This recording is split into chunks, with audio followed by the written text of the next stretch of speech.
Almost lost your streak? I think you can miss one stream and still keep your streak. I think.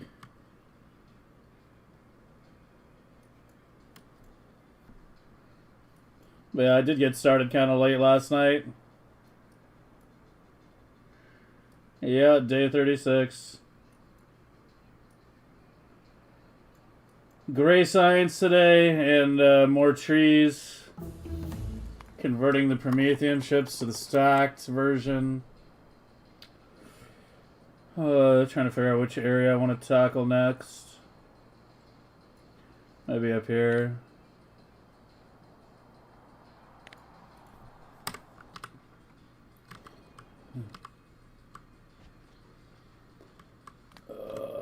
Give me the full bullshits. The full shit.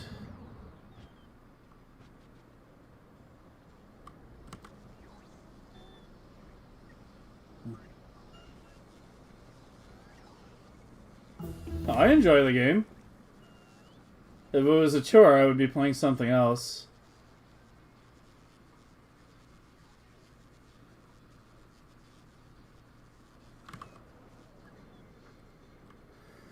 As long as you stream within 24 hours after the stream ended.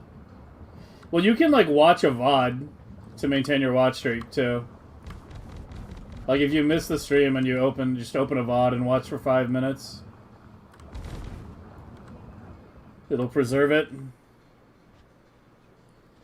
Sounds so depressed. I'm not depressed. There's still a lot to do.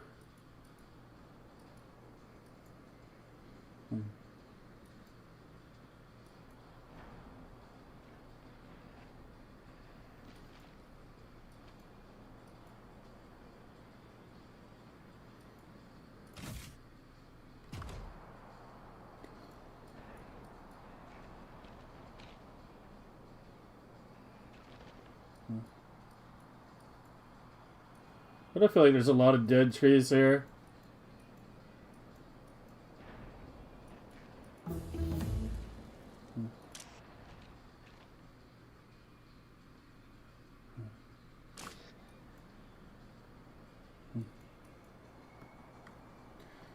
I mean, yeah, it is technically my 9 to 5.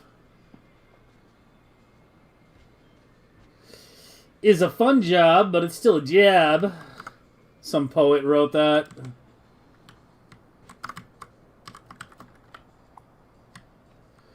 Well, no, I still enjoy the game. If I didn't enjoy Factorio, I'd go play another game. I'm not limited to just playing Factorio. We're not going to be playing Factorio forever. You know, at some point we will play other games. No, I'm not even close to done. I'm really looking forward to the modded planet run. Like, I think that's going to be really fun.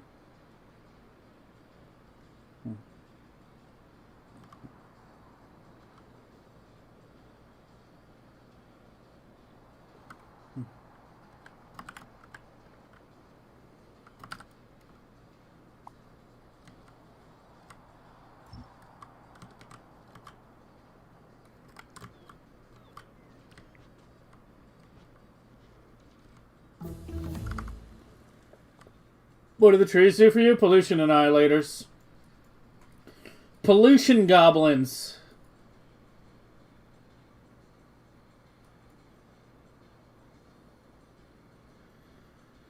Doing one run when it takes me to the green science of it. Yeah, I mean... it's the same as anything in the world. You put a lot of time into it, you tend to get good at it. Uh-oh. I am too fat. I need to drop some fatness.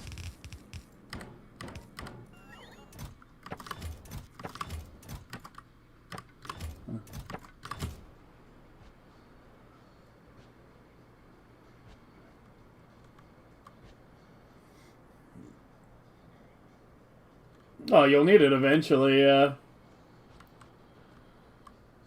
Megabase pollution levels are way, way, way higher than, you know, early game pollution levels.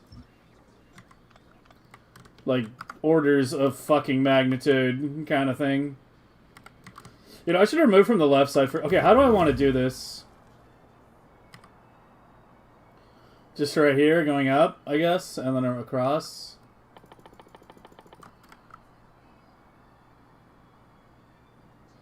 Or maybe horizontally. And then up, maybe horizontally.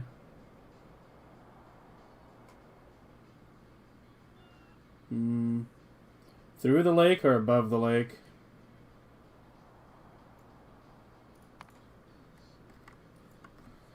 Through the lake or above the lake?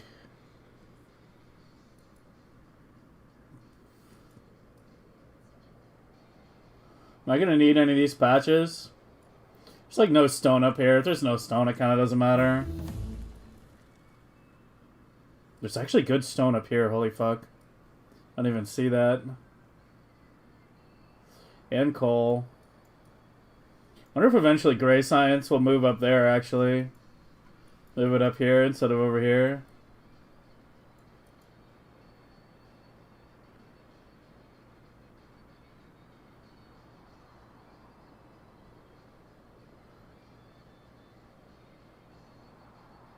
Kind of feel like going vertical. And just go out of here. Maybe do a separate block out here. Yeah, let's go vertical over here.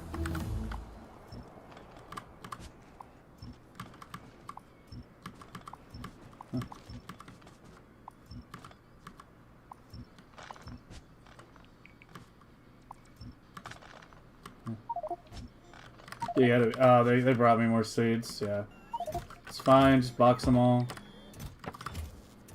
Yeah, usually we're not in the logistic network when we're doing this. But it's fine. We need a lot anyway.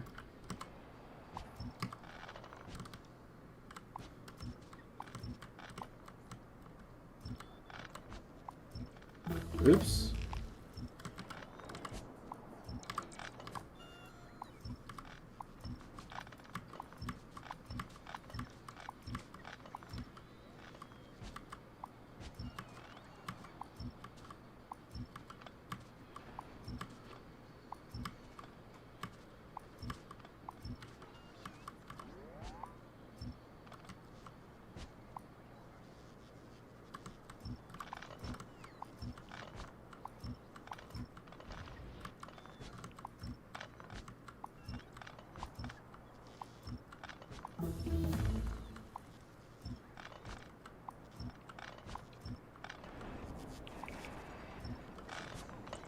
Gotta be careful with the power connections here too.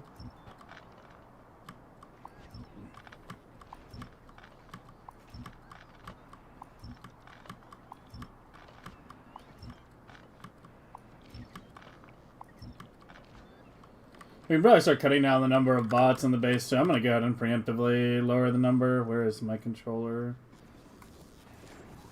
Not you. You go down to 10K.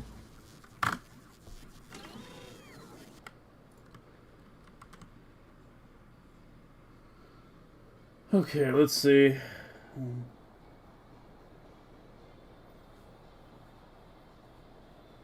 Can't you remove all the biters without block spawn? The circle you have to eventually clear out novice for that is absolutely enormous. Go check my Megabase from last year. If you want to see exactly how big it has to be, it gets very, very big.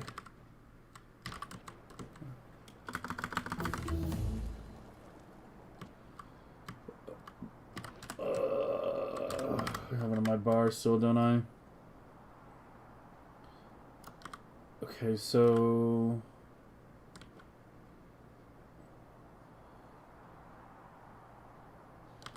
How do I want you? Going up vertically and then out in a box here. And then we'll maybe add a second one out here. Be a separate system. I want the, I want you separated. Wait, what did I do? I put it over the pipes.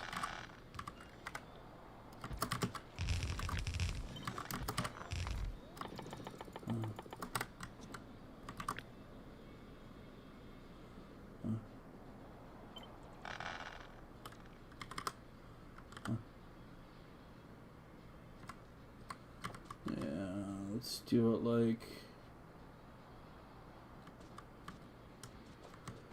here, so.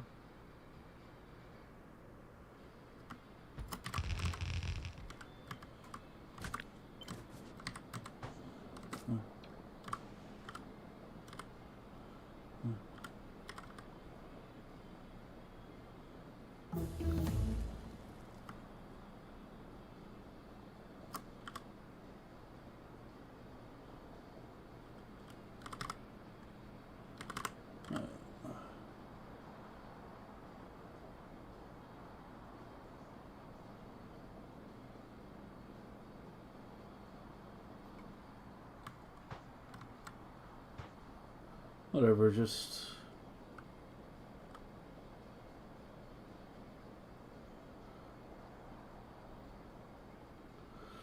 let's do it down here.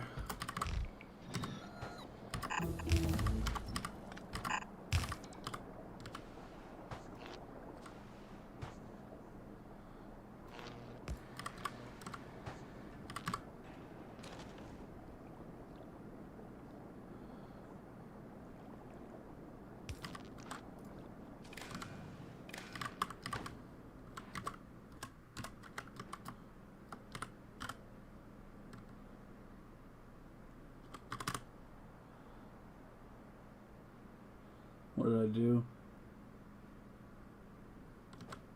What did I fucking do? There we go.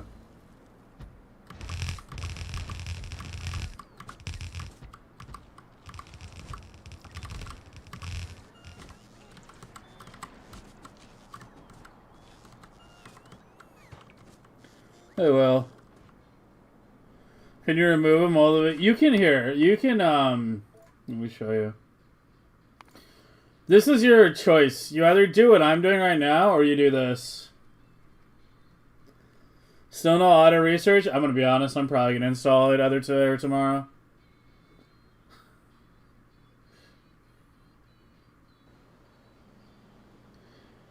But this is your alternative. You need to clear like that. And this is only for a 2 million base. Like, clearing that amount of space is not something that can be done automatically or, you know, quickly. You basically have to, like, take spiders around the entire edge, clearing everything. It takes several days. And it's a very tedious process.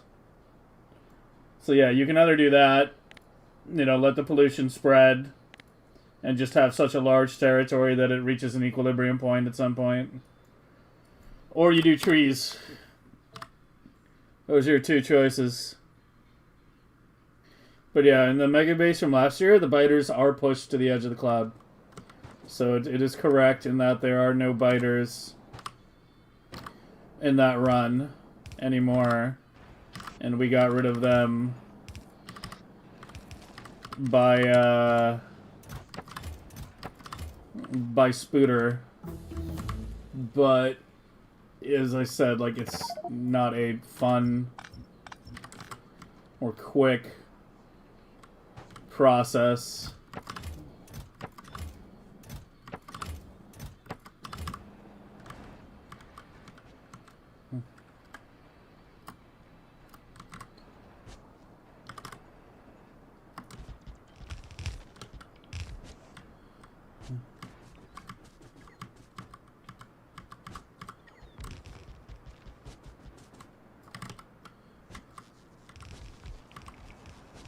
Why is my music so quiet?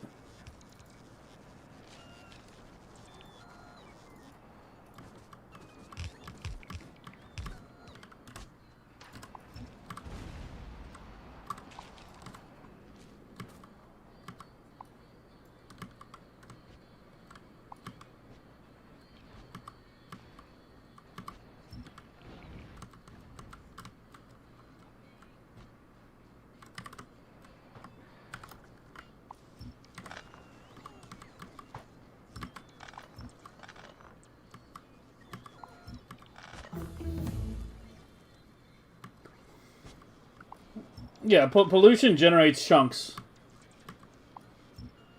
Pollution, as it expands to the edge, pollution generates chunks. Like if you see these green squares, look how these are all bright green. These are all been generated. Anything that's the brightest green has already been generated.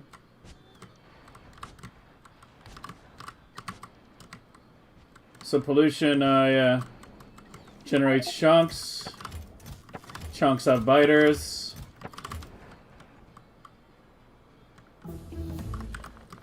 Well, that's what happens. We still have to deal with it on Gleba. You might be able to see some green circles here. Not right now. We got them all. Yeah.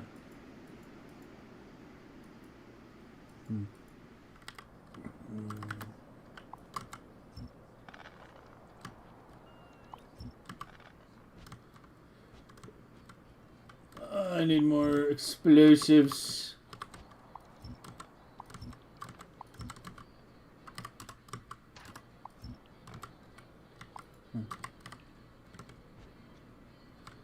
Holy, this tree field was big.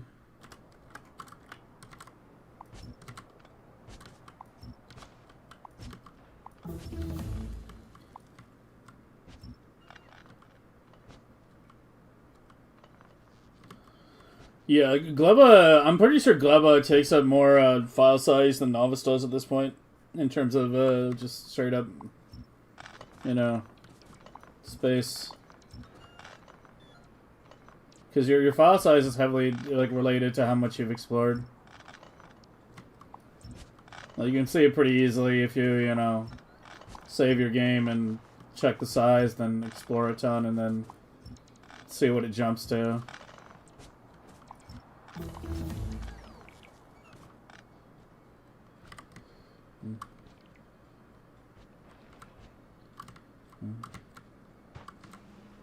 It's actually fully backed up on seeds.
Oh yeah, it definitely affects UPS, but it's still the less painful solution.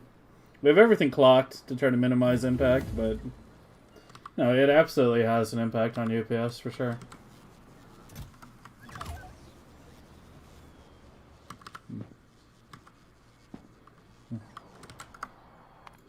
And we're undergrounds.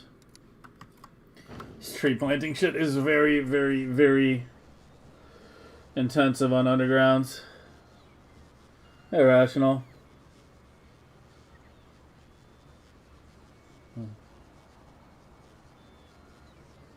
A calcite belt starting to flow pretty fast. And we see it. Yeah, I wanted to reroute calcite belts. I remember that from Sunday. Might wind up doing that today. We gotta get military science going. I want to get Promethium actually going at, like, 4 million SPM.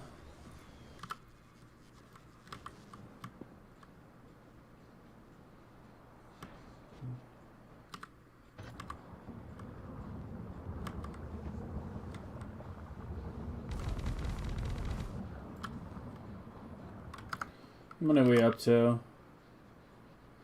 Oh, we're past the halfway point.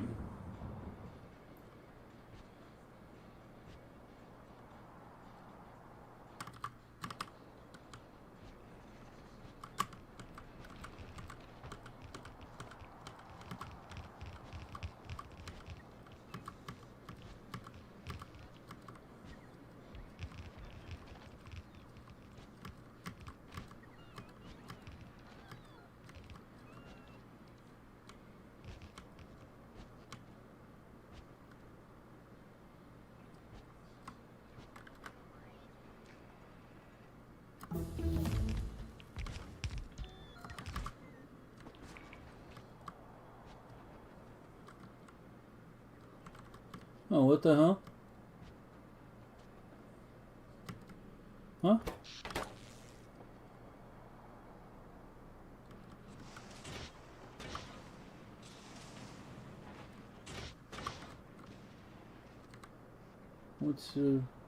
What was the problem? It seems to have already fixed itself, but what even was the problem? What even caused that? That was a pretty big interruption. Blue is fucked too.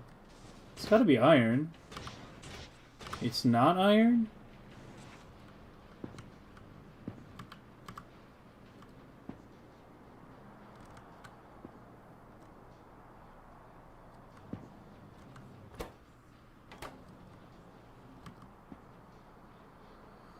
Sulfur? Oh, I'm dying.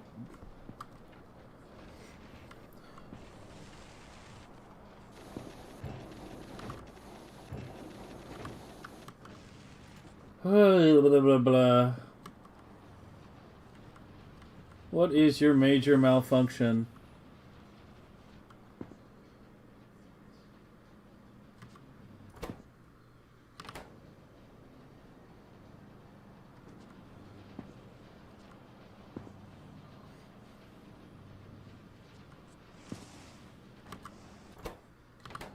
You're not getting an engine?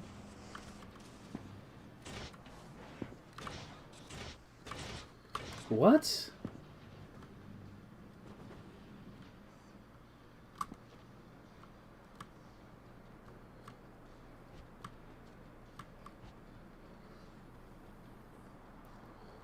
It's like gotta be like an oscillating iron shortage. It's the only thing that accounts for both purple and blue shorting like that, but then recovering. There's literally nothing else that can hit both of them like that. Yeah, we're getting some nasty yaps.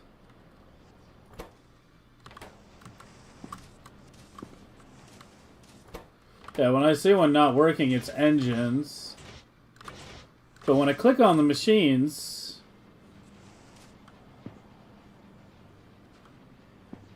they're good.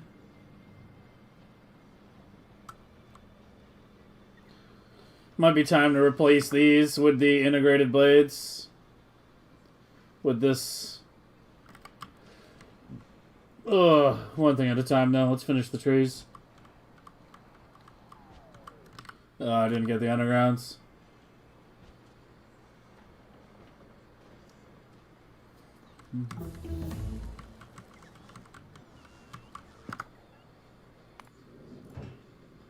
You need more.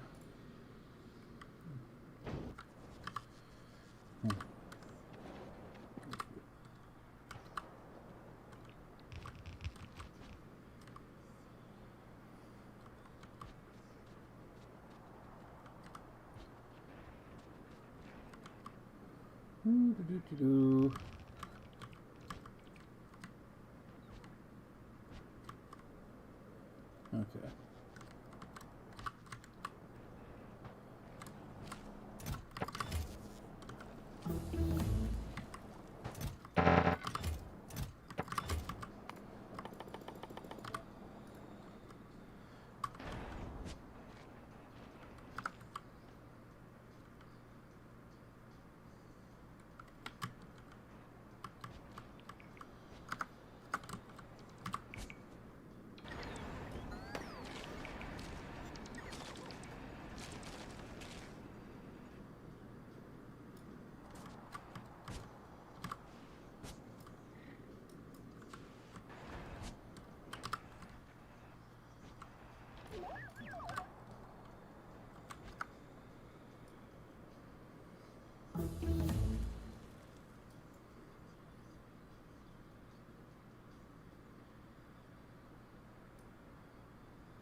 Alright, let's do another block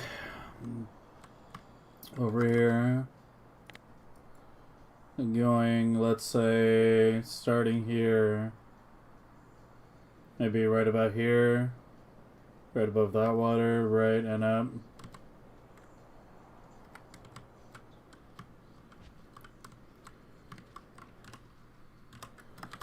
I keep, like, moving the control area from where I want it, because I rarely want it, like, sticking out the end. I usually want it, like, off to the side.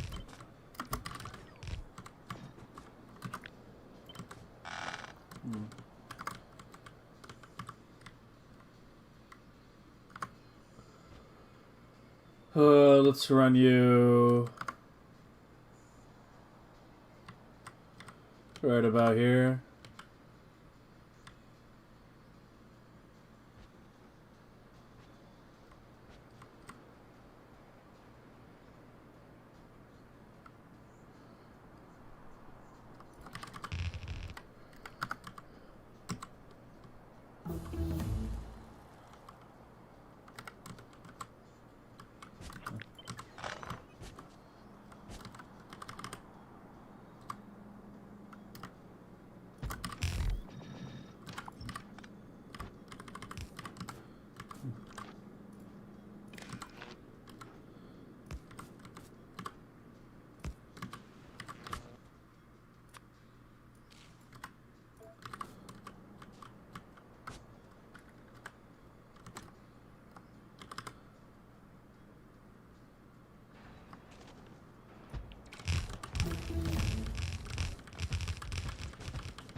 Really? Is it? Which one's worse? I assume YouTube is worse, right?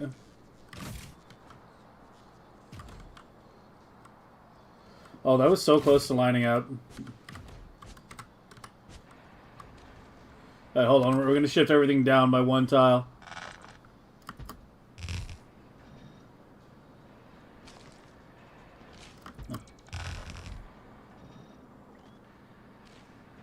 What did I just do?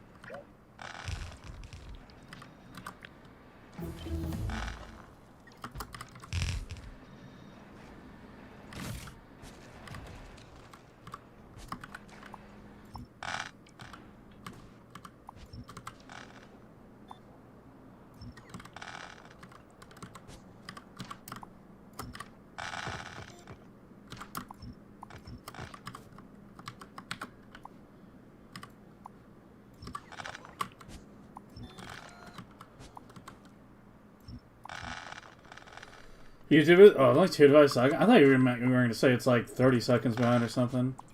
Yeah, 5 seconds is, you know. Yeah, I expected YouTube to be behind.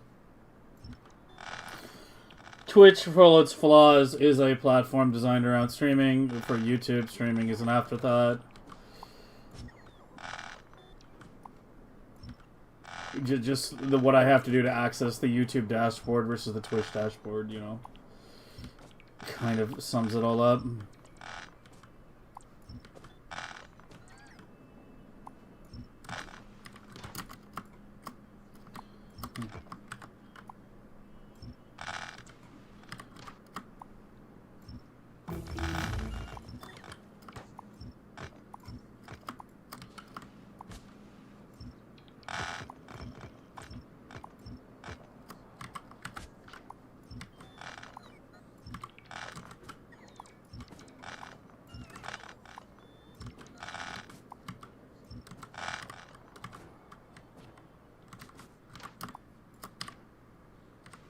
That's not landfill? Apparently not.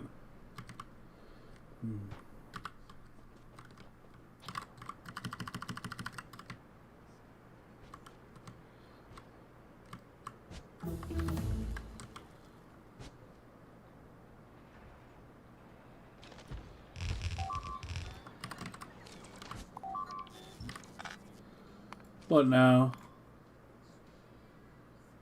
What?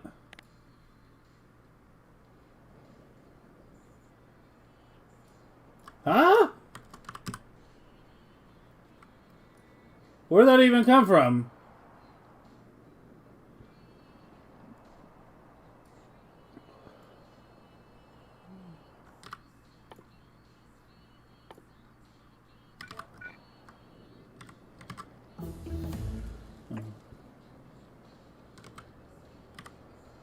This isn't even hooked up anymore. Oh god, where is it? Down here? Yeah, I think I've got a couple orphaned logistic networks right now that I need to deal with.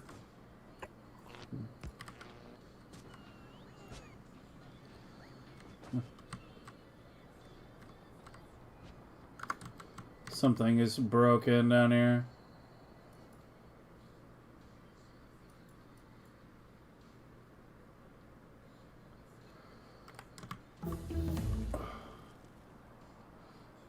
There's 65 under construction, no logistic.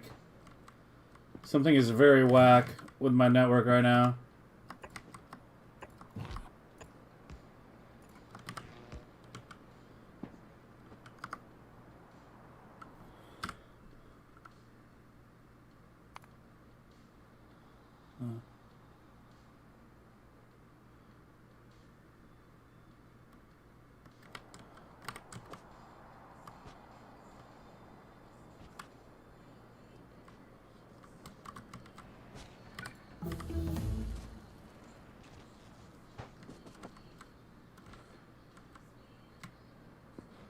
Something's weird. Hold on. I can't find out where the break is. You have 4,000 construction, 60... How do you have 6.6K logistic, 4K construction? And then you...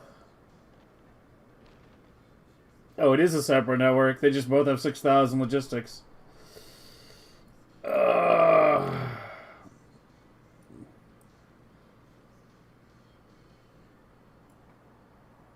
I think the break is like here. Oh, God.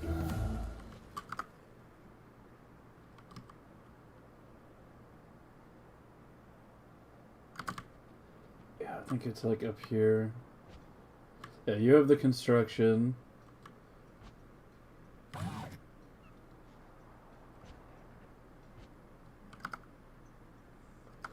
It's in here. There we go. That reconnected it.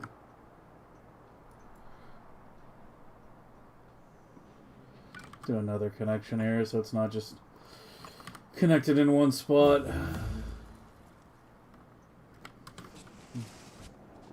Oh, you gotta upgrade these to the new design too.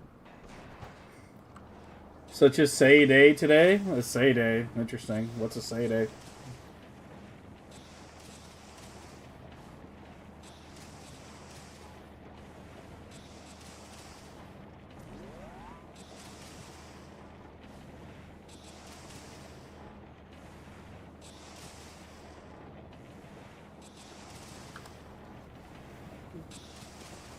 So good luck finding people to stream on YouTube without finding them on Twitch. Yeah, I'm aware of that. The YouTube live stream is more just to provide an archive of VODs. You know, and maybe like people that find the YouTube channel before they find the stream. You know, can hopefully find their way over from there. But yeah, I'm definitely under no illusion that you know, people are actually finding the YouTube live stream directly, right? Like, YouTube basically doesn't advertise that shit at all. Catherine and Sky? Yeah, I heard about that. I'd kind of forgotten about them. Didn't they also make some PoE videos? I can't remember. I can't fucking... I might be misremembering them with somebody else. But I don't know. There's so many of these content creators that, you know, were around back in the day. And then they just stop making content, and you just kind of, like, forget about them until, you know, you just randomly hear about them one day, and then you're like, oh shit, what happened to that person? I mean, but yeah. They apparently had, like, medical issues or something. I had no idea. There was some medical stuff going on there, unfortunately.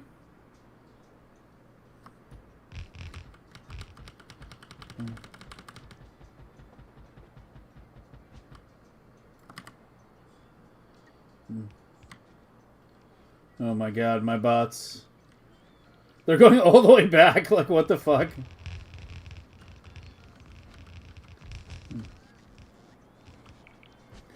Her last vid was 8 days ago? Oh, I had no idea. I'm like really bad at keeping up on other people's like YouTube content and whatnot.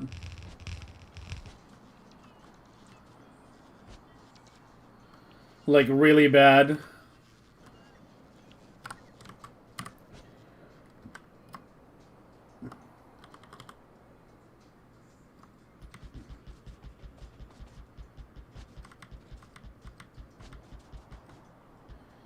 Well, that's kind of crazy. They were still making content up until the end.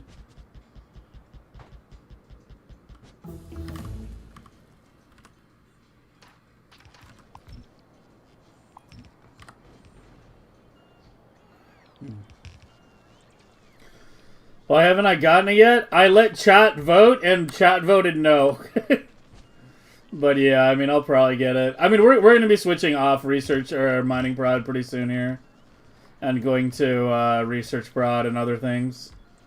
I want to finish off the Gleba science shit. Because, like, I want to have a smaller Gleba and Vulcanus, right? Because those don't have a lot of infinite researches. Like, their researches really end.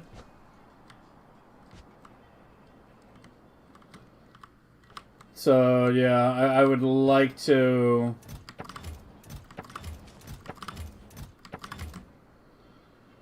you know,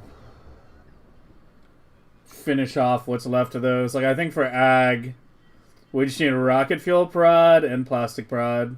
Maybe a couple more levels of explosive. Okay, and we need asteroid prod. But you get my idea, right? Like, once those get to 30 or so, they're basically over.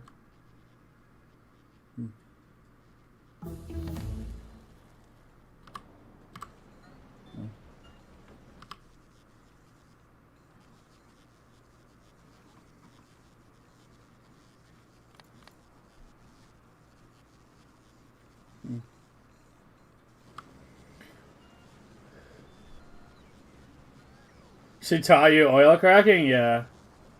I mean, that's the other thing with me. Like, I feel like I'm constantly I'm constantly starved for, you know, things. My attention is constantly being demanded in 1,000 different directions, like these days. So people whose like YouTube content is like more oriented toward new players, I don't really keep up with them. Like I don't like keep up with like Nilhouse's content either, right? So yeah.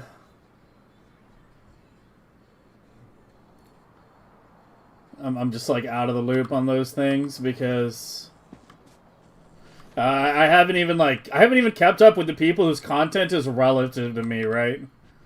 Like fucking A-Buck released a video 2 weeks ago. I haven't fucking watched it, and apparently it's his last Megabase video. I don't know if he'll be doing another one after that. I imagine he probably won't, but who knows? I know that he's been like pretty busy IRL.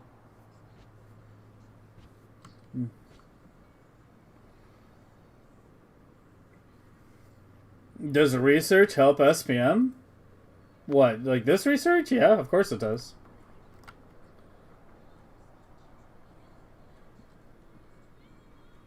Do any of the prods have a tipping point? Yeah, lots do. Caps at 25, because steel is always made in a foundry. You don't need higher than that. This is one of the ones you want to push pretty high. This, once you get it to like mid-20s, it just doesn't make a difference anymore. Caps at 25, because always made in a foundry. This one you probably want to get to 30, ideally, because you're usually making it in a chem plant. Made in a cryogenic, but cryogenic has no base prod, so again, 30 is nice. This doesn't really matter at this point, like there's nowhere we use flammables.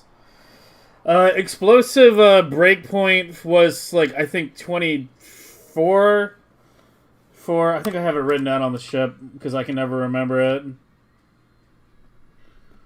Yeah, 23 explosive for, I think it was red rockets, 2-shotting asteroids, or was it 1-shotting? I can't remember.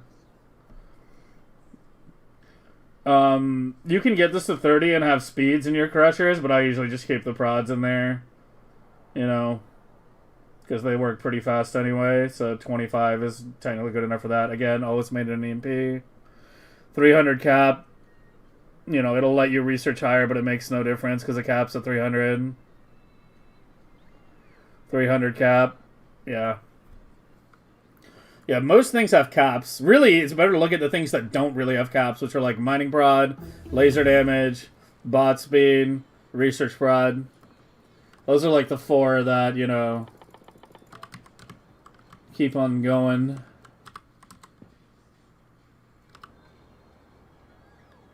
Oh.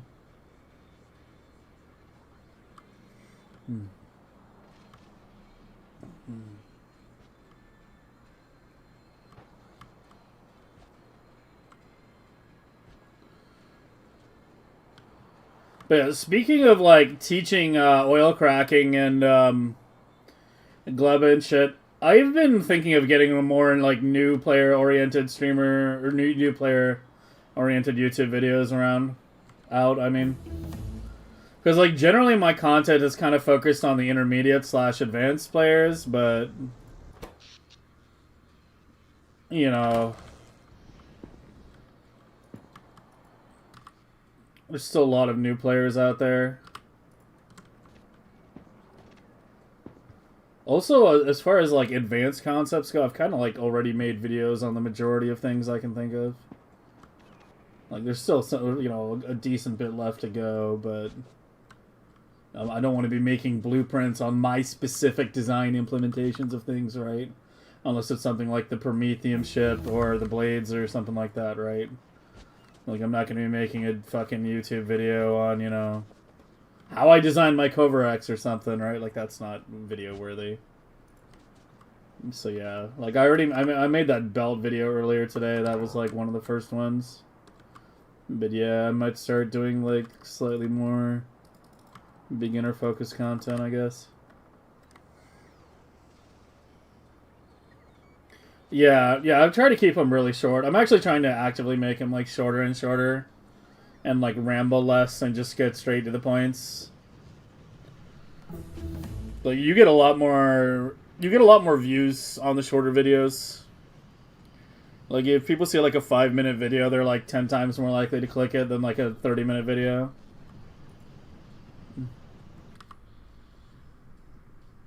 Like, the big recap videos get lots of views, sure, but, you know.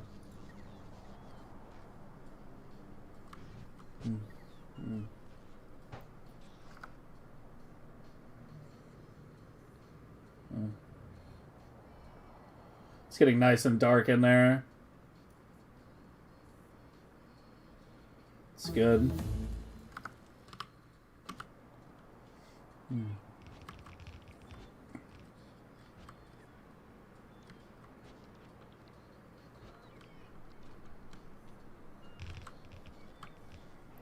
And TikTok, yeah. Yeah, I don't know.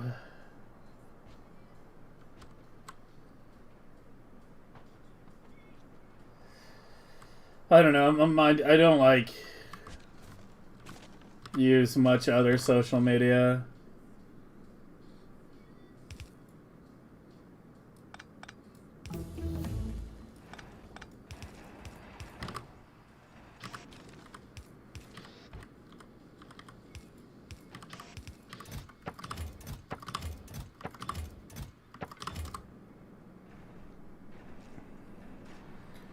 Am I clocking my tree stuff yet? Yeah, the tree stuff is clocked. We'll probably wind up clocking the lab sometime this week as well. Maybe either this week or next week. It just depends on how close we get.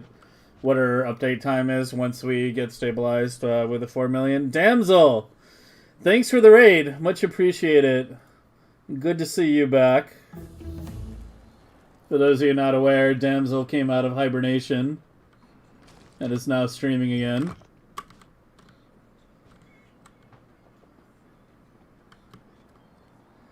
Now we just need to bring Mike back to life. And we'll have the gang back together.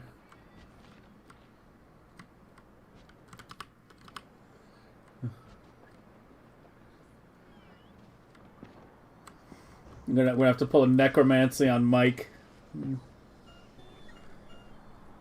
My favorite video was Serena put up? Yeah, I mean, but that's the thing, though. I think, like, it's good to do videos one way or the other, right? Like, you either make a long, like, 2-hour video that just covers everything, or you make, like, short 5-10 videos that just explain concepts quickly and succinctly with as little bullshit as possible. I think the middle ground, where you have these, like, 20, 30-minute, like, you know, 40-minute meandering videos that have too much filler or too much just, you know... I think that's bad. I think that's bad. I think the sweet spots are at the extremes. Either very short, you know, something someone can watch quickly, or like a very long, like very in-depth recap kind of thing. I'm worried about power, guys. These are both fully legendary. And I'm kind of worried that once we really start... I mean, as I replace these bot trees with belted trees, it's definitely reducing power demand. But... yeah, we might need a third reactor. Which is something I did not expect. For a Fallen Factorio work? Yeah. Yeah, we were actually just talking about KOS, yeah. It was sudden and unexpected.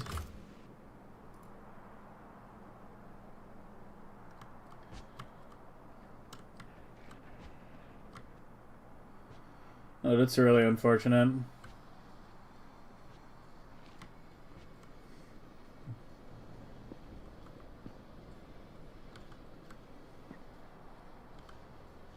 Oh yeah, no, she was solid. She was solid. As I said, like I wasn't like super familiar with her content because I'm terrible at keeping up with other people's content. And she also generally made like more beginner-oriented content, and I obviously don't watch that. But yeah, it's still a big loss for the community.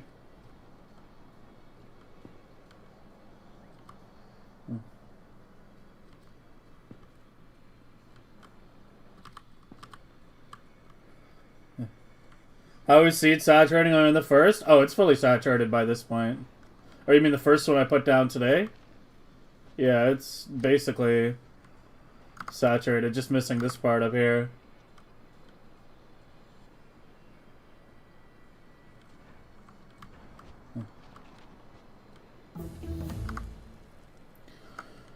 But it definitely is a reminder that I really ought to, you know, try to keep up on other people's shit a little better, because I feel like I get blindsided by this kind of stuff. Wait, what did I just fucking do?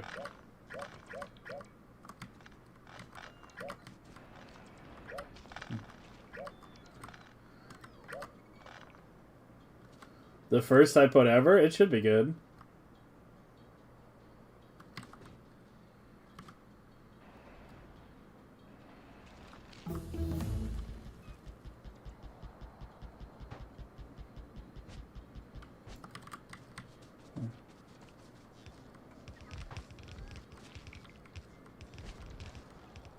Yes, it is. I'm not going to go check if that's what you're trying to get me to do.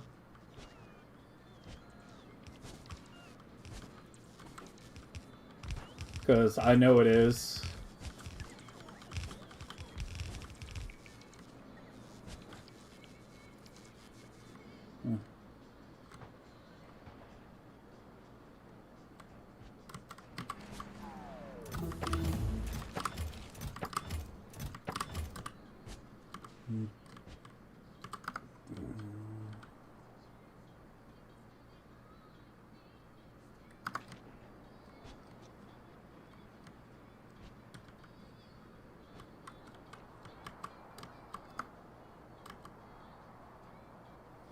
I'll do another block beneath here.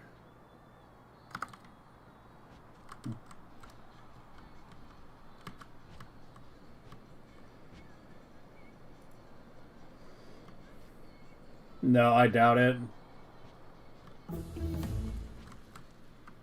I believe. I'm a believer.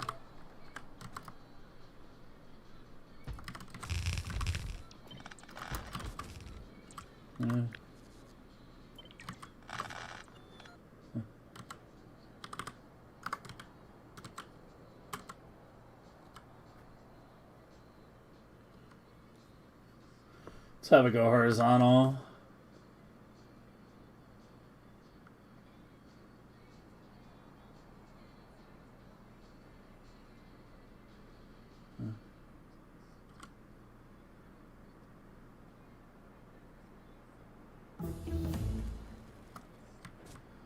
Well, I kind of want it symmetrical, I guess, so I guess I'll do it there. Can't let the calcite belt ruin the symmetry.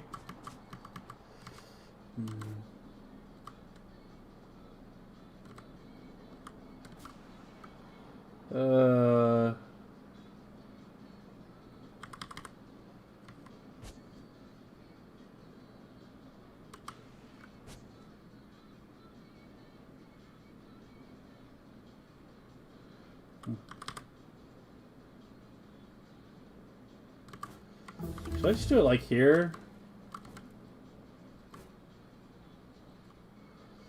Like just make these go underground?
Hey, piano. They do something on Gleba too? Yeah, that would be nice. I have echoed the same sentiment myself. My cloud's pretty fucking big too. Hey, where did I put you?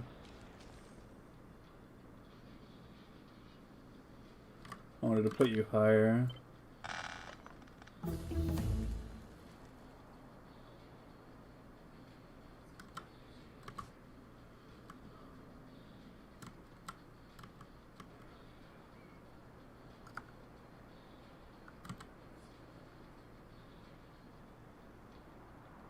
Maybe I should just have it going vertically, actually. Makes my life a lot fucking easier, doesn't it?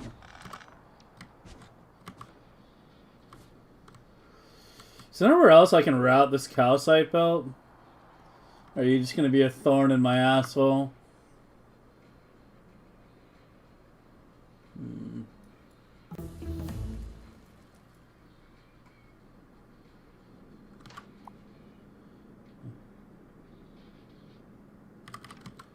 Yeah, let's have it go.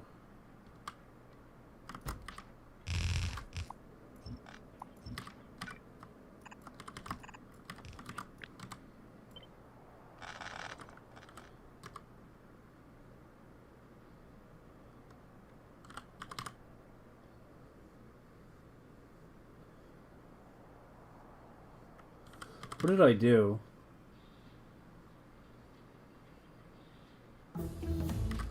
What is he? What did I do? What have I done?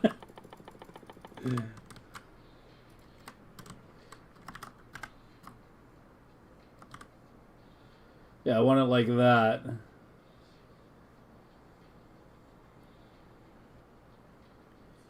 I guess.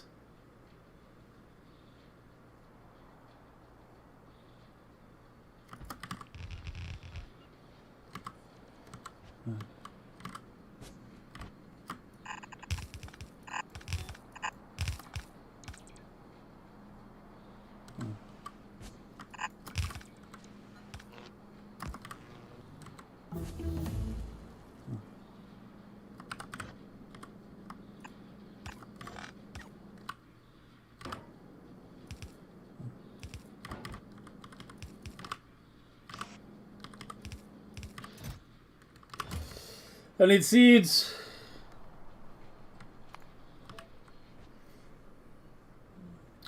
Alright, let's finish these trees up here, then I want to get gray going, because there's going to be a lot of stabilization work to do once gray is online, so the sooner we get that online, the better. Because there'll be several hours of, you know, playing whack-a-mole. Playing bottleneck whack-a-mole. Everybody's favorite type of whack-a-mole.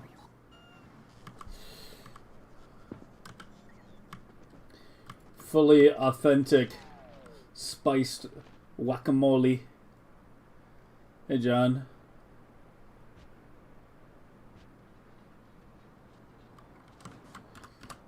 Alright.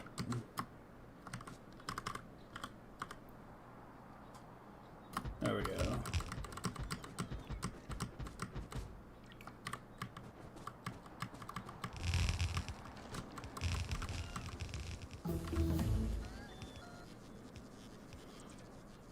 Good morning or whatever it is. It's night.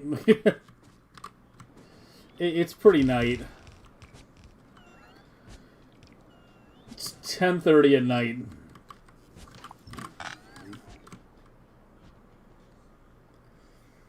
I got Giga Gray was done a while ago. Are you mean mine? No, Gray is the only one not done. Assuming you mean by God, I'm assuming you mean thought. Gray is the one that didn't get finished. Where am I going? Every other color is done. Except gray. It needs to plug in on this. I might wind up putting down some fucking radars, man. I could do extra robos just for radar, I guess. But, like, I'm in the process of dismantling my robo networks. So putting it back up just for fucking vision is... I don't know. There should be an option to disable the active scanning ability on a radar. That would be the ideal solution.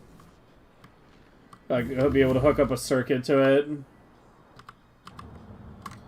Or you can just disable the active part.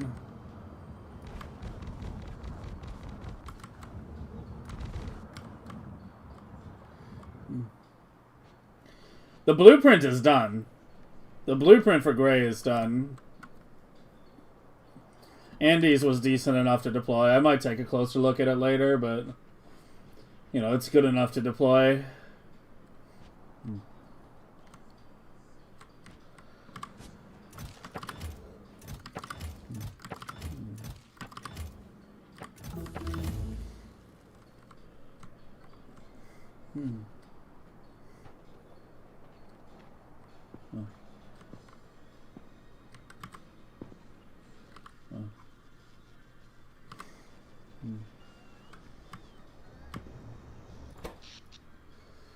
Yeah, I think we might go to low power once everything's online. Because you have to remember, it's not just the Gray. Like, all the other builds that, you know, are not currently being tapped into are essentially dormant right now. They're on idle power, right?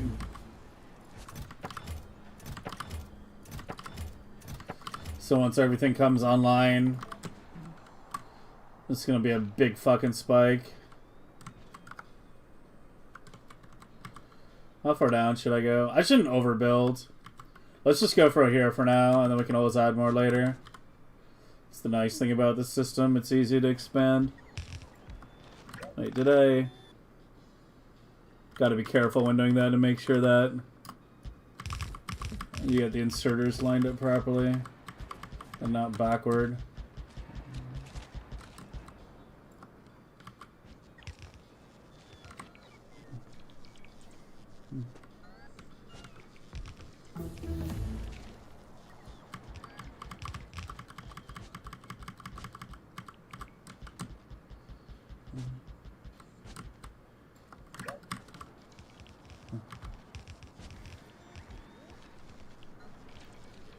Well, you're probably thinking of the UPS testing, right? Like when we had like the UPS Thunderdome.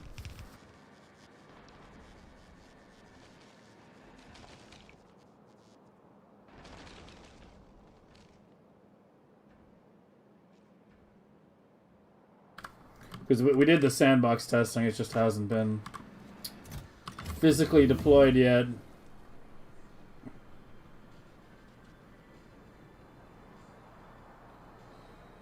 But we still have a lot of bot trees to remove. I'm trying to decide how much of, like, the inner portions I'm going to fill in with trees.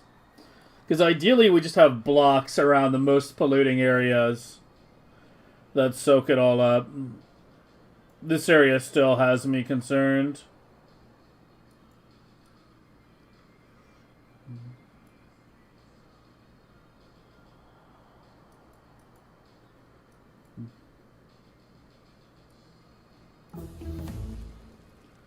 I had a lot of water on my novice, man. And not like giant seas either. Like, just kind of like gulfs and bays. Giant sea would have been nice to, you know, have a proper one to put all the space biters in.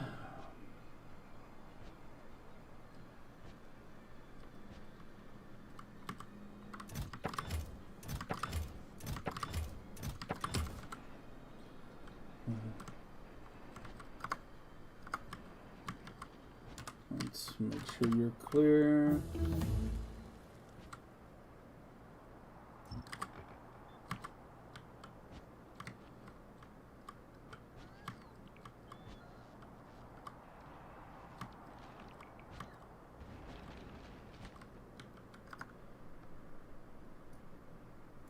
That generates a fair bit of pollution too. I think I should extend this a bit more. At least this top part up here.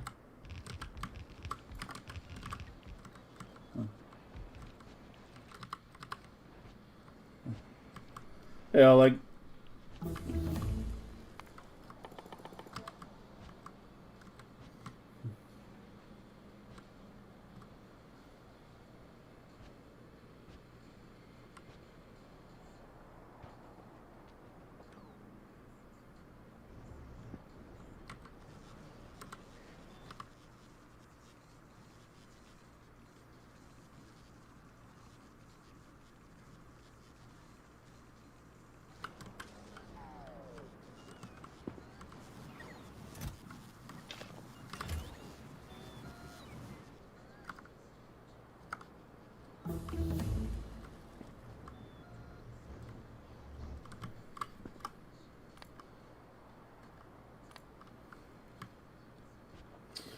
I'm expecting to be at somewhere between 12, 13 update time with the Prometheum ships running once everything's online. Lower would be nice, higher it would be really bad. But yeah, we're also expecting that to take a big drop once we start clocking everything. Let me finish this bottom one first, if it's not done already. Still missing. Yeah, this one will finish automatically. Why do I feel like something went wrong here?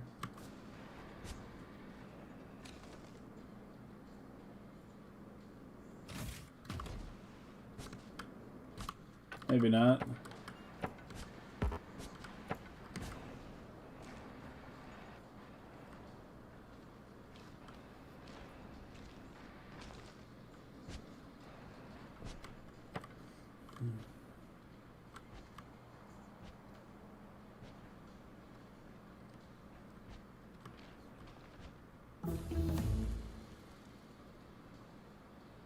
I screwed up the inserters here. Yeah, you can see. In. Reversed.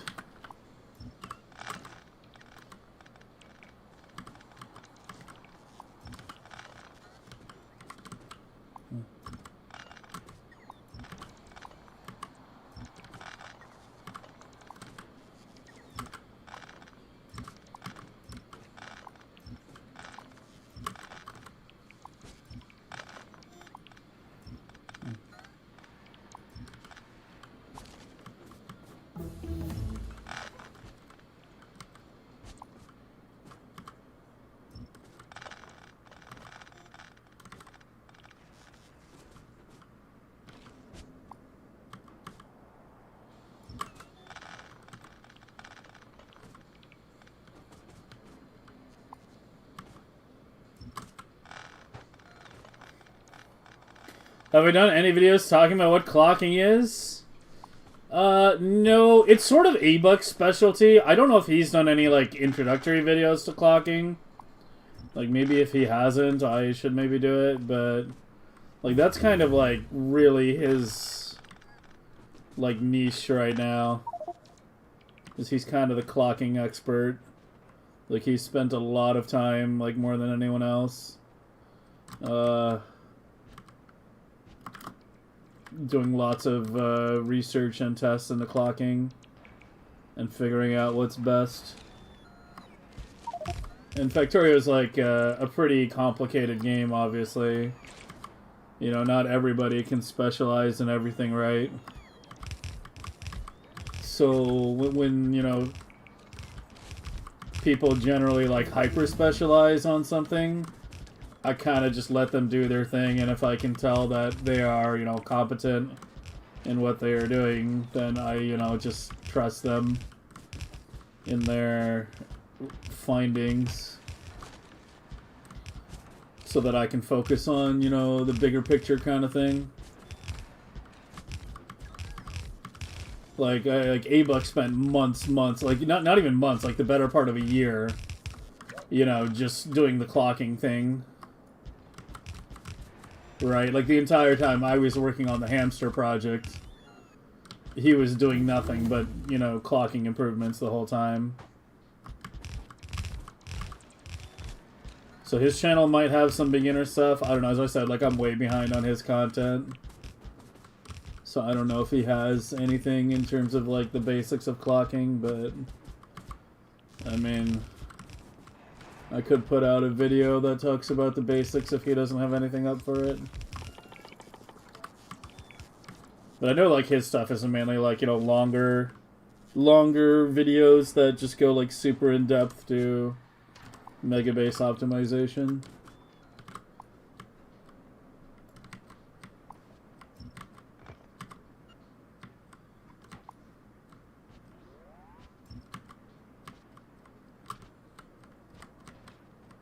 Why does it still feel weird?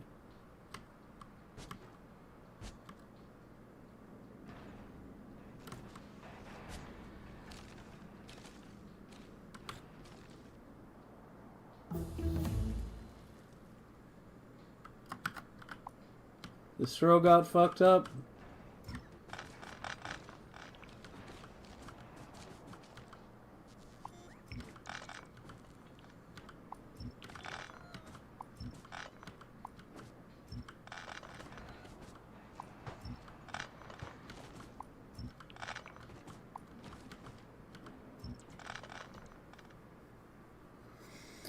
Tealdar, what it is? The basics of clocking is you hook up a timer circuit. You get a timer circuit. If you don't know how to make a basic timer circuit, I do have a video on that. But you get a timer circuit that, is a rotating timer, times up from like 1 to like an X value over and over and over and then repeats. And then you hook up the inserters for a build to only enable once the clock hits a certain value. Essentially what you're doing is you're using circuits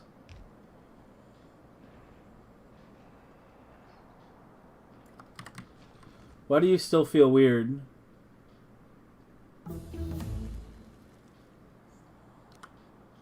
You're still backward.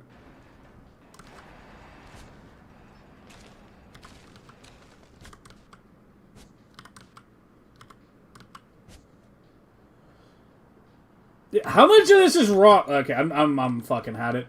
I'm just taking like the entire thing down. Fuck playing this like whack-a-mole trying to find the goddamn issue. Literally be faster just to tear down the whole thing and redo it.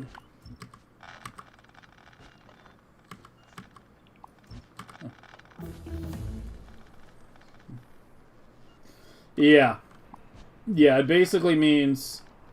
The thing is, inserters tend to be very bad for UPS. They're kind of like always scanning their target and their input to see if something needs to be moved. They're like always active. Like it's an entity that is always checking. But if you know it only needs to activate only so often, you can set it up so that, you know, it activates according to a clock. Right? Instead of constantly being active. And that's the idea behind clocking. And then it gets a bit more advanced than that. You know, like you want to have your clock staggered a bit. For example, right, you don't want to have everything activating at the exact same time. You know, if it's a very large build, like especially on your labs. You don't want to have literally every inserter on your lab activating at the same time, so you want to stagger that clock a bit. But yeah, that's a lot of stuff that ABUC has done a lot of testing on. And I actually need to talk to him about it. Like, he had a kid or something recently, so he's been, like, really tied down IRL. So I don't know, like, he's not as around as he used to be.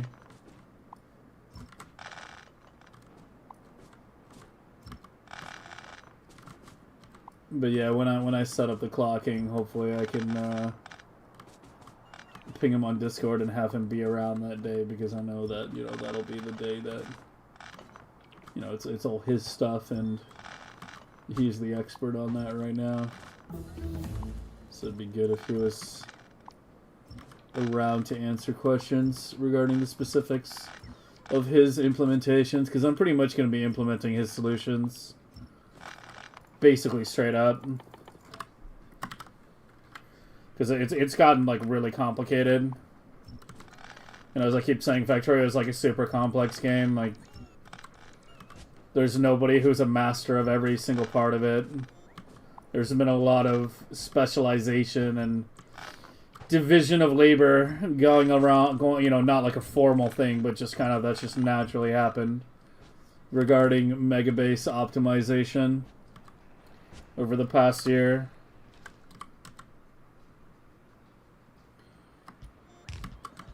But yeah, he is Clockman.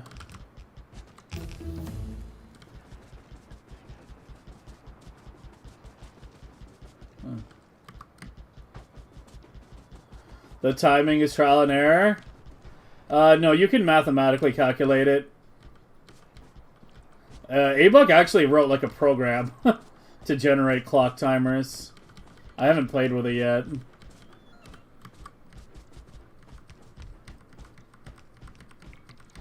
But yeah, I'm gonna try to do the clocking on a day that he can hopefully be around, because as I said, He's done a lot of research on it, and it's his area of expertise.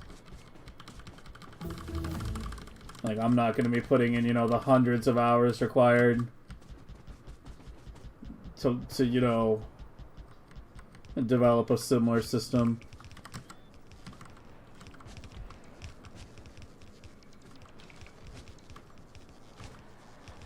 The link for it? What, $8 clocking shit?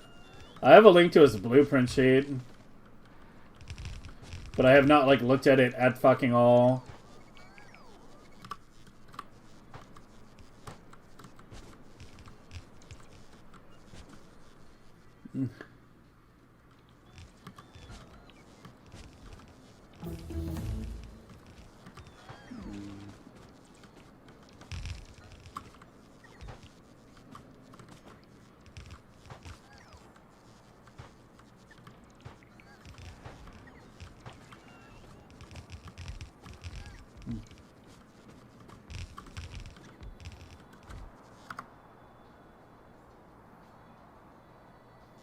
This one really far out. Whatever, I can always cut it back later.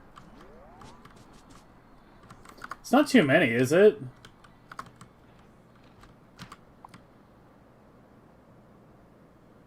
It's pretty hard to reach the limit. 27 times... No, it's not even 200, yeah.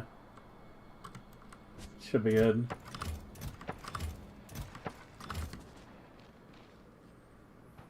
Yeah, no problem. There's going to be a lot of talk about clocking over the next week or two.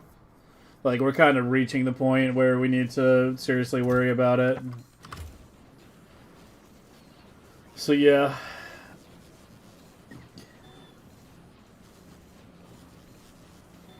Yeah, that's the app that he made.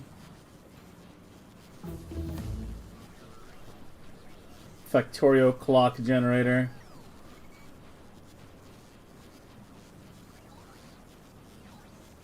Yeah, I'll just bookmark that for now. Yeah, I know it's not very publicized.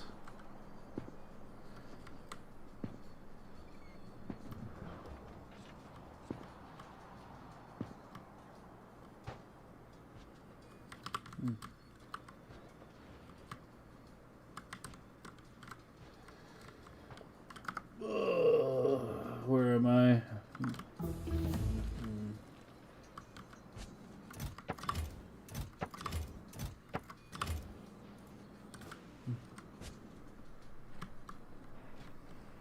I didn't screw it up here too, did I?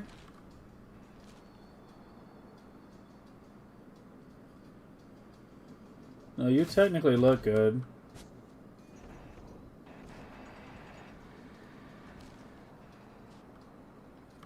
I think it just needs a little time.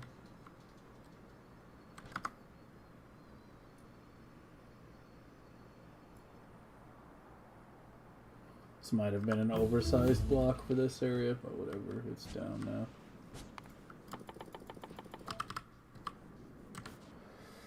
Adding more seeds!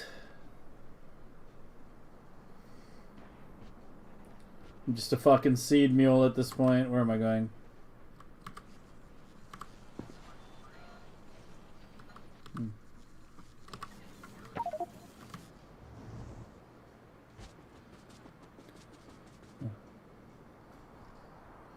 Web hosting for beta testing? Yeah.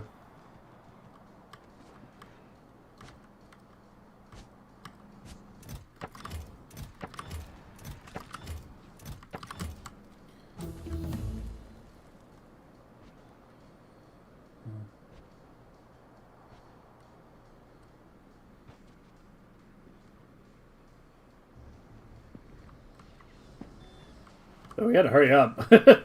Fucking 90 minutes in, I'm still planting trees, yo. When you get the gray sides down, fuck.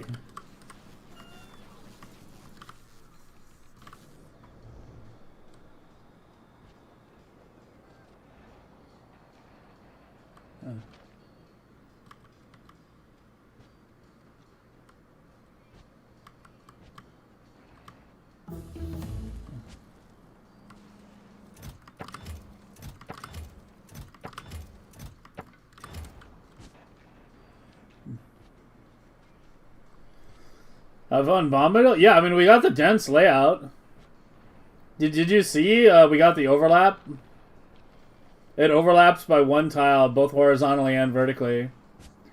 So you see how close these two are together? And then on the corners.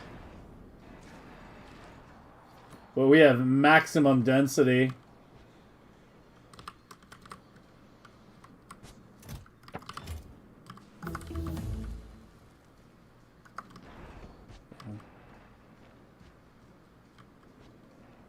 Okay, there we go. Now it's getting planted. Yeah, you're fine now. Yeah, I don't think you need any more seeds. I think that's good. Let's get the other side of the red-green done, and then we'll focus on gray.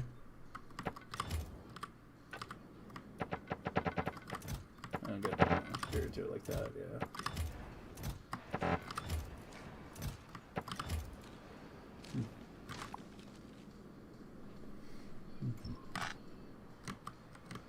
Alright, you're done. Yeah, you are getting planted.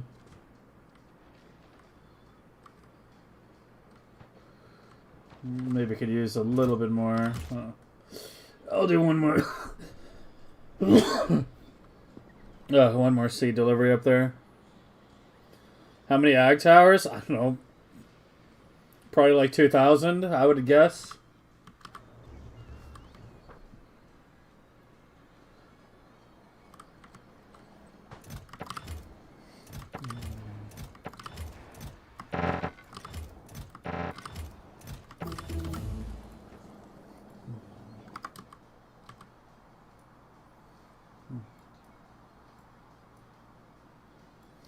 I just want to do this part next. That should be a nice big one, because it has to mitigate yellow as well. So we'll go like all the way out to the edge.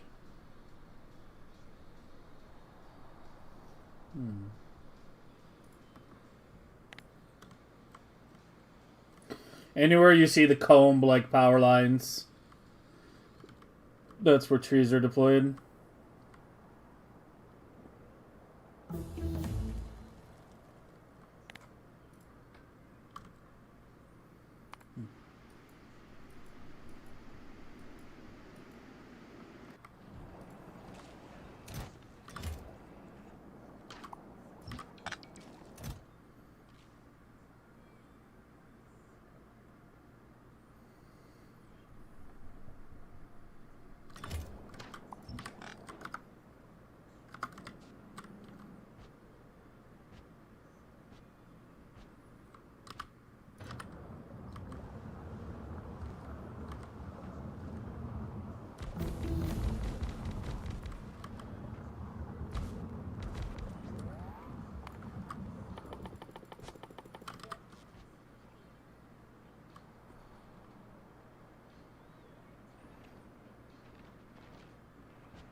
It's just the old line, right? That's the only connect. Yeah, that's the only connection leading to that. I can use this, can't I? You are connected, so you're just not connected at the bottom then. God, where is the nearest connection? Holy shit.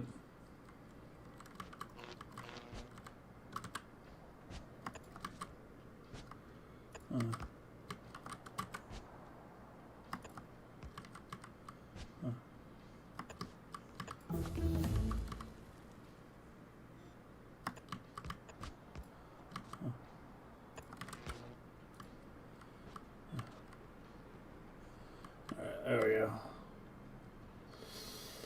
That should do it. We gotta fix these lights too. Why are these lights fucking lopsided? Yeah, one of these days we're gonna have a light stream, man. I'm gonna let Aziz take the fucking wheel.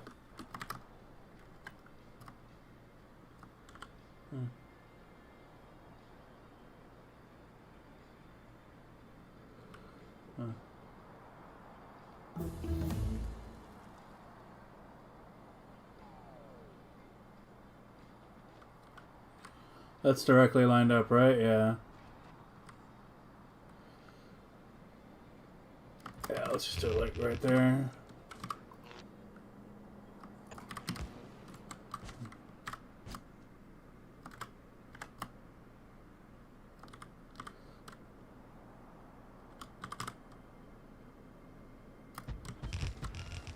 Shit. Didn't realize I hadn't demolished these yet.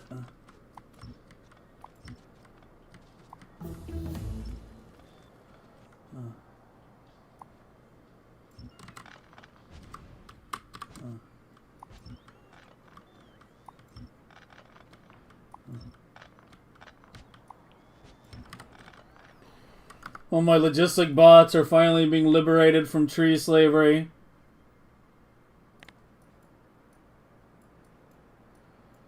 Yeah, it's mainly just on the interiors now. That we still have some. Still a lot out here. Yeah, I need to do here and here too. We'll do those after gray though. Here, let me let the base bots do it. It'll be faster, I think. I'll take down you.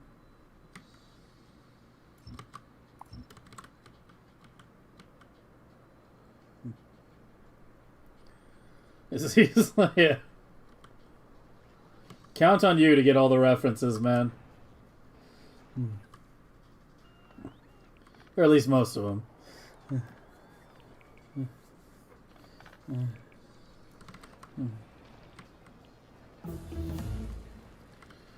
How are these?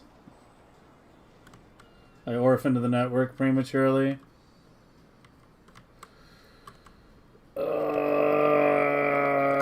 Hold on.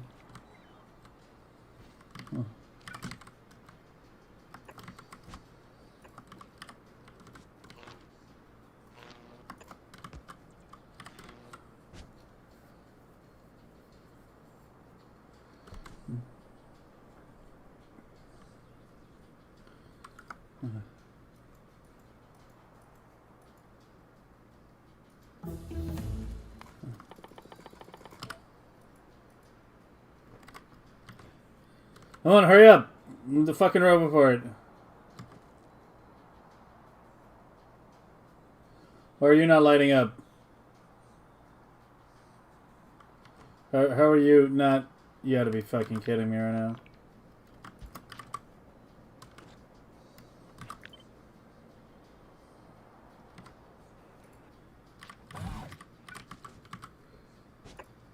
Okay, there we go.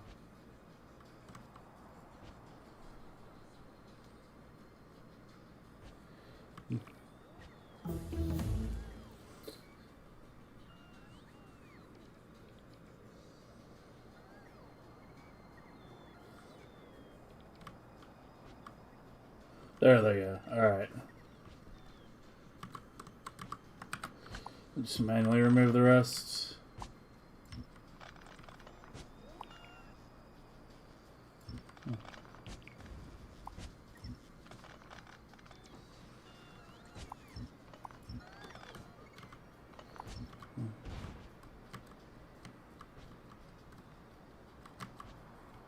I knew there was. I was like, where was that random power pole?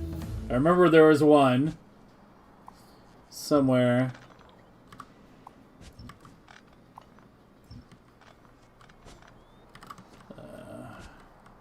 These orphaned robots are fucking annoying.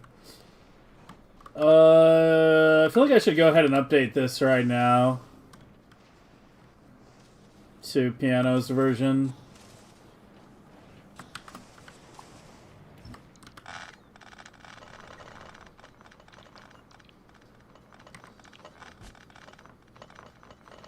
This will do it while I'm in the area.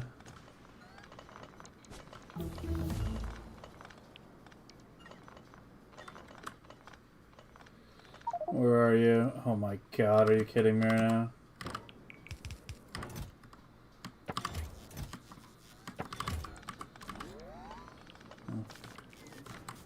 Is it even gonna fit here? I think the miners on that one are a little too far apart. Where did I even put it?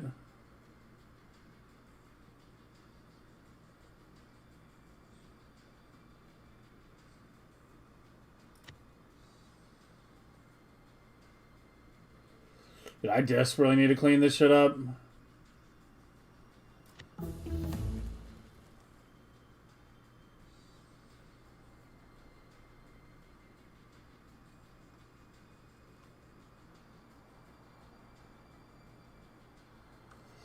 Well, where did I put it? Well, that's silo mining.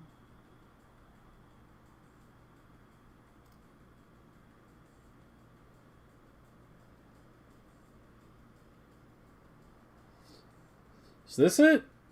I think this is it, right?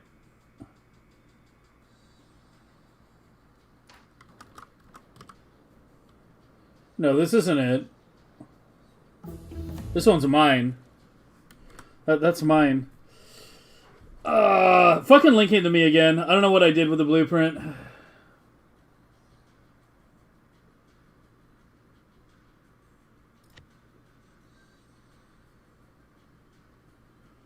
I don't know what I did with it. The one with the...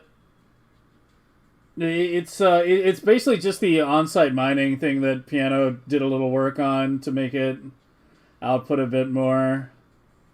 But I don't know where I put his blueprint. Just link it to me again. Yeah. Yeah, that was it. The melter. And this should go under novice. It's not getting deployed anywhere but novice.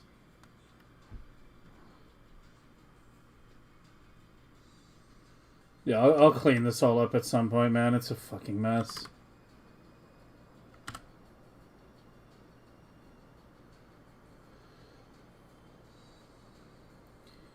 It's one tile wide. The miners go way wider, though. Like, that's the concern. It's not the...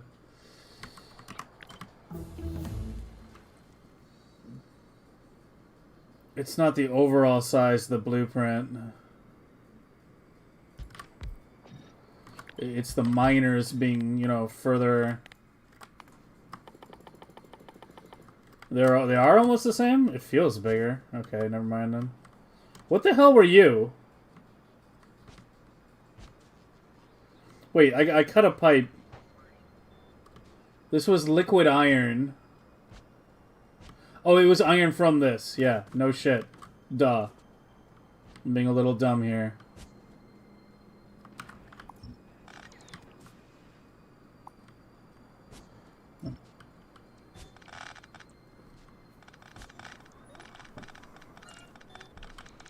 See, this is side questing right here. We were supposed to go work on trees, and then we were supposed to go, do gray science, and here I am fucking upgrading a mining thingy.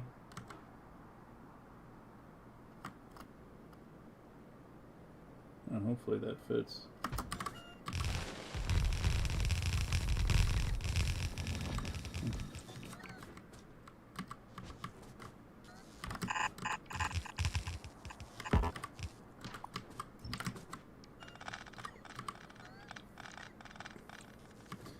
It's not the size, it's how you mine it. Yeah, I know.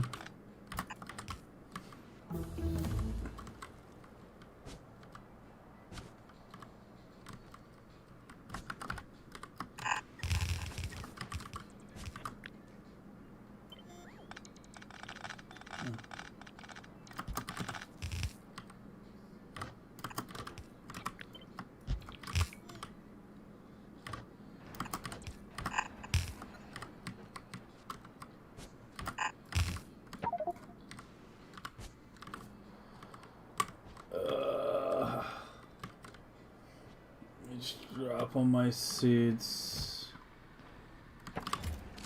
Here.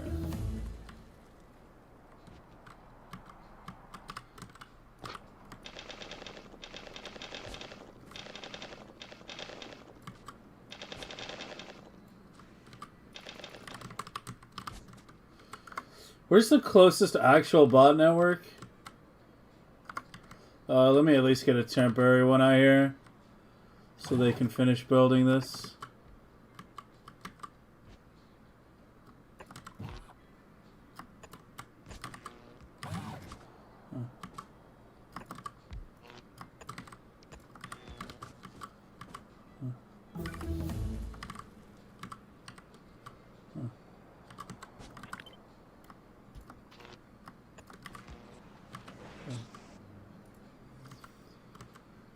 Okay.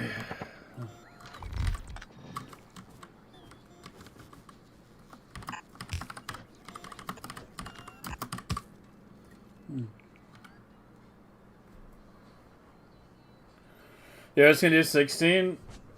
Maybe, yeah, I mean, like, I don't know. It's something I haven't played with much. But, what? Mine was... this one, right? Yeah.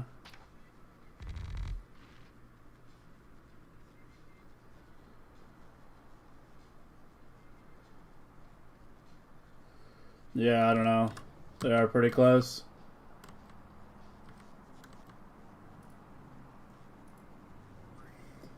Is it growing? Yep, it is growing.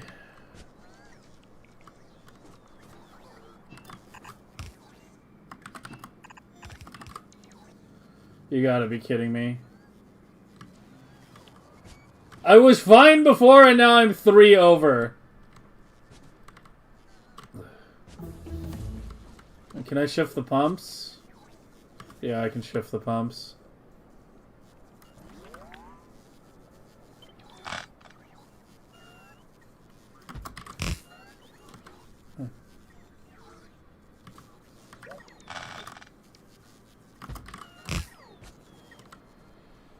There we go.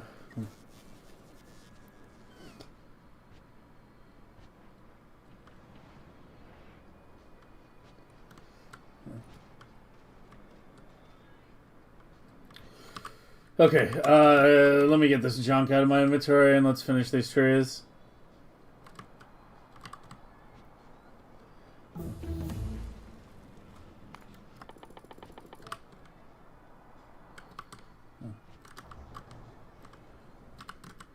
The reactors are like my North Star right now.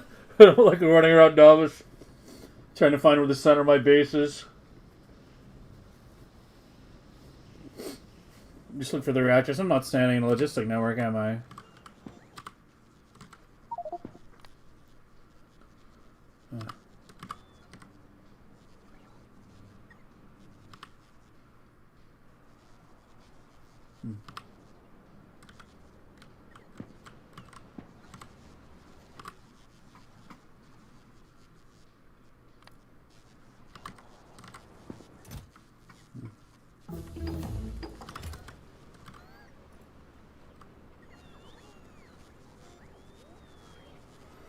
Mine was told is more. Yeah, I mean, mine wasn't as beaconed.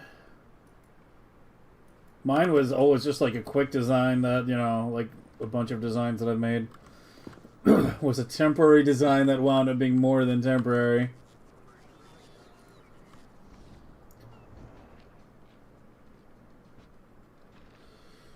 Alright, so you're all nicely grown now, right? Yeah. Mostly, except this area, which is growing. This is a separate block. Yeah, you're all good now.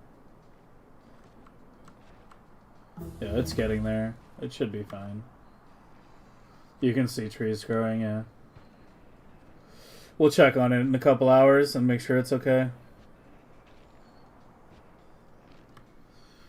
Yeah, well, fortunately, we're implementing some actual permanent solutions now. Like the tree system. Like, this is an actual final system that is clocked.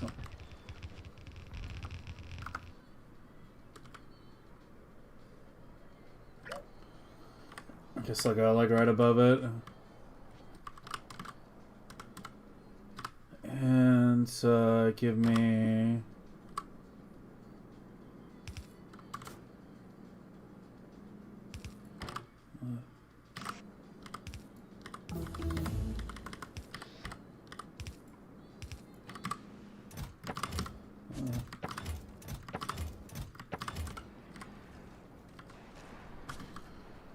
Get you all nice and saturated. And now for you.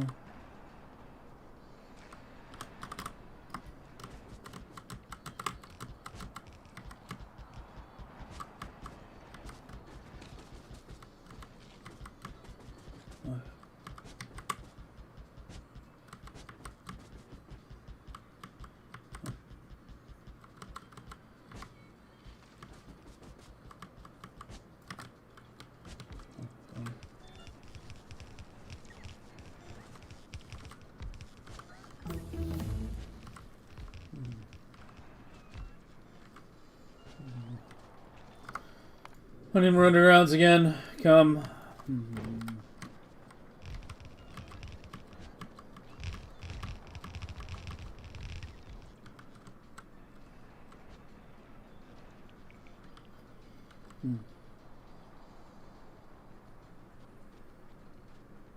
Oh, we're dipping a little. We're down to 3 mil. Por qué? Red and green is fine.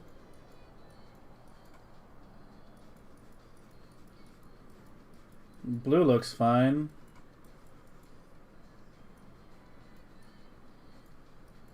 Oh, it's because I cut the iron temporarily. Yeah.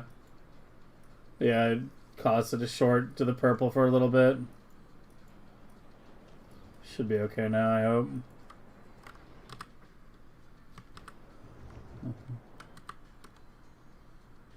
I'm gonna go to like 60 at a time. We don't need to put them down until, you know, they're about to spoil. That's when we need to place them. Alright, where am I? Wait, we did get all the undergrounds here? I thought we were missing a bunch. What is this? Forget that.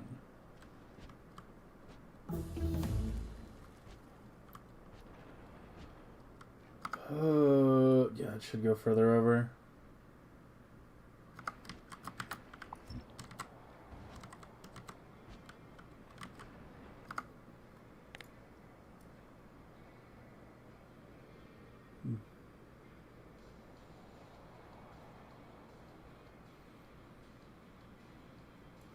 This should maybe go further too. I'm gonna go further on both sides.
Okay, I mean, it should be good for now. Let's go work on gray.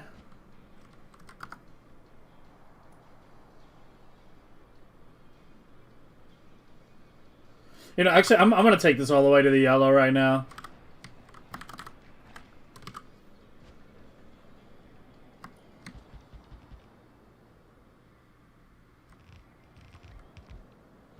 Which I apparently cut power without realizing.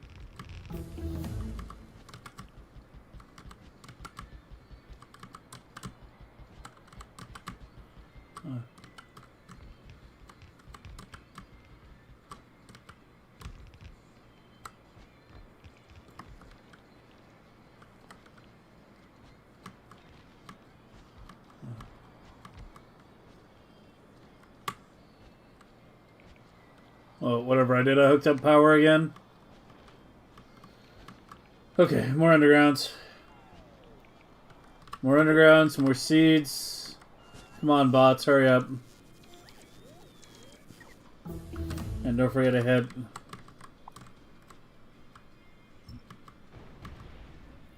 The rock remover.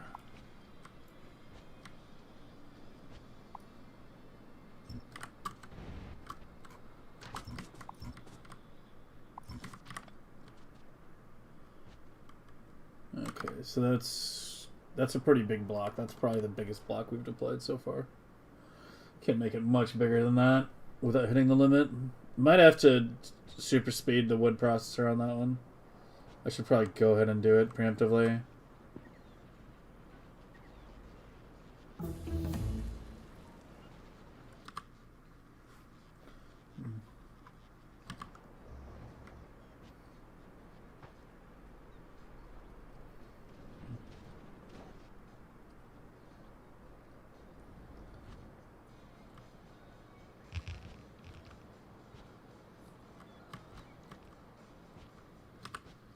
Did I not get any undergrounds? Seriously? Are you fucking kidding me right now?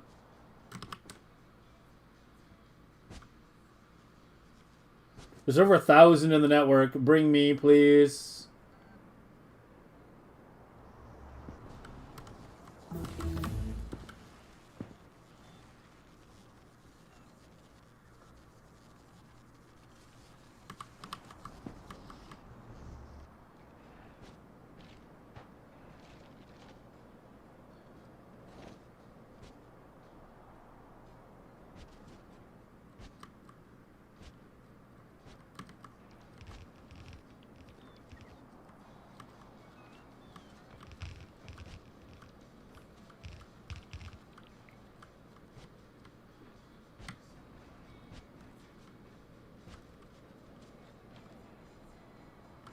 How many even is this?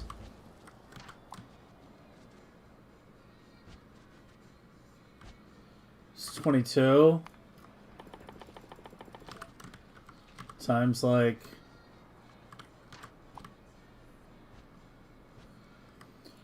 What's 22 times 8? 176? Okay, that's not that bad. Yeah. Maybe... Whoops. Speed that extra.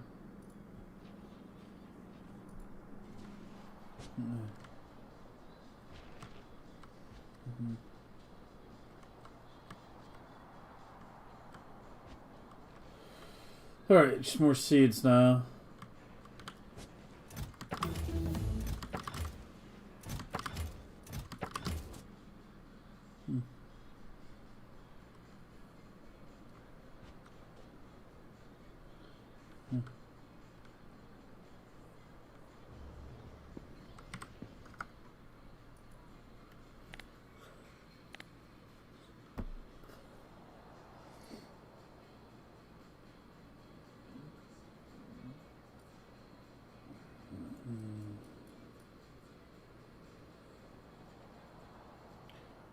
God, it feels like it's really spreading to the left.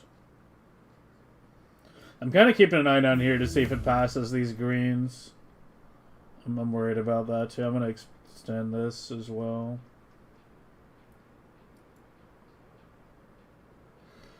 The bottom is my biggest area of concern by far.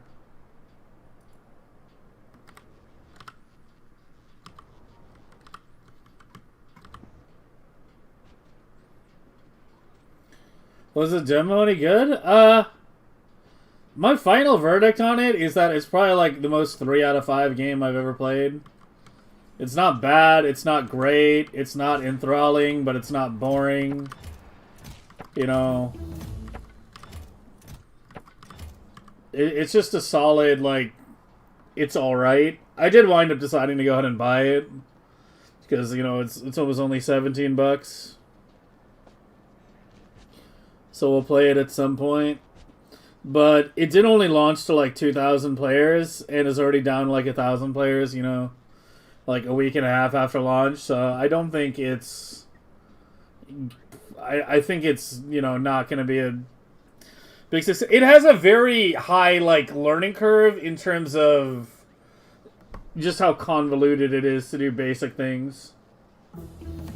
Like, it's very much set up around, like, you know, having, like, proper bot automation and scripting, and once you have that set up, things, like, will get smooth, but before you have that all set up, just performing, like, basic tasks feels very convoluted and tedious compared to other factory games. Like, just picking up stuff off the ground is something you can't automate easily, like, you know, early on. You have to, like, have the proper scripting for it and all that. So yeah, we'll get to it at some point, but like I feel like it's definitely a hard game to get into. And most of the people in chat who were saying they really enjoyed it were like programmers IRL, because it's very heavy on the programming aspect. But yeah, I do think it's probably the hardest factory game to get into that I've tried, because of just how, you know, tedious it is to get things going in the early game. Like, there are no belts in the game. I was thinking about it a bit more after I played it. You know, like, Satisfactory is a game of, like, only belts, no bots. Factorio has both. And Desync is, like, the complete opposite of Satisfactory. It's a game with only bots and no belts. So everything is being transported by these bots, which don't fly. You know, they're on the ground. And they do have collision detection as well. So actually having your buildings, like, spaced out far enough so that your bots, you know, can move around is also a consideration that must be made. But yeah, I mean, I deliberated quite a bit, but at the end of the day, I was like, you know, for 17 bucks, you know, if I go out and pick up food, like, for just one meal, you know, with maybe one side dish, I will usually wind up spending about that much anyway, so, you know, it's like one lunch cost, right? But the sale is over, so if you want to buy it now, it's 30 bucks. It was a launch sale. That's why we were checking it out yesterday. It's because there was an early bird sale. And yeah, I do know it's the Steam Spring Sale right now, but it's no longer on sale.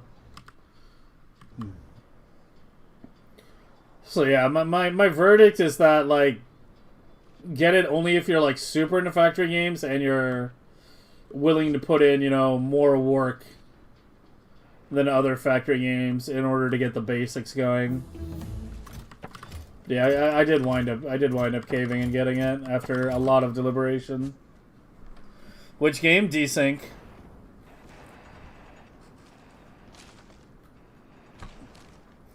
Satisfactory has bots? No, not really. Drones aren't really analogous to bots in Desync or Factorio.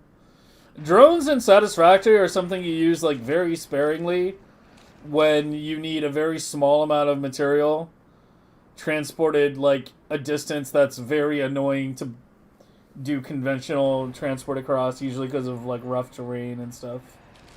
But drones in Satisfactory have a very long takeoff and landing time. So you want to use them generally only for, like, longer distance shit. But yeah, I think I only used, like, one or two, like, you know, plane drones in my entire Satisfactory run.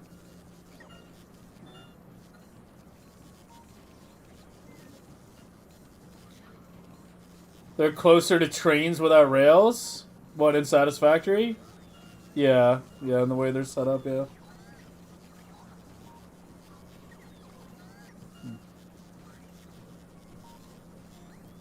I never used a truck. Yeah. I never used a single truck in my entire Satisfactory run. I just belted things across the map, and then eventually did trains.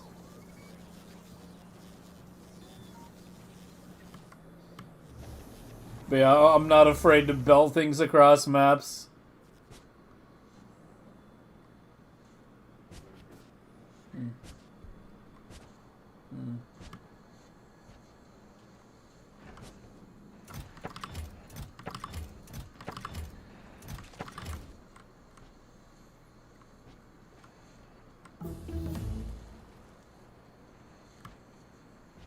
It's actually mostly planted, yeah. I think that should be good.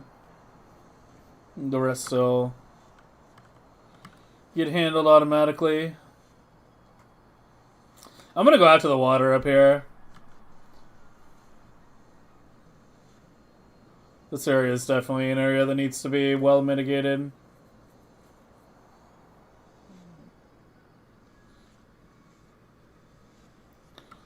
Trucks are better than belts, but are they better than trains?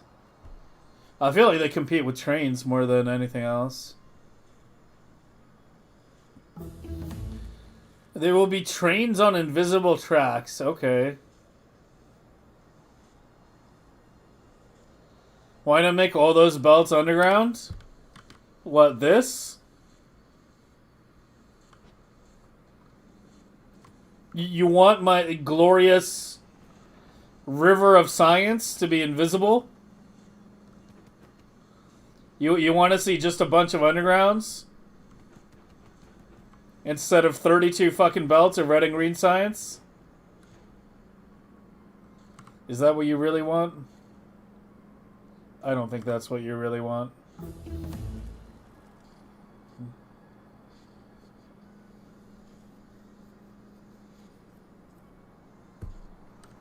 Is it UPS? No, I just use straight belts when I can because, you know, it's nice to see the rivers of science.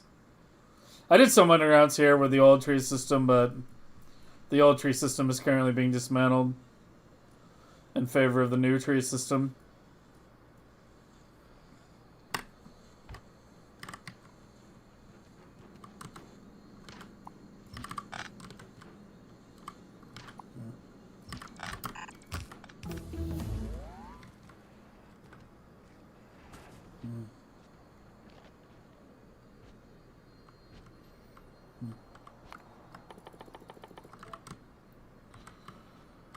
Okay, yeah, let's go ahead and extend you. Why does it feel like you're taking forever to get your shit? No, it's got trees. No, it'll get there eventually. Just needs time to saturate.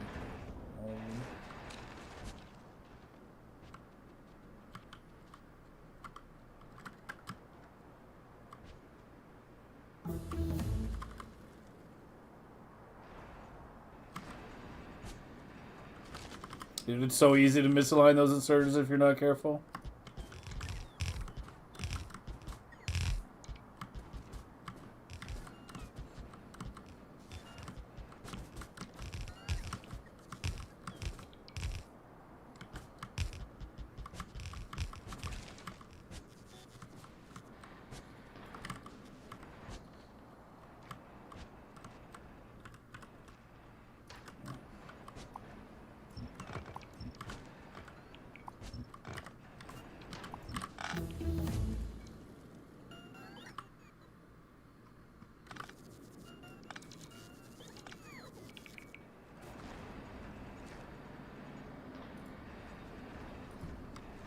This is Noctura? I haven't heard this one before.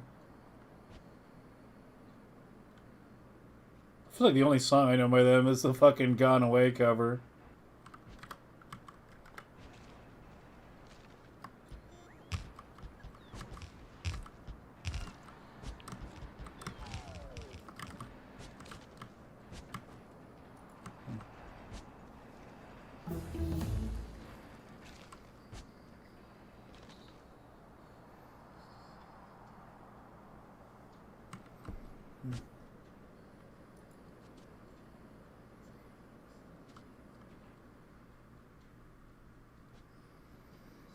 I'll get your song in a second.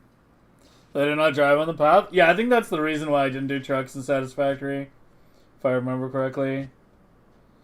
I was like, I'm not fucking building truck paths through the wilderness.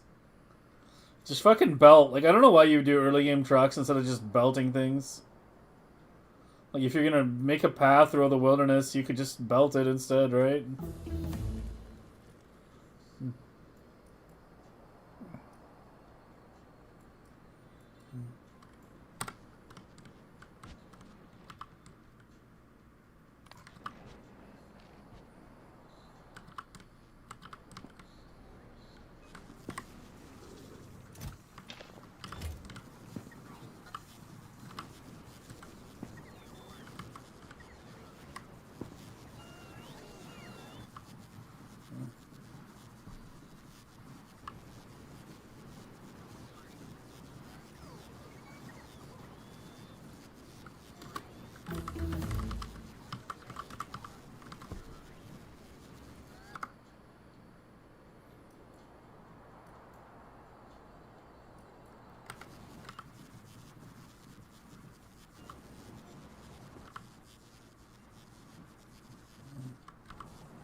Okay, let's get that damn yellow in place. Yellow, not yellow, gray. I'm looking at fucking yellow and saying yellow. It's gray we need to do.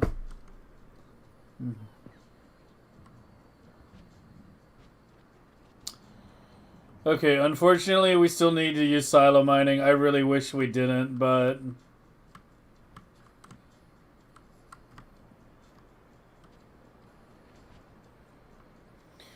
Dude, look at all the dead trees down here. From the old forest. It's just a fucking ocean of dead trees. Alright,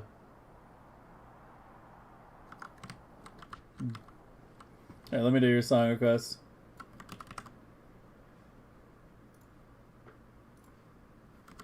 I don't even have this open. What is this? 4 of spades come inside my heart.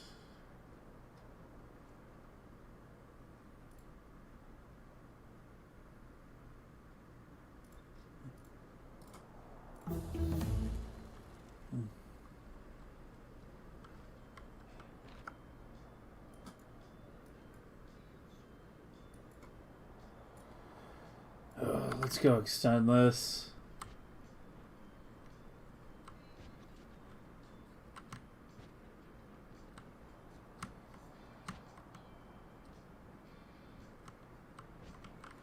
Where am I going? Hey, what happened to you?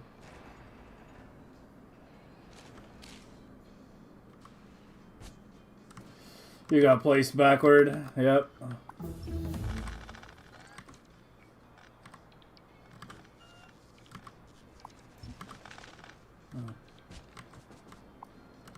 Gotta be more careful with that, man.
Alright. We got a lovely green here now.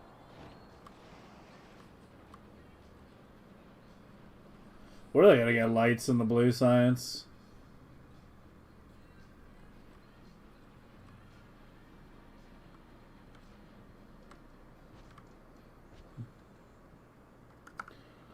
Okay, so let's think for a minute here. Because due to the way the water is located out here, it significantly complicates how things are going to look, especially with regard to pollution. So we are looking... A silo mine can get us 36 belts. Maximum. 32. Or I wasn't using all of them, yeah. 36. And...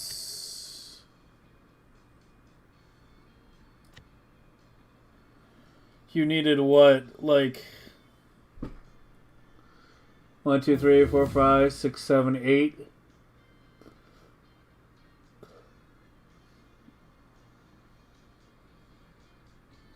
We need 4 belts of stone per gray. We want to set up 16. Yeah, we want to set up 16 for this, ideally.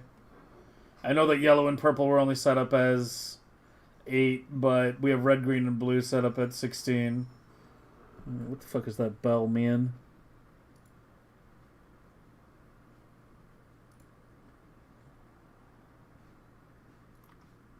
Okay.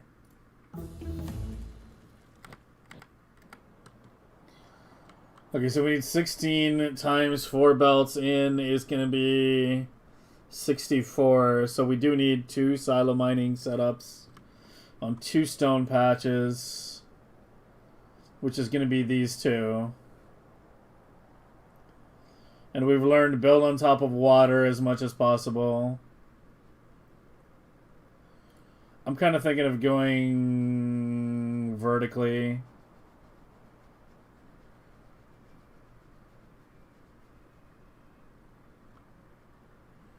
I mean, we've got iron and copper.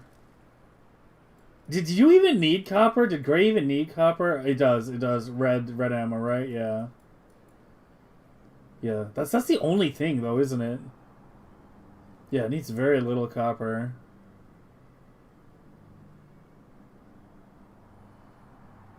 So close to not needing any copper.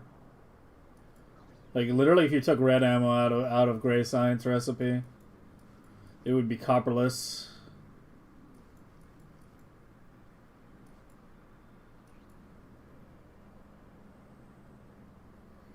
But yeah, it's 4 belts of stone per 1 belt of gray. And we want 16. So I'm thinking in a block like here.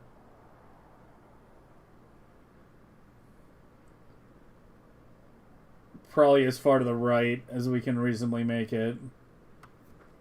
So that all this area can easily become trees. We'll probably have the science blocks here. The belts will be here.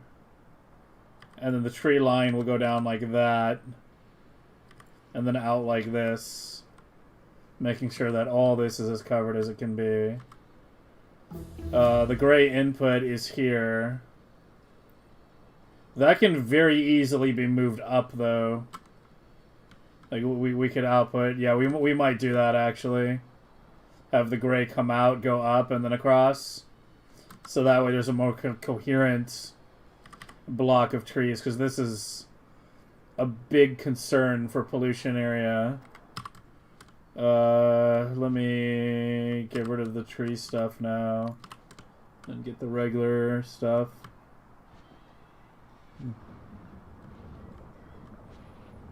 Who's the gray? I mean, it's...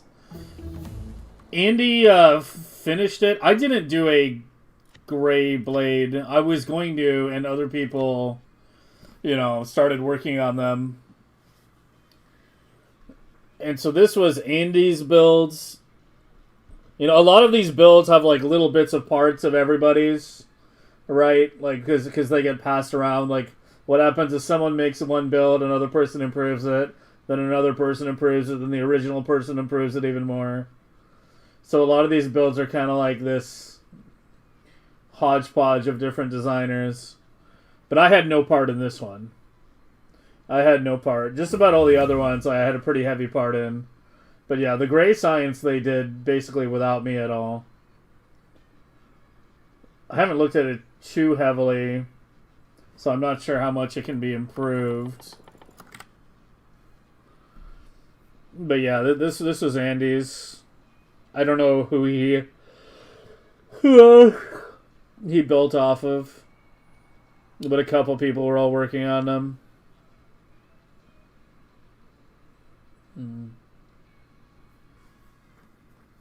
No, nothing. Literally nothing is clocked. We get to clock everything all at once. Probably later this week or early next week, depending on how quickly the UPS gets. Basically, once I start pushing like 14 update time or so with the Prometheum chips active, that's when we're gonna stop and do the clocks. We're definitely doing the clocks before we push to 6 million. That's without a doubt.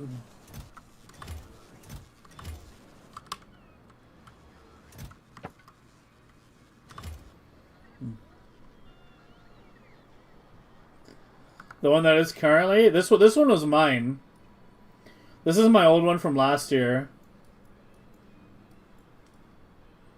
This is the old build I had from last year. I just slapped a whole bunch of them together.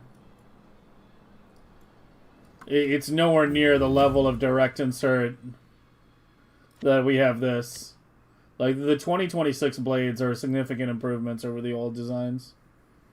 Like, this direct inserts the stone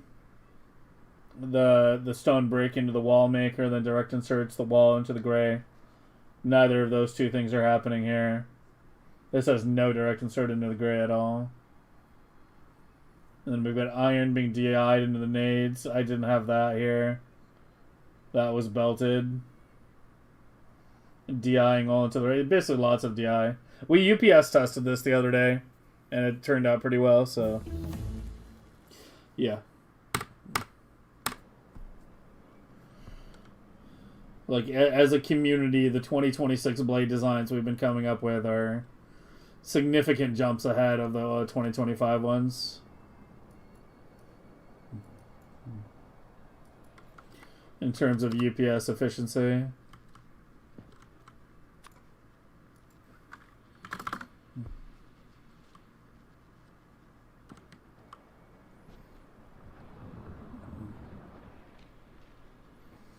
Is it impressive to look at? Yeah, there's about to be a whole lot more. Because I need to silo mine the coal as well.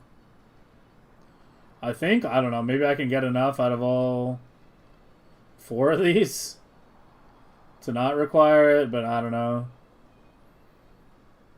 I really hate the silo mining because it's a lot of active inserters. I can't really clock.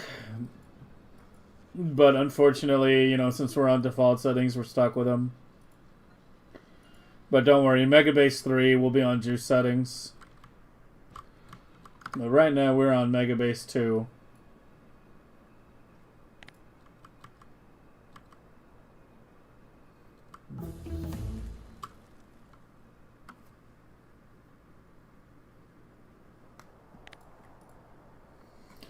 Okay, so to recap, gray science is going to go over the water here. We probably don't want it going too low because then it gets closer to the water here. So we're going to have it most likely go up. This is that the one song of theirs I don't really care for.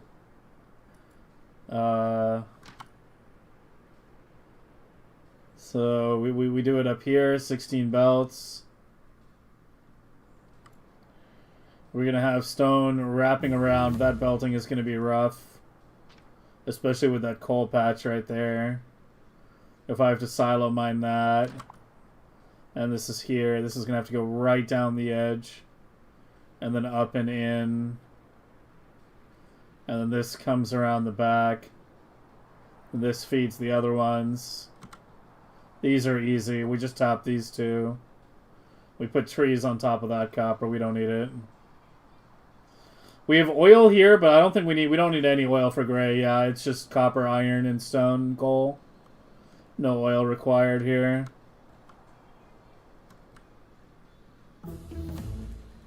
So we don't need that.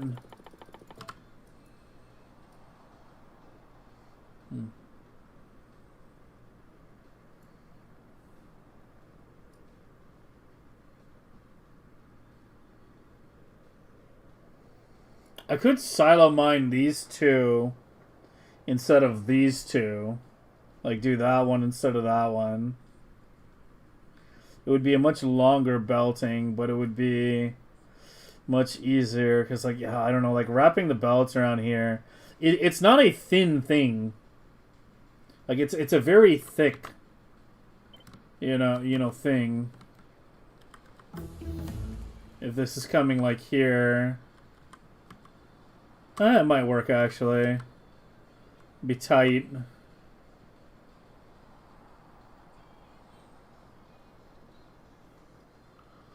But it might work. But then again, this is such a critical tree area. Because, like, we really need, like, a very high amount of trees here to mitigate the pollution from both the blue and the gray that's going to go here. And we 100% want to go over that biggest body of water, that one right there.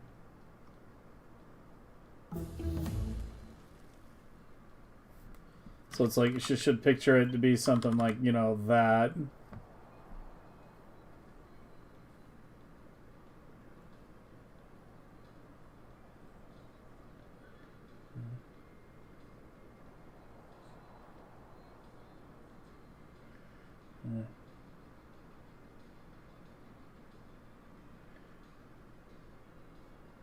I think I just got to start putting things down and see where it ends up.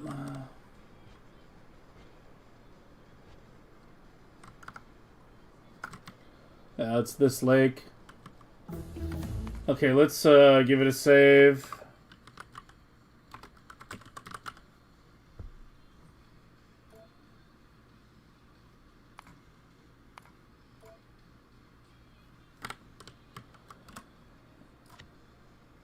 And let's get you... Fuck, I need to...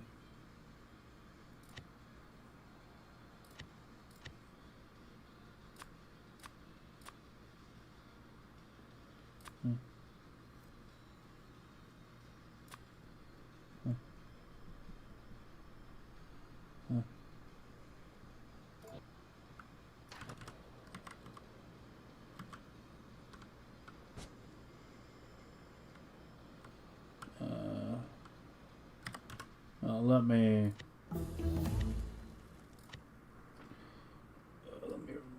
these.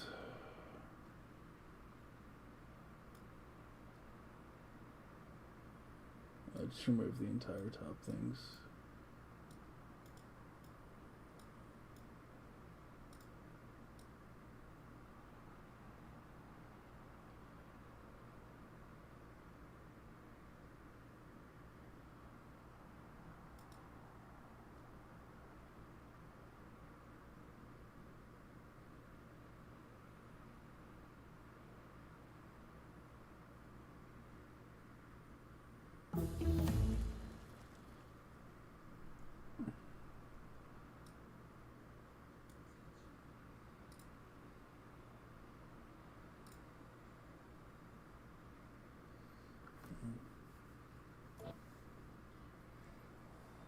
Hey, Whistler.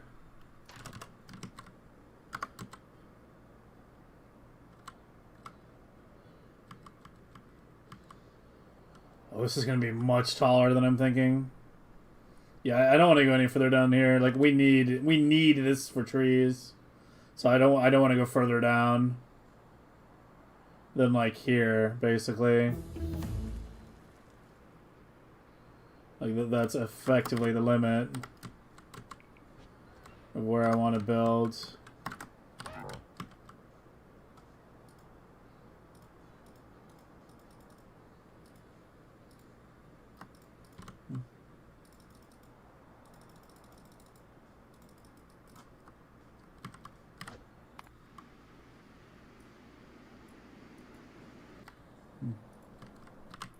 I need landfill. There should be like a 1K request in here that I can easily adjust.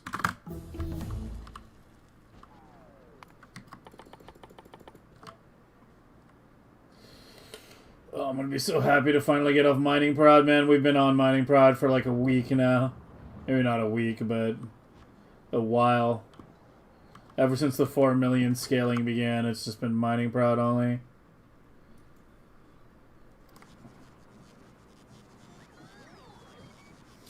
Alright, so when this is done, we'll have blue and gray set up for 6 million SPM.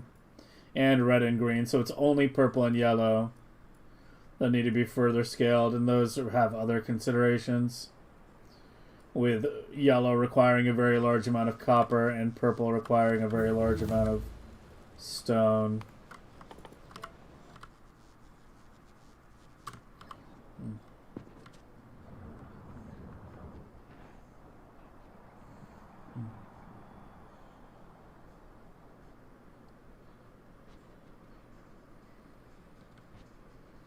I don't know if there's going to be enough room. I think there should be enough room, right? Yeah, there should be. It can't be that much bigger than this, right? It might go up to like here, so...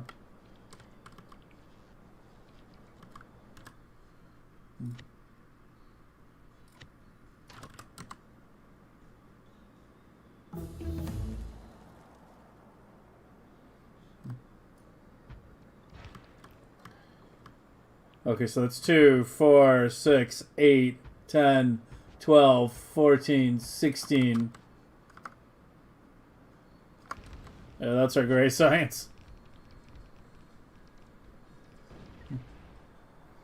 No, purple and yellow still need to be scaled up more. Final is a very specific word. Final might even be 8 million SPM. We have no idea. We have no idea. I'll probably just line it up to this belt. I'll just have that go straight out. And we'll shift this one up a little bit. And line everything to that. It would mean a lot of the belts are going to go out over the water, which is good as well.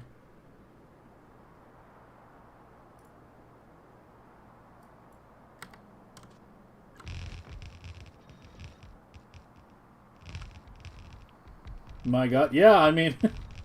We put the Mega in Megabase. I mean, what can I say? I'm not fucking around with this one. Still grinding away at trees. I did a good bit. Spent like what, like the first like 2 hours of the stream deploying more trees.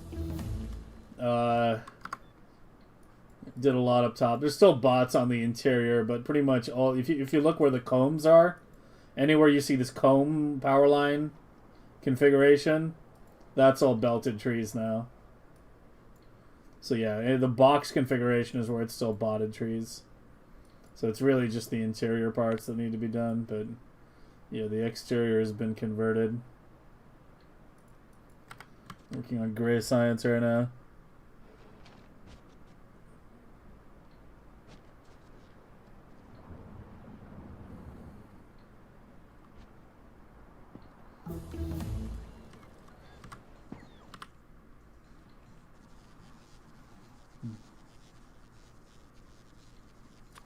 Where is that, like 500? There's a lot of beacons.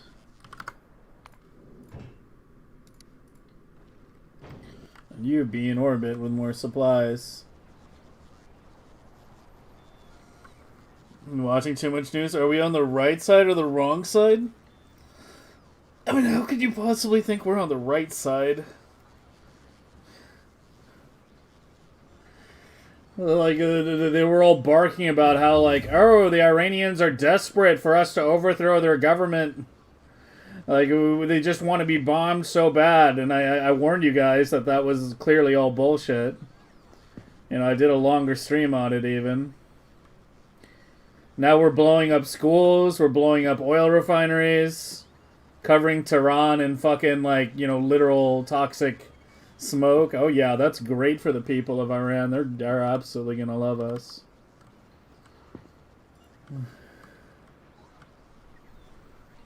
The Iranians? That's pure propaganda. That's pure propaganda. The 30,000 number is complete bullshit. It's the same as, the WMDs in Iraq, the beheaded babies on October 7th, the Naira testimony, back in the first Gulf War. It's just the standard atrocity propaganda that they always cite in order to, make you think that, these people are demons and need to be exterminated. They do it every time, and people fall for it every single time. They go, oh yeah, like, the WDs in Iraq were failed, but Iran totally... Do you have any idea how many people 30,000 people is? The nukes on Hiroshima and Nagasaki only killed, like, around 50,000 people initially. They eventually wound up killing 200,000 total over a period of time. And people genuinely believe that the Iranian government killed, like, 30,000 people in, like, 2 days? Like, they literally could not kill 30,000 people in 2 days unless they nuked their own cities.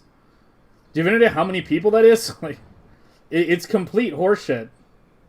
It's complete horseshit, and Western media keeps inflating the numbers, too. Like, there was a protest. Like, here's what actually happened in that situation. Like, here's what actually went down. So, as you know, the West has been sanctioning the fuck out of Iran in an attempt to destabilize and destroy it, right? Like, that's been a big thing that's been going on for a while. And some specific sanctions, like in the past year or so, I can't remember exactly which ones, hit the Iranian economy pretty hard.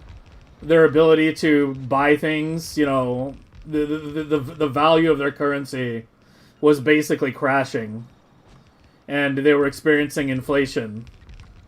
And so the value of their currency was getting heavily devalued, and this was causing, a lot of... And then there were also some decisions being made by the Iranian government that the people didn't necessarily agree with as being the best courses of action to be taken in this scenario. And so what happened is there were protests against the... against the current economic policies that were being implemented. And Israel and the U.S. saw this as their opportunity to attempt their color revolution, which they always do in these kinds of situations. They try to find a legitimate protest, and then they back the more extremist parts of it, and then they use their own agents, which they did admit to, by the way. Both Israel and the U.S. admitted to having agents on the ground during those protests, and then turn them as violent as possible.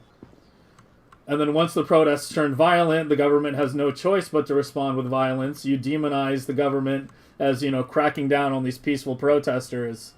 And, there you go. They do this every time. They do this every time. This isn't just in Iran. This is the same playbook that they run over and over and over and over again in all these countries. And we know this, like, even more for sure, because after we have numerous accounts of Iranians, actual Iranians, not diasporoids, who have stated, like, exactly this is what happened. And after these after that color revolution attempt happened, in which case I think it was about 3,000 people. That's the official figure. 3,000 people ish were killed. Mainly Iranian monarchists and people, and U.S. and Israeli agents who were in Iran. After their color revolution failed, there was very large pro-government protests that happened immediately after this, with people saying that, like, fuck Israel, fuck the U.S., we back the government. These violent protesters, this was not us. The U.S. and Israel sort of panicked with their color revolution failing, because they thought it would, as I said, like, we're living in a world where these days where the people who make the decisions are also drinking the Kool-Aid, right? Like, they believe their own propaganda. So I think the U.S. genuinely thought, like, oh yeah, like, we're gonna fucking, like, launch this little thing, and then, It's going to have some effect. And so when it failed, they kind of, Israel especially, sort of panicked a little and realized that they had effectively no more leverage over Iran. They had burned all their assets that were in Iran. Like all their, assets were now dead. And, yeah, that led to the assassination of Khamenei, which was their reaction to that. But yeah, no, we are absolutely not on the right side. I mean, the U.S. hasn't been on the right side of a fucking war since World War II. I mean, like, I don't know how people, like, still think that the U.S. can still be on the right side. We literally have been on the wrong side of every conflict since the end of World War II. Like, every conflict we've been in then has been, to serve the interests of Western capital or Western imperialism. And it has absolutely not been for the benefit of the people. I mean, just look at the current state of Iraq, look at the current state of Libya, look at the current state of Syria. Look at any of these countries which have been victims of U.S. intervention. They're either like borderline barbarism, or completely run by comprador governments, or,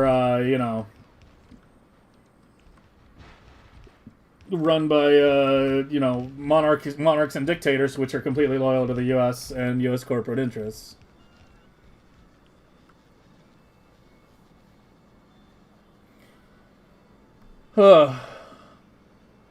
Okay, hold on a second. Hold on. Okay, guys, slow down for a second. I gave the whole explanation at once because, it's like you have to understand the whole thing in one coherent thing. It's not just a one answer. So don't spam me with how many Iranians you're given killed by the RGC. I answered that, as I don't do like short quippy answers. If you ask me something like that, I'm going to give you the full thing of everything I know.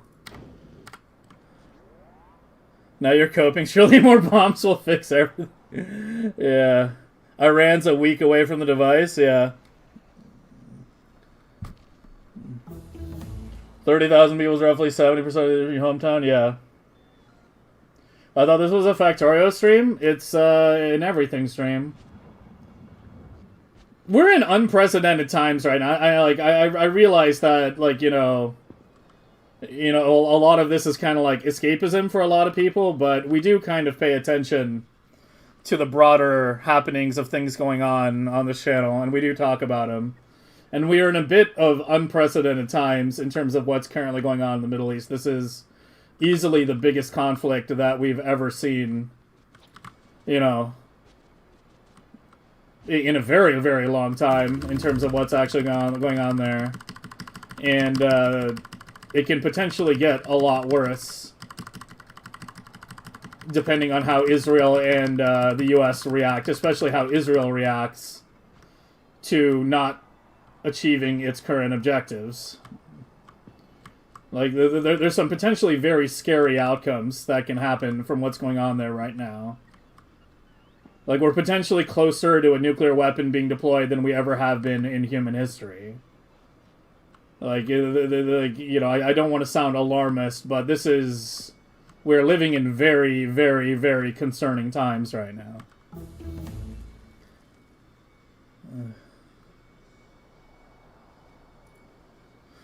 Sorry, let me catch up on chat. Okay, like, I'm going to sit here and just catch up real quick. Seeing a lot of racists use diaspora lately. I've never seen that connection. So seeing a lot of racists use, like, that's a very random statement.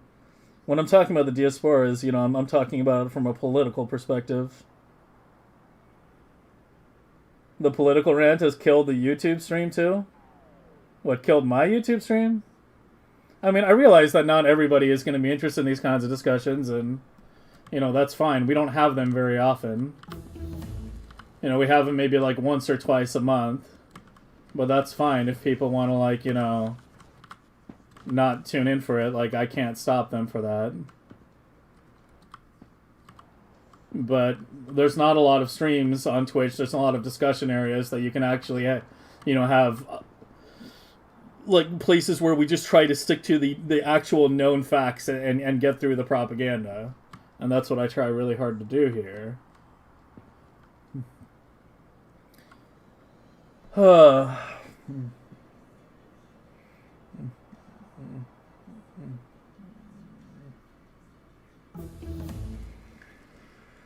yeah. The U.S. wasn't even on the right side of World War II on their attack. Yes, that's absolutely true as well. Like, the reasoning of why U.S., of how U.S. got involved in World War II is a lot more complicated than people think it was. You were too smart to not see that this guy walked here just so they can get riled up in an argument. I'm not blind to it. Like, I mean, like, this is how these discussions start, is usually someone asks me a question. You know?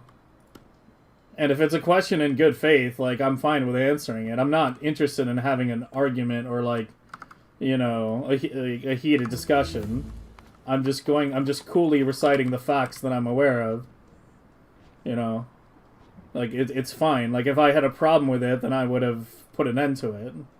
You know, I wouldn't have answered it. I would have said, you know, we're not talking about that today. Or something like that. But no, it's fine. You know, if things get out of hand, I'll put a lid on things, because I know people can get really emotional about these things, but, you know, one of the rules we have on this channel during these discussions is you gotta keep your brain on ice. You gotta keep your head cool. Refreshing to hear a base take on Twitch. Thanks, man. I really do appreciate it.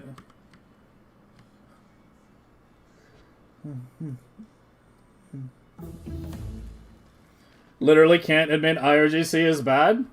I mean, I don't look at the world in terms of good and bad. If you're just looking at in the world in terms of USA good, Iran bad, then, you know, you've already made up your mind, and there's nothing that I can do to tell you. I don't think the IRGC is the pinnacle of morality. I don't think the Iranian government is the greatest government ever.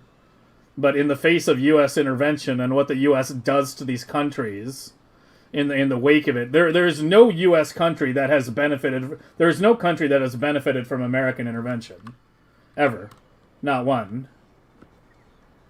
Hey, don't involve us. This is all you. Europe wants something to do. I mean, Europe is still backing the U.S. more or less. I mean, even if they're not like sending direct military aid, they're not sanctioning the U.S. They're not, you know, severing any kind of relations with the U.S. Their resistance is purely performative. The sad truth is, as much as we'd like to ignore it and go back to better days, it affects everyone. Yeah, it does affect everyone. I mean, gas prices throughout the world are absolutely skyrocketing right now. You know, depending on where you are, it's even worse. Like, I think Japan got something like 80% of its gas through the Hormuz Strait. And so they're kind of like, oh, fuck now. I don't know how many of you remember what happened last time Japan ran out of gas. But maybe some of you are historically aware enough to remember what happened then. But yeah, like, this conflict is having tremendous repercussions, far more than anything else that has happened, you know, in the past couple decades. That's right. It's all about Israel. This is all about Israel. Yes, this is Israel's project. This is Israel's war. The U.S. has specifically avoided direct conflict with Iran, and Israel did essentially drag the U.S. into this. The Cold War was closer? I don't really know at this point. Like, how Israel will react once their shell is cracked is a very, very unpredictable situation. It's a very volatile thing.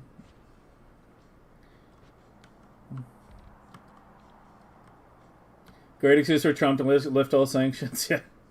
Yeah, the lifting of sanctions is just funny at this point.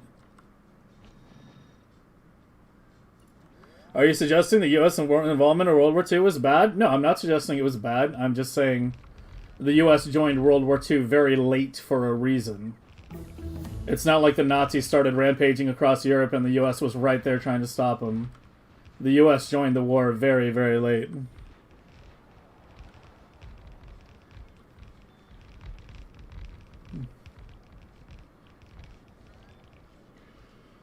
Oh, you're retarded? Like, okay, dude.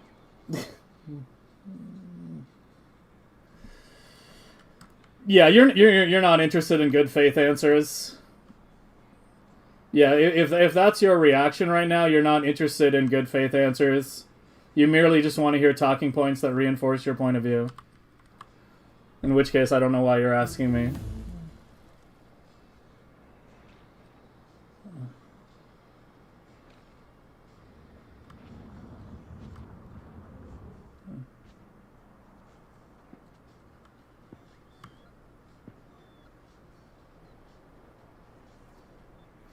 And 0 Point was correct.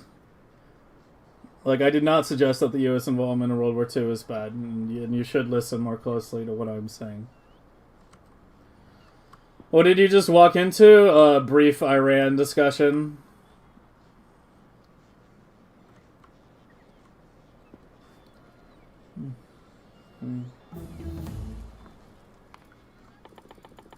Who basically was just looking for me to say that Iran is the devil and wasn't interested in hearing, like, you know, wasn't interested in hearing anything based in reality.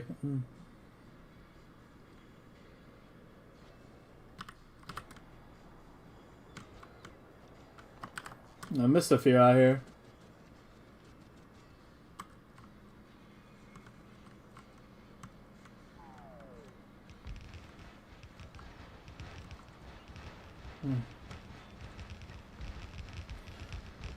But anyway, to cap things off, Trump is basically at the stage right now where he's getting shitloads of phone calls, you know, from people with a lot of power and money who are telling him, like, what the fuck have you done?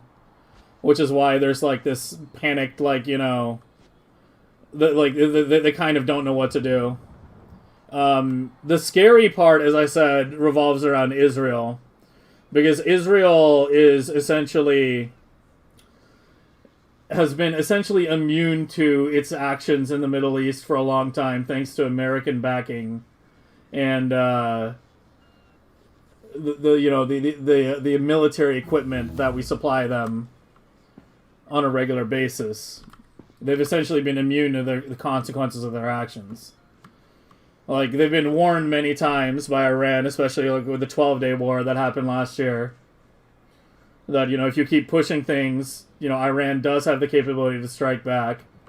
And we're finding out very quickly that the Western manufacturing base for this kind of thing is a lot thinner than people think it is. It's a lot more fragile. We make a lot less. Like, there's something like... We make something like 100 THAAD interceptors a year or something. Like, usually several are fired to take down, you know, one incoming ballistic missile.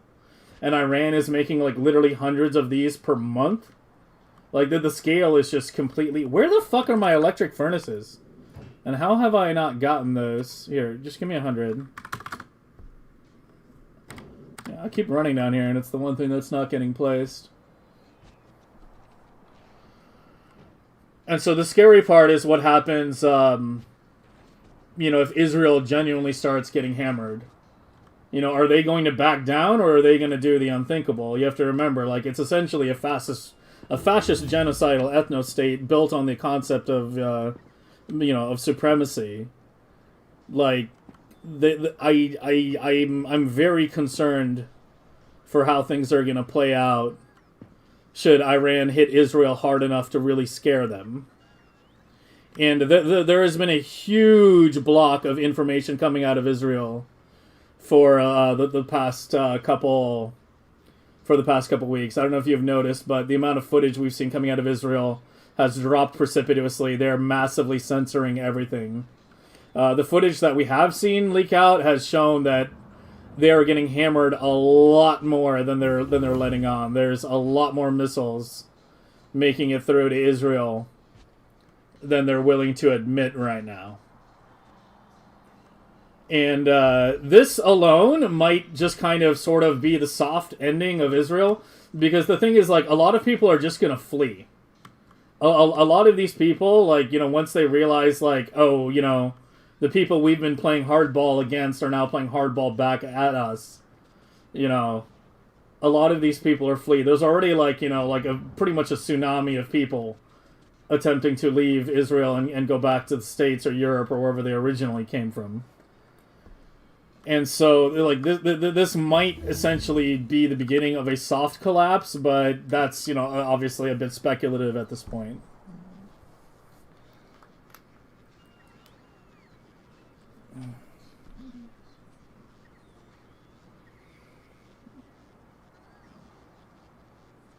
The one country that didn't say out, note out, was the UK. Yeah, yeah. As far as I know, Estonia is the one country that said like, "Oh, we'll help." But I don't know. Like the Estonian government is just always seems to be looking for a new boot to lick. I don't know. The fucking Baltics, man. Like a whole nother story. What do you do if you've created an aggressive monarchy? Like Europe just ignores them and accepts immigrant and makes them. Which country are you referring to specifically? Did Iran say they would continue their nuclear weapons program? Did they say they will use nukes on Israel if they get them? Do they want to destroy America? They don't want to destroy America. They want America out of the Middle East. They want America to stop, you know, helping Israel commit genocide. You know, they want the Palestinians to stop being genocided. They want yeah, and they want the U.S. to stop sanctioning them and trying to destroy their country economically. That's what they want. They specifically designed their weapons so they can't reach America. This is intentional. Iranian missiles cannot reach the U.S. They literally cannot reach here. This is intentional. Because their fight is not with the American people. And they are heavily relying on the fact that they know that the American people don't really want to be in this war. Like, a lot of them don't want to be in this war. I don't know if you've been keeping up with what's been happening with, like, the Gerald Ford and all that.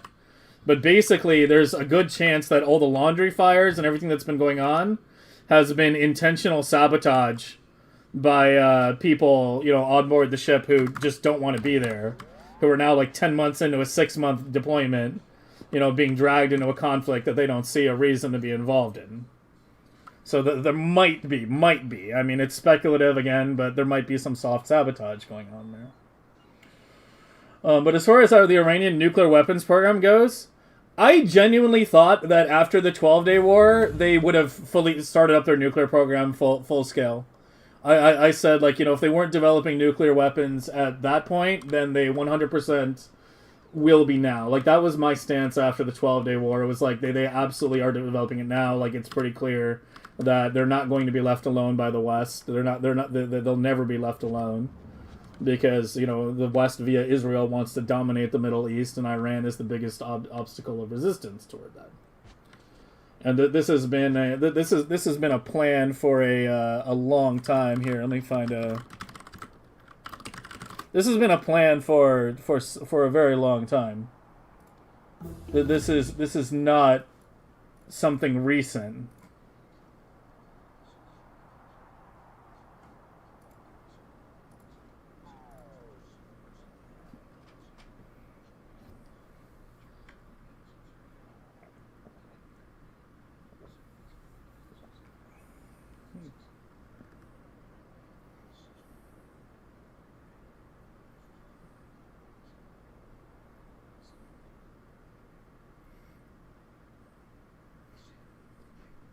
This is right after 9/11.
Listen to those country names. This was right after 9/11. Syria was basically, fully taken over by U.S. interests last year. We put an ISIS leader in charge, somebody who we literally had on the FBI's most wanted list as, a terrorist leader of ISIS, was now being put in charge, which just should show how manufactured all that actually is. And of course, he immediately starts, ethnically cleansing minorities, et cetera, because you're putting a full reactionary in charge. It's essentially a Bin Laden 2.0 situation. And then Lebanon is being fully invaded and by Israel right now, who seems fully intent on doing, a second Palestine in there. And yeah. If you'll notice, it's going after all the smaller countries first, and isolating Iran on the world stage, and then taking out Iran last. It took them a bit longer than 5 years. It took them closer to 20 years, but we're now at the end stage of that plan, which was concocted 20 years ago. Like, nothing about this is, off the cuff or new. And I'm super behind on chat. Let me at least get over here so my bots can start placing, and I'll try to catch up as fast as I can. Oh, to finish answering that question that Ernesto asked, do they want to destroy America? Yeah, no, they don't want to destroy America. They just want to be left alone. If so, the reason to attack preemptively is there. I mean, America wants to destroy tons of other countries. Does that mean other countries are justified in preemptively attacking America? The U.S. has stated their intent to destroy Cuba. Does that mean Cuba is justified in preemptively attacking America?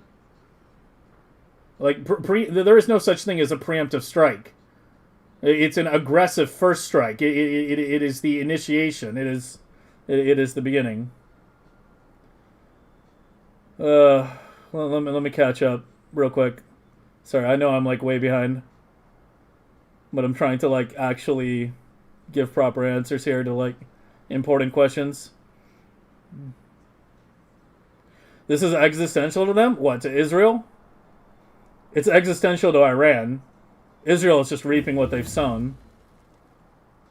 Well, I thought of the matter of the process, and I think it was some kind of AI-generated scheme to cripple Russia's. I don't really see that. Why is it crippling Russia? Trump sanctions on Russia oil? Yeah. Yeah, Trump was forced to relieve the sanctions on Russian oil, but this is not orchestrated by Russia. If you think Russia is, like, in support of any of this, then... Like, that's ridiculous. Like, Russia does not benefit from one of its few allies in the world being utterly destroyed. Like, Iran has been previously supplied with Russian weapons, etc. Do I even know what fascist ethno-state means? Yes, I know exactly what a fascist ethno-state means. Sometimes it just sounds like an American hater. I want to be really blunt with you, Joystick. Sometimes it sounds like you just blindly accept every part of American imperialism. Because every time I try to, I just list facts, you have this very sharp, allergic reaction to anything that I'm saying. Like, I genuinely have the impression that you haven't really started questioning a lot of things yet, but yeah.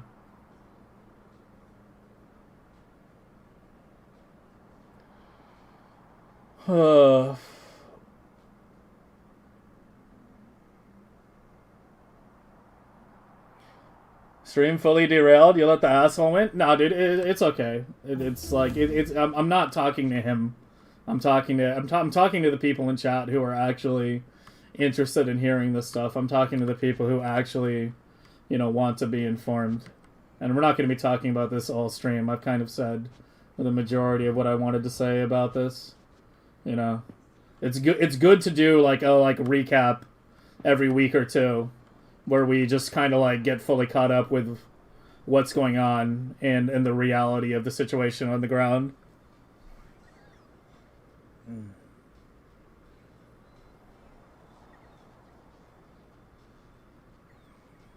YouTube can't hear this? What do you mean?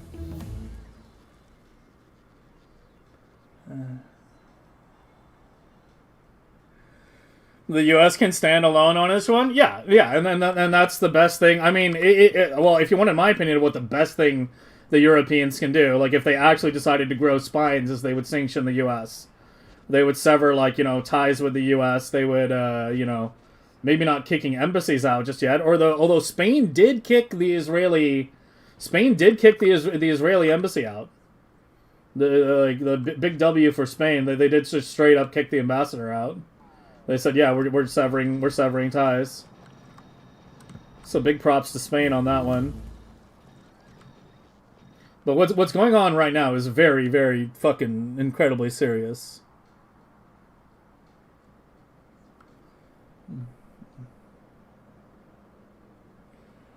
Cuba doesn't have the capabilities to strike America. Any attempt will turn in. Yeah, that is true. And Cuba doesn't want to strike America. The things you have to understand is these countries literally just want to be left the fuck alone. Like, they literally just want to be left the fuck alone. Like, all these... It's the U.S. and Western interests that are constantly sticking their noses in everyone else's affairs. Like, all these other countries, like, you know, for the most part, literally just want to be left the fuck alone to develop at their own pace and to be allowed to trade freely with the rest of the world, you know, without being heavily sanctioned by the U.S. Because people don't understand how damaging U.S. sanctions are. When the U.S. sanctions you... You know, does their full economic sanctions package, et cetera, et cetera. It not only applies to trading with the U.S., but trading with countries that are also allied with the U.S. Like, if the French, say, were to suddenly start trading with Europe, the French would be subject to, you know, a multi-year ban on trading with the United States. Like, and trade is central to global prosperity. So trade is key to, you know, countries being able to develop, you know, at a rapid pace. When you have especially a small country that is forced to develop everything themselves, it's much harder on that nation to, you know, reach the same level of development, if not nearly impossible, especially if the land that they control is lacking specific natural resources. Like I mentioned Japan earlier, but like, and we can talk about Japan again, because one thing Japan doesn't have is oil. Another thing they don't really have is very rich mineral resources. They are, you know, as a result, forced to be, like, heavily trade dependent in order to get what they need. But, you know, it's far from the only nation. You know, Cuba doesn't have, like, you know, big oil fields themselves. Like, they have to import most of their oil. They were getting it from Venezuela. Are we done here? I need speed modules. Yeah, you've got them. Just come. Oh, shit. Fuck. I dropped him too soon. Oh, that's not true at all, not true at all. I'm not sure what you're replying to, but, I mean...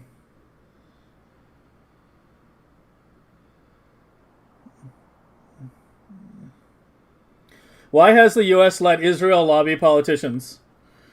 They don't really have a choice, given how the system functions. Like, at this point, you have to look into the system. AIPAC and a lot of the Israeli lobbies are not licensed as foreign agents. There's a law called FARA, Foreign Agent Registration Act, whereas if you're a political organization that is, you know, registered in a part of a foreign country or representing a foreign country that is lobbying in the U.S., that is attempting to, you know, lobby U.S. politicians, you have to register as a foreign agent and you have to specify where all your funding comes from. It has to be all out in the open. AIPAC is not subject to being a Foreign Agent Registration Act, so essentially what happens is U.S. taxpayer dollars get sent to Israel, and then Israel uses those taxpayer dollars via AIPAC to buy American politicians. You know, as you could see it most clearly in, like, you know, Illinois. They were even bragging about, you know, the candidates they were opposing losing. There was one president that did try to get Israel's AIPAC to register as a foreign agent. Who knows enough history to know which president that was and what happened to him? We couldn't hear the video because of the politician? Oh, shit. Shit, yeah, I forgot about that. Yeah. YouTube videos don't play on YouTube. Yeah, it's part of the music settings I have set up. Yeah, you have to come to Twitch if I'm playing a YouTube video, unfortunately. Sorry about that.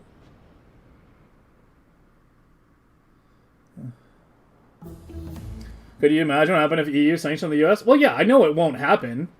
I'm just saying, like, that would be actual measures. That would be actually having balls. That would be, you know, actually taking real action, right? As opposed to merely just saying, "No, we're not going to participate in this," but still supporting the US materially in virtually every other capacity.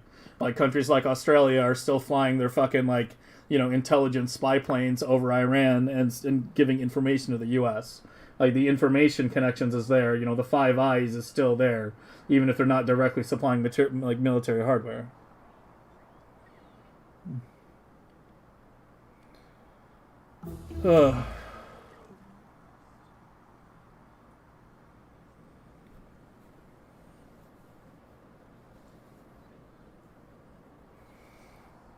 You might be the second streamer outside of immediate political content I've seen him talk about American imperialism. Yeah, thank you, man. Like, both of you and the person who said it earlier, like, you guys are the people that I do these conversations for. Like, obviously I'm talking to a huge spectrum of people. Some people are very clued in to American imperialism. Some people are, not clued in at all. Most people are somewhere in the middle where they have some idea of how the American empire functions and what it does, but, it's not a very deep understanding. They just kind of know events and not how they're connected. But yeah, the reason I do this kind of talks, the reason I do these kinds of explanations is because, it's something I do know a lot about. It's something I do a lot of research about. I spend a lot of time educating myself about it. And I know I can talk about it, coherently and clearly, to the best of my ability. Sometimes I'm not perfect. Sometimes I don't explain things as well as I could. But yeah, like, I do this precisely because it's something that's not really talked about to the level that it needs to be talked about. AIPAC will always lobby in the U.S. election system will require massive campaign finance. Yeah, but the thing is, exactly time consumer.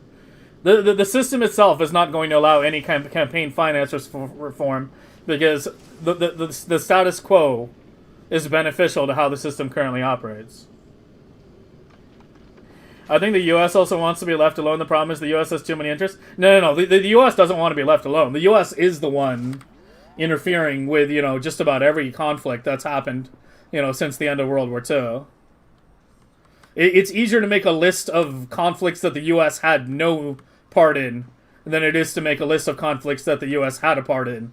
Because they had, a part, to some degree, in so many conflicts. Especially when it comes to South America, over the past 100 years. But the thing with American imperialism is it doesn't benefit the people of America. I think that's a big part that a lot of people don't really understand. Like, the people of America, the people never really benefit from imperialism. The people pay the price for imperialism. The people's taxes are what fund the military. The people's sons and daughters are the ones being shipped off to die, etc., etc., in the jungles of Vietnam, and in the deserts of the Middle East, in the mountains of Iran, etc., etc. Like, the imperialism benefits, the people at the very top. Like it's essentially there because the most powerful people, politically and financially powerful people in the country, benefit from it. That's why it keeps going. Like, American imperialism is detrimental to the world and does not benefit Americans in any way whatsoever. In some ways, imperialism is a way for laundering money from the American populace to, to the ruling class. Because the people who are benefiting from imperialism are not the ones that are paying the price, and the people who are paying the price are not the ones who are benefiting from it. In none of these conflicts for oil or whatnot have our gas prices ever gone down. Right? And of course now they're going way up because Trump got involved in something that he never should have gotten involved in. But yeah. It was JFK, yes, you were right. All three of you are right. It was JFK. Means to know Canada is pretty much done with the U.S. We're trying everything to get out from the U.S.'s thumb for the past 5 years. It seems. I mean, I don't know, dude. The thing to understand is there's an increasingly bigger divide between the people of these countries and the ruling classes. Like, take Germany for example. A lot of Germans are not very in favor of Israel and its project and center. There've been massive protests, etc., etc., and the German government has cracked down incredibly hard in a basically fascist manner, just completely going after anyone even speaking in favor of Palestine and against Israel. So these divides, these contradictions are growing sharper and sharper, where these interests serve the ruling class but not the people, and the people can increasingly see what's going on, especially in the modern age where it's harder and harder to hide things, because it's not all gated behind cable TV or something. Like people all over the world have phones and cameras, and stuff is being recorded and uploaded all over the place.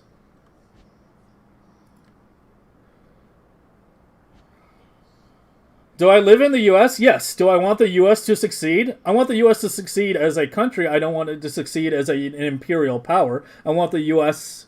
to work in favor of American citizens, and not to blow up brown people in the Middle East. Do I hate the U.S.? I hate American imperialism. Sounds like you just hate the U.S. That is incredibly reductive and reactionary, to be blunt. Yeah, like what you're saying is just fully reactionary sentiment. I dislike what the U.S., but I'm still a patriot and I live where I live. If you lived in Nazi Germany, would you be like, well, I don't like what the Nazis are doing, but I love Germany and I want them to succeed? Would you be saying the same thing? Like, at what point does the line get drawn? The most patriotic thing you can do is criticize your country.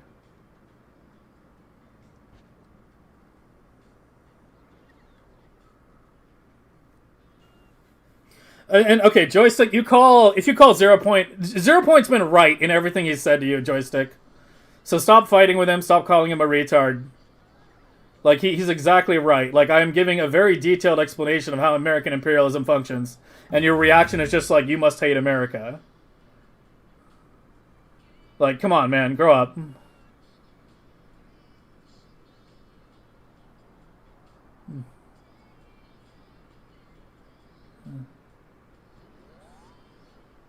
I'm from Germany, and you're very annoyed about our chancellor absolutely sucking America's and Israel's cock? Yep. Yeah, Merz is fucking like, oh my god, dude. Merz is like so fucking cringe. Of all the European leaders, like Merz and I think Callas are the two that I just like, every time I have to like see something with them, I'm just like, oh god, not these idiots again.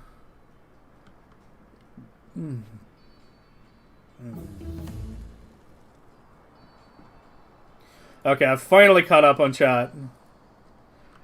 I think you do hate America. I mean, I don't even know. You just want to. Oh fuck, we got shit down here. Like you really want to just put me in this box. Like I feel like you are speaking from a very reactionary perspective, and you just want to put me in this box so that you can just kind of dismiss anything I have to say.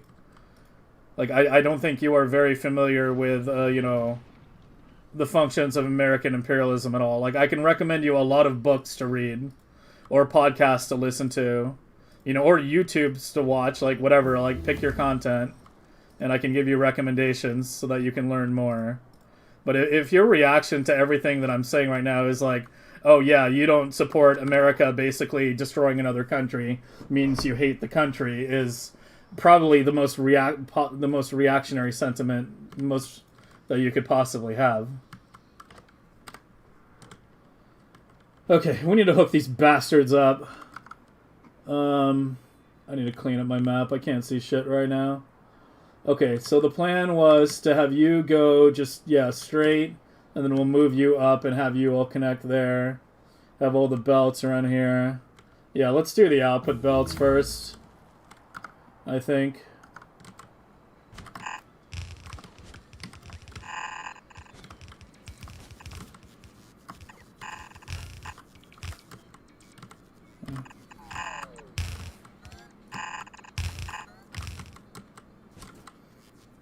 Like, people have no idea how great the quality of life in the U.S. would be if, all the financial and, material power of the U.S.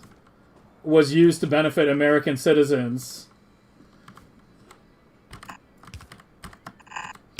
And not just, feed the ruling class. Not you're listening to me for a couple of years of familiar local and global. I mean, if your reaction to what I'm saying is you just must hate America, then I'm sorry, no, it doesn't sound like you're familiar. You know, I talk to a lot of people. It's basically my job to talk to people right now. And I'm telling you, I'm not trying to be rude. I'm saying that I think you have a lot to learn in that regard, if that is your reaction. If those are, you know, if those are your reactions to what I'm saying. And there's nothing wrong with that. We all have a lot to learn. I still have a lot to learn. There's a lot of things you have to know and understand in order to, like, discuss these kinds of things, you know, in depth. And nobody knows everything. I don't know everything.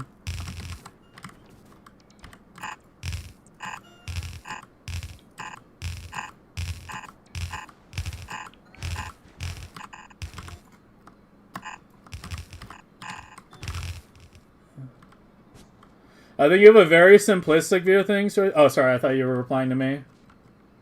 Okay.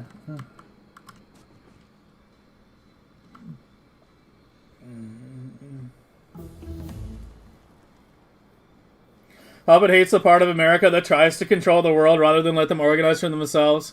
Hobbit found a more isolationist view. I'm not an isolationist per se. You know, I fully believe in, you know, in having connections and relations to other country, and other countries, and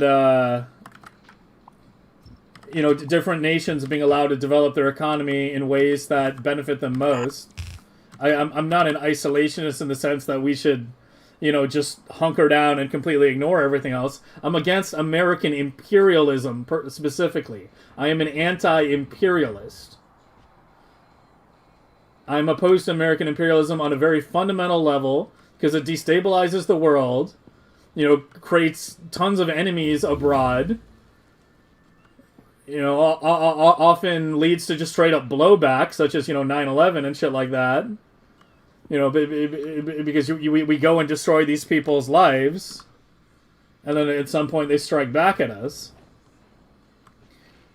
and then we just call them terrorists instead of, like, you know, in order to paper over the fact, in order to paper over the atrocities that we committed first.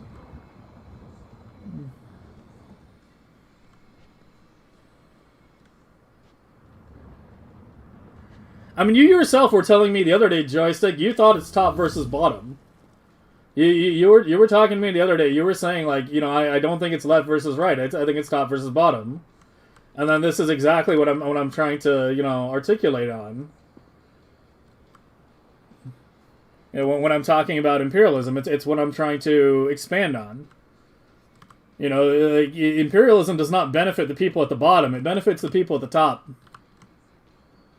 Like, you're American, I'm American. Neither of us benefit from American imperialism, so why should we support it? And even if we did benefit, if the cost of that benefit is us, you know, creating enemies all around the world, you know, just killing and genociding and slaughtering people, like, all over the fucking world, and creating enemies all over the world, is that really what we want to do? Is that, you know, is that really what we want? It's not what I want.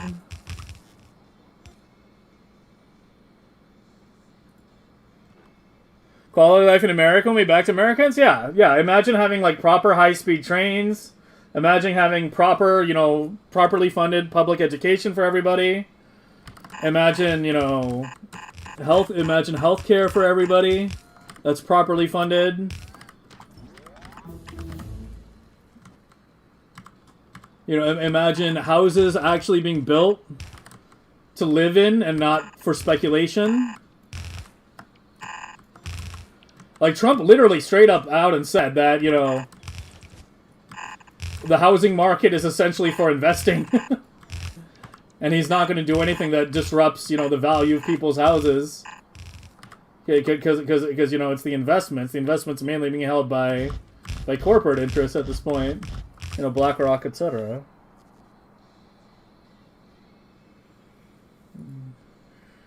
The movement started in Canada, saw Cascadia, yeah. Separating from the Union in California? I mean, I'm in California.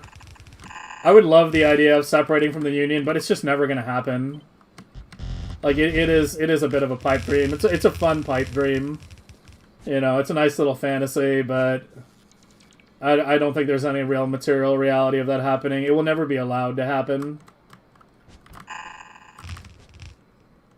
How many more? 2 more? Yeah, we're almost done.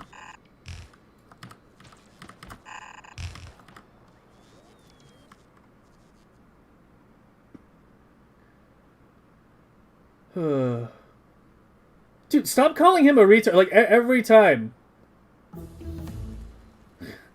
Bro, I'm giving you, like, a really high grace period right now. Like, normally I would have timed you out a while ago, and you are just... Yeah. Like, stop. Like... like, holy fuck.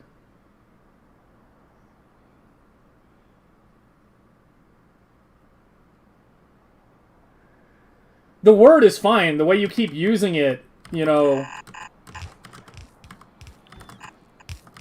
against somebody who is actually bringing up good points is kind of, like, toxic.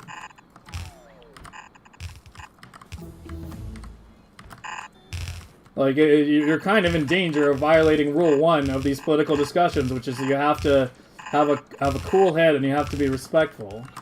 You know, if you're not willing to be able to engage with opinions that disagree with yours, then, you know, there's no conversation to be had. I need more belt. I need to fucking up this shit. We're gonna need a ton for, stone and coal, too.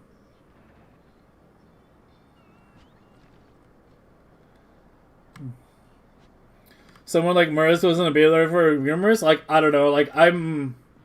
The much younger generations, like the people that grew up in 2000 later with smartphones and were basically in perpetual social media bubbles from a young age, they seem to, I don't know, like, I don't know how many of you have, like, talked to, like, you know, younger kids these days, or have, like, you know, nieces or nephews or anything like that can give you an insight into this, what's going on. But, like, they seem to kind of fall into, like, 2 categories. Like, I'm generalizing very heavily here. But, like, a lot of them seem to either just be very closed off and very, like, socially reclusive, or they generally are just, like, complete, you know, like, essentially the logical result of someone who's been surrounded in a propaganda echo chamber their entire lives and has never known anything else. So I don't know. I don't really have faith for the youth to save us, honestly. I think I think the opposite is more likely. There's a lot more information showing, like, youths like skewing, like, super far right than anything else.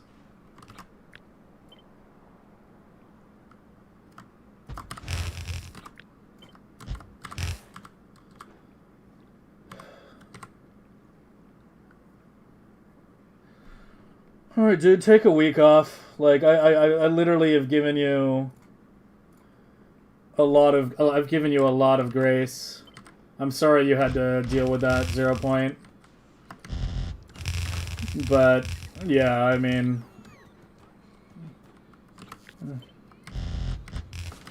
like, you know... The thing is, the thing to understand when trying to, like, deprogram somebody from, like, American...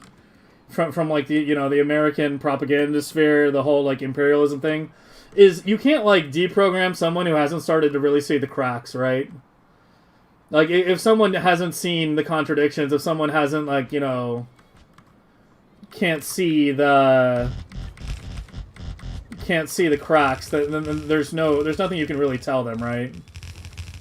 You can only really speak to people who have started to understand that, you know, these systems do not serve us and are not really in the best interests of the majority of people, both here and on the world, around the world. But yeah, I mean, the thing to understand is, like, if any of you, by the way, want, like, much deeper reading into this, because, like, I do think it's very important that, you know, you don't get all your information from me. if any of you want like much deeper reading into this kind of stuff, you know, I can give you like books and stuff to recommend. I don't know. Do you guys think I should start a political channel on Discord where I just like give like recommendations and stuff to read? I've been thinking about it.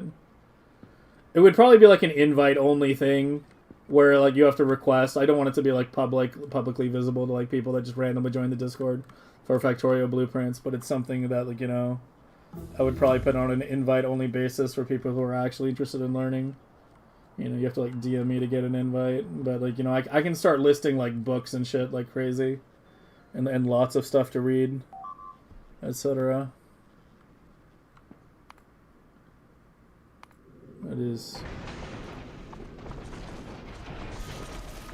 Yeah, that's because it's just chilling at a kilo forever. It's running out of rockets. It's fine, it's whatever. It's actually run out of engines, apparently.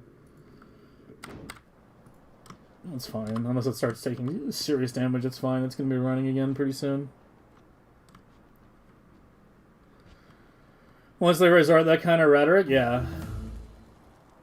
Yeah, I mean, you were calling him a weasel too, but I mean, he called you a retard like literally half a dozen times before you called him that, so you get a pass. He doesn't. But yeah, like that's exactly the kind of rhetoric that, you know, I have to draw a line. As I said, like, I know people tend to get very emotional with these kinds of things, and I do my hardest to try to, like, give people grace and to try to, like, you know, address things in a calm and rational manner. But, you know, I can only say so much. I can only talk so much. If someone doesn't want to listen, you know, then they don't want to listen. I can't make them listen.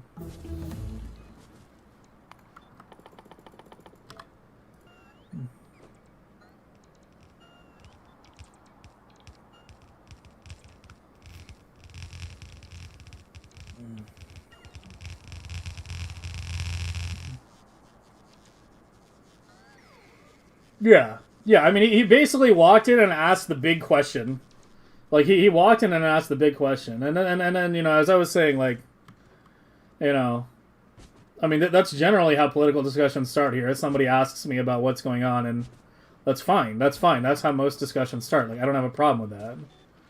But, you know, you need to be, like, you need to be able to hear... Like, when discussing anything like this, you need to be able to... You need to be ready to hear and engage with ideas that don't necessarily match your own 100%. Right, like, this is not an echo chamber. This is never going to be an echo chamber. You know, I don't ban people for having different viewpoints than me. You know, I try to talk to them, I try to discuss things, and sometimes we don't agree. But, yeah. I think you should. It's important to keep expanding the surface area. Yeah. Can I get a hall pass as well? Okay, since we're doing this discussion, like, I don't know how much I'm going to be posting in there. Like, I did start the music channel, and I have not posted in there anywhere near as much as I would like. But if you are interested in being, you know, joining a politically focused Discord group where we, you know, can talk about these things, you know, a little bit, it's probably mainly going to be me posting relevant articles and giving you guys like book and deeper recommendations of learning. But yeah, if you are interested in this kind of thing, DM me on Discord. DM me on Discord. But it might be a little slow to get started up. I'm just letting you know right now. Like, it's the kind of thing where it's like, I'll put information when I can, but yeah. But I don't want it to be like a normally publicly viewable channel. Because, you know, this is a gaming stream first, and most people joining there are, you know, trying to get my PoE filters or Factorio blueprints. I want it to be something, you know, where I want it to be like an opt-in thing where only people who are genuinely interested in, you know, in hearing more.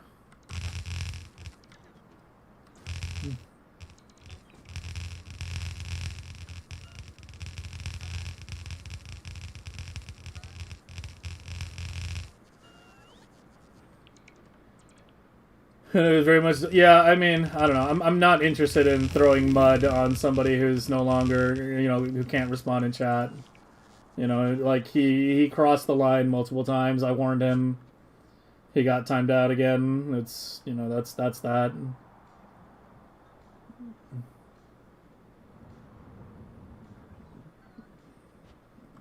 There's nothing more to discuss there. Ban or not should stop you from viewing. There's a setting. Banning somebody from your channel doesn't stop you from viewing them. But if you block somebody... If you block somebody on Twitch, there is a checkbox that you can select that prevents them from viewing your channel. I know because I actually have that option engaged. Like, if I ban someone, they can still view my channel, but if I really am just completely done with them, then I will block them as well so they can no longer even view my channel. Of course, they can log out of Twitch, you know, and still view it there. But yeah, if you're seeing that, he probably blocked you. Never talked to the guy? I mean, I don't know. I'm kind of just not surprised if he's blocking people whose opinions he didn't agree with. Like, I don't know.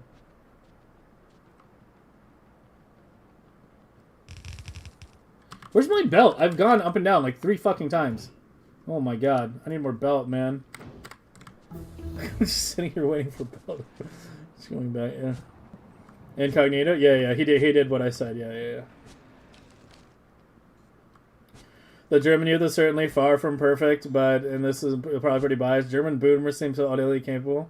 Oh yeah, dude, American boomers are just completely rotted. Like, if you talk to American boomers, like, they basically just watch, like, Fox News and Newsmax, like, all day long, and they just take everything, you know, for granted. And, like, you know, CBS is basically no better, CNN is no better, all cable news is completely garbage, but they take cable news as... You know, they take cable news as being the arbiter of truth, and anything that contradicts cable news is obviously false. Like, you can't even talk to them. You can't even talk to them. You know, I have family members which are like this, where, like, you just literally cannot even talk to them about anything even remotely political anymore, because they're just completely, like, super fucking far right, and they have no idea they're even far right. They just have no idea. That's the craziest part.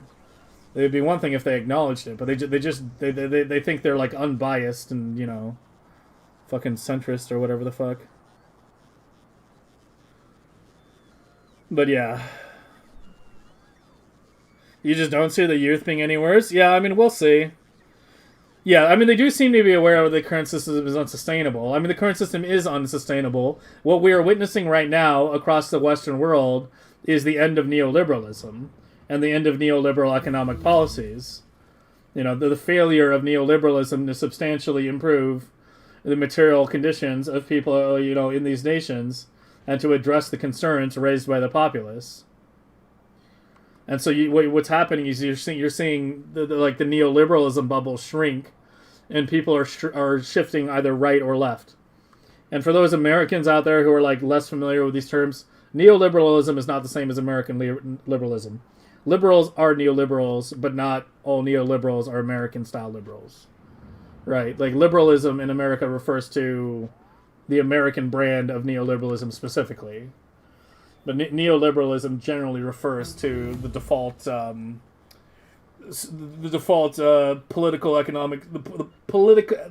economical system, you know, in Western nations.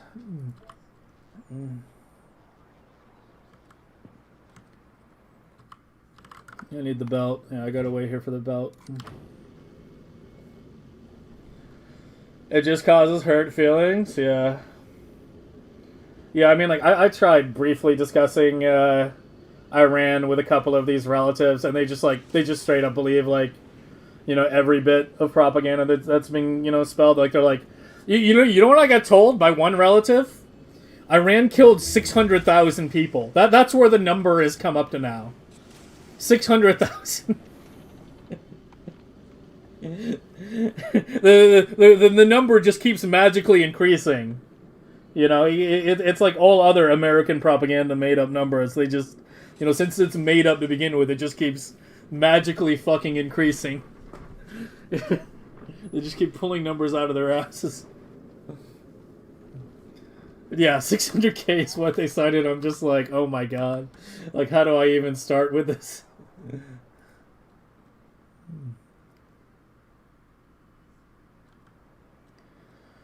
His dad was over 2 years ago. He still forgot my refuses to talk to you. Even we keep politics about you. Yeah, I mean, like, I'm still on a speaking basis with these relatives. You know, we still talk, you know, about other things, but I don't know. The thing is, like, so many things are connected to political things, but people just don't realize it, right? You know, price of gas, price of groceries, whether you have health care or not, you know, how many hours you're working, how much you're getting paid. These are all determined by the system that you live under. Like, your quality of life is directly determined by the shape of the system itself. And, like, there's just no acknowledgement of this with them at all. There's no deeper understanding. They were never, ever given that kind of education. And now they're, like, you know, completely resistant to it. Mahalik, thanks for the raid, man.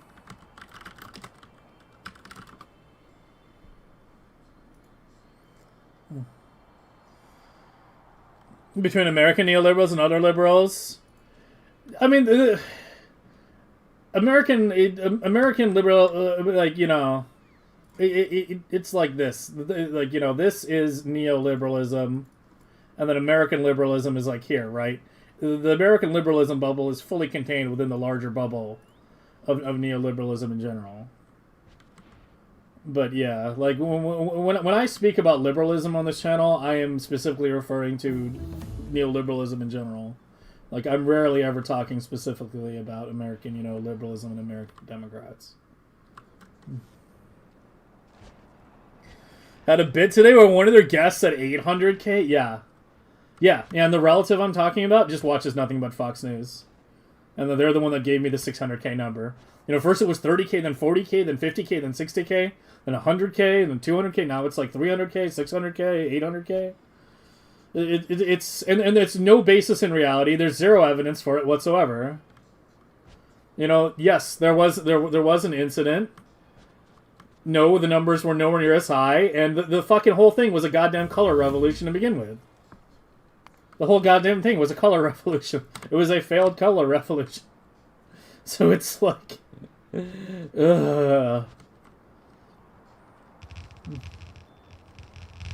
But the only people that actually know the true numbers are the people who have access to morgue statistics in Iran, right?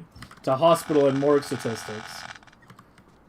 Those are the only people that know the true numbers. Like, could the numbers be higher than 3K? Yeah, of course they could be. But the problem is, like, there's no way for us to know for sure. But it's definitely not 30K. It's definitely not anywhere near that high. And as I said, the goddamn thing was a fucking color revolution, and American and Israeli officials literally admitted to it. You know, you might be thinking, like, why would they admit to such a thing? And I'm forced to recall that point in The Big Short. I don't know if how many of you have seen that movie, The Big Short. You should watch it if you haven't seen it. It's about the financial crisis, and it's actually relatively accurate in terms of, like, you know, what actually happened. But they're not confessing. They're not confessing. They're not confessing to being like, oh yeah, like this was us all along. They're bragging. They're bragging. They're bragging. They're fucking bragging. They're like, oh yeah, we're totally a part of this. You know, they're bragging. They're not confessing.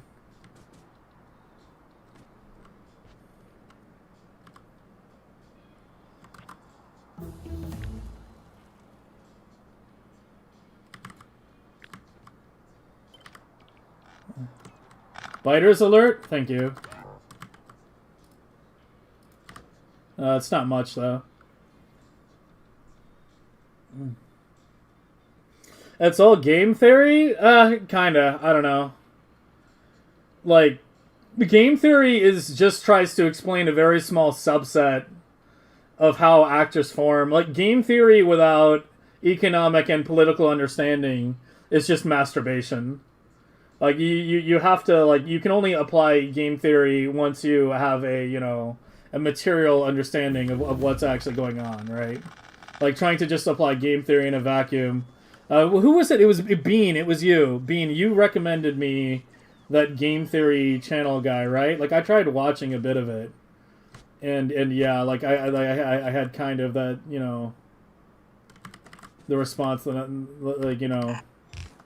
What I'm saying now, like, it just, like, it winds up being very shallow, because even though he understands the concept of game theory very well, the underlying forces that are going on, you know, the real, like, deeper systemic structures are just not being touched or addressed at all. So it's kind of like someone just talking about how chess pieces are moving on the board without understanding the objective of the game. Kind of thing, yeah.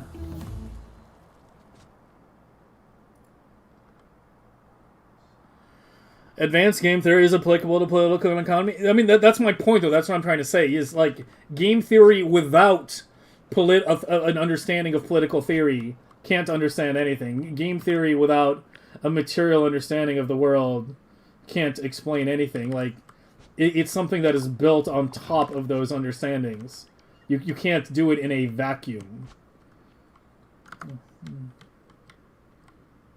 Alright, how do I want to do this? Let's go down, I guess. So this will be the top one.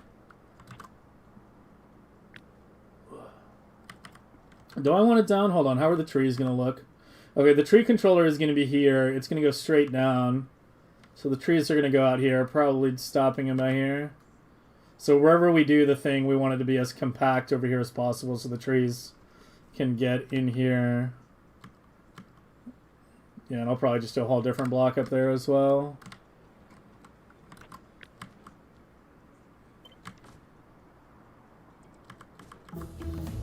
Line that up.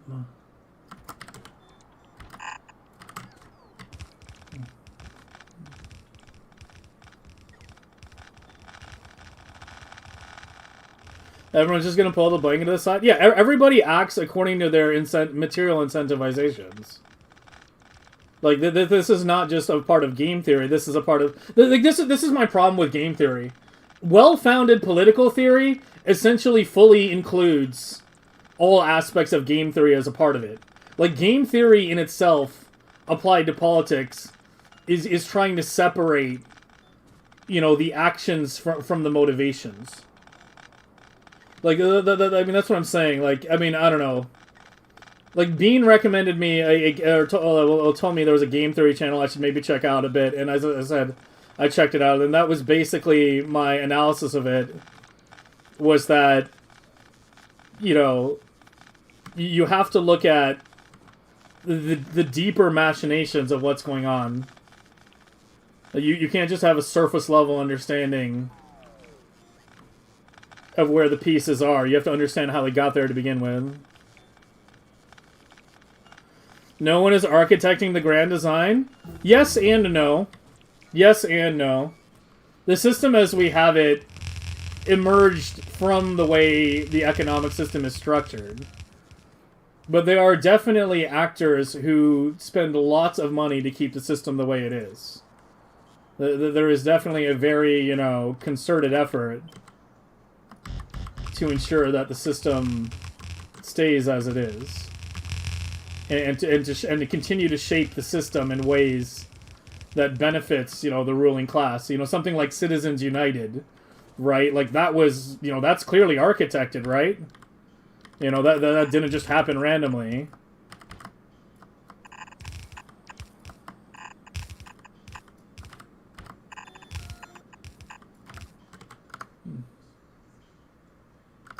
You know, I think I'm going to do it from up top instead. Yeah, I changed my mind. Hold on. I gotta pick up more blue science.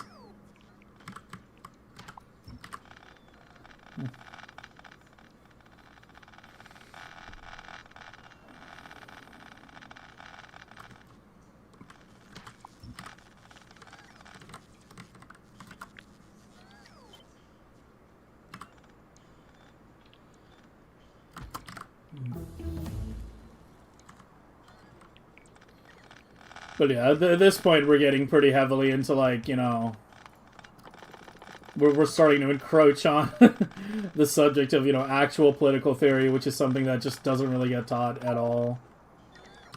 And I need to get rid of this shit.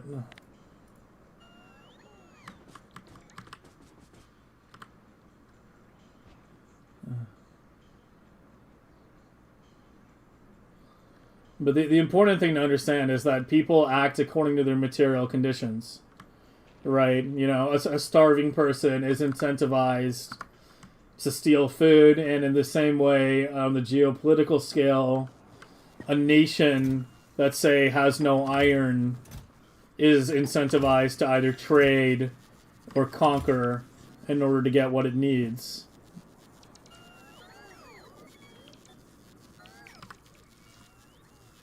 Oh, dude, my bots are struggling.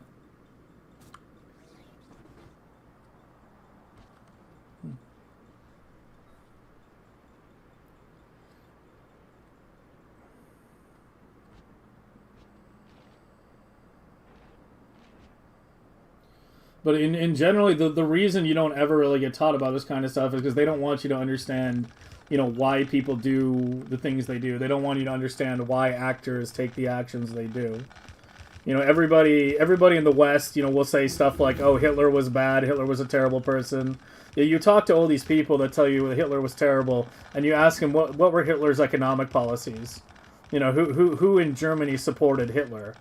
Better yet, who did Hitler really support? Who did the fascists ultimately support? What were the machinations that ultimately put the fascists in power? You won't ever hear a fucking word about these things in Western education for the most part, unless you get lucky and get like a really good professor. You're supposed to think, bad things happen when angry bad men get in power. And we must put good men in power to prevent bad men from being in power. And that's, essentially a child's understanding of the world. But that's the understanding you're meant to have. You're not supposed to have a deeper understanding of that. Because if you have a deeper understanding, well, you start asking fucking questions. And that's the one thing you're not supposed to do. You start asking questions.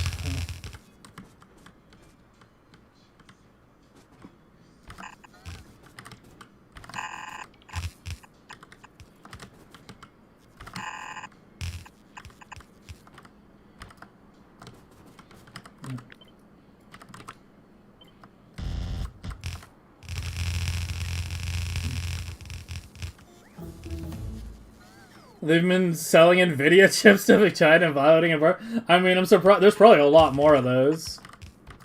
I mean, the damn chips are made in Taiwan, literally right off China's coast. The whole embargo is hilarious to begin with. Like, they think, like, AI... I mean, well, not just think. Like, they want to use AI to, like, target drones and shit. And their missiles and whatnot. And they're afraid the Chinese are going to do the same.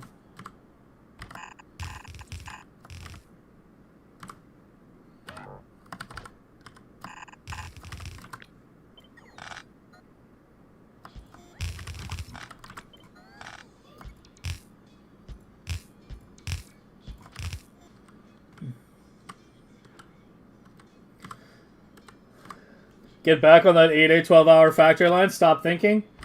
I know, man. I'm trying. I'm fucking... I'm building the factory at the same time. And I know what you're referring to, but yeah, it's still just funny that you said that while we're playing Factorio. Out of all things.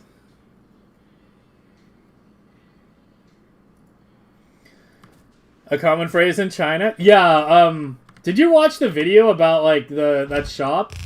I have it bookmarked. I wanted to watch it last night, but I didn't get time. But there was some, like, Chinese shop that's, like, modifying cards to have, like, more RAM than default or some crazy shit like that. Like, creating, like, 64 gigabyte, like, 5090s and shit. And that Steve did a whole thing on. Like, yeah, I wanted to watch that video. Maybe I'll watch it after the stream today. Yeah, the custom GPUs will double the VRAM. I was like, what the fuck? Look at Singapore, the NVIDIA chips. Yeah, Singapore is a lot of Chinese nationals. Singapore is a lot of, like, wealthy Chinese nationals. So, like, I'm sure there's some, like, import to Singapore, sell in China shit going on. But yeah, the idea that we could, block China from getting the graphics cards when they're made in Taiwan, which is, more or less basically China already, like, it is fucking hilarious.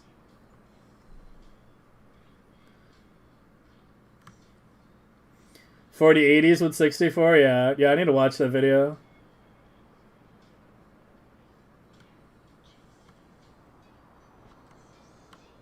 Okay.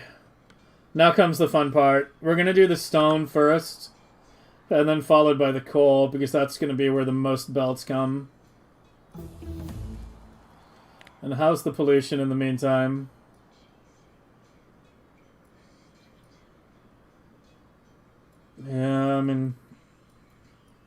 Not quite as good as I had hoped, but maybe I was hoping for too much.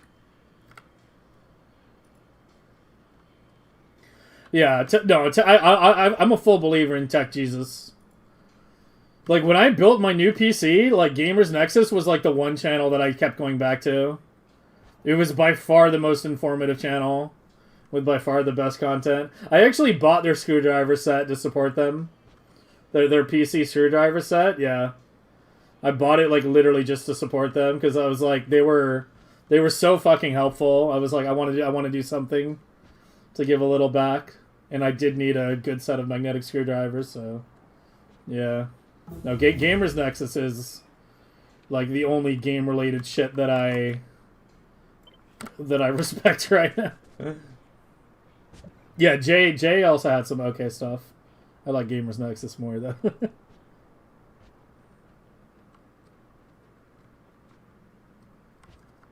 Yeah, I don't really watch LTT at all, and he had some like issues as well. All right, let's give it a couple spaces of grace.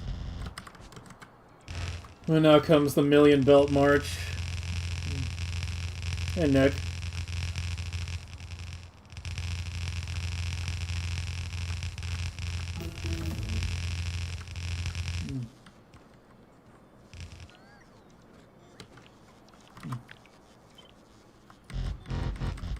I mean, I never really watched LTT at all, even when he was big, so I know, like, nothing about him, honestly.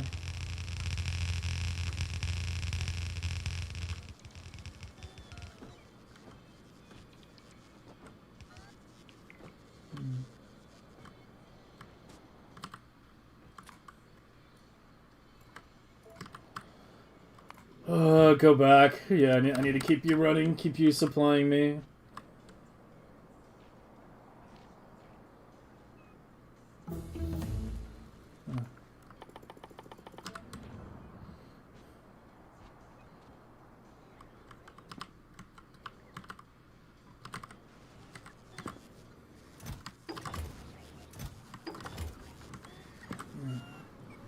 Yeah, I heard he lost a lot of credibility, but I'm really bad at keeping up with scandals, honestly. He did something like shady or something. Oh yeah, it was the cooler stuff. Some company sent them some prototype cooler, and they basically like trashed it or something. I can't remember. There was some cooler incident, and that wasn't the only incident. There were like a couple incidents. Gamers Nexus called them out over something too. I can't remember what it was. Yeah, I have no idea, man.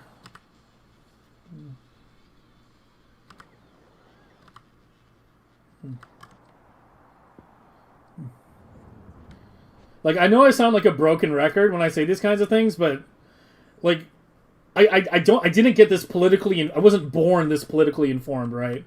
Like, I got to this level by doing shitloads of reading and spending lots of time keeping myself up to date, you know, and spending time, like, trying to find out what the truth actually is. You know, doing, like, research and shit like that. Like, I still spend a lot of time, like, every day. It's probably the thing I spend the most time on outside of, you know, gaming and, you know, stream-related shit. Although, arguably, that is now stream-related shit, too. Like, it takes a lot of effort. It takes a lot of effort. There's no sugarcoating it. You know. But as I said, you don't have to know everything to be informed. You don't have to know everything. You know, pick one thing, try to learn about it. Once you've learned a lot, pick another thing, try to learn about it. You know, compartmentalize. Don't try to learn everything at once. You'll get overwhelmed and you'll get burned out.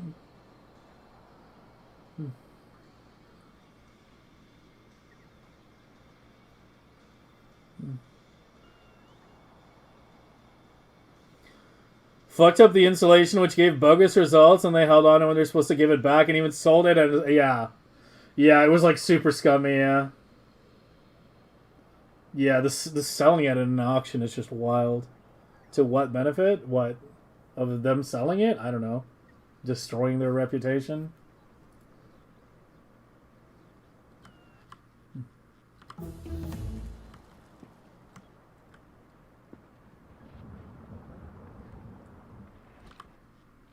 I didn't get the belt. I didn't get the belt. Am I already out of belt?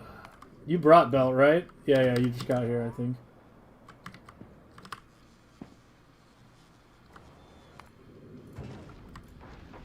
Drop the rest.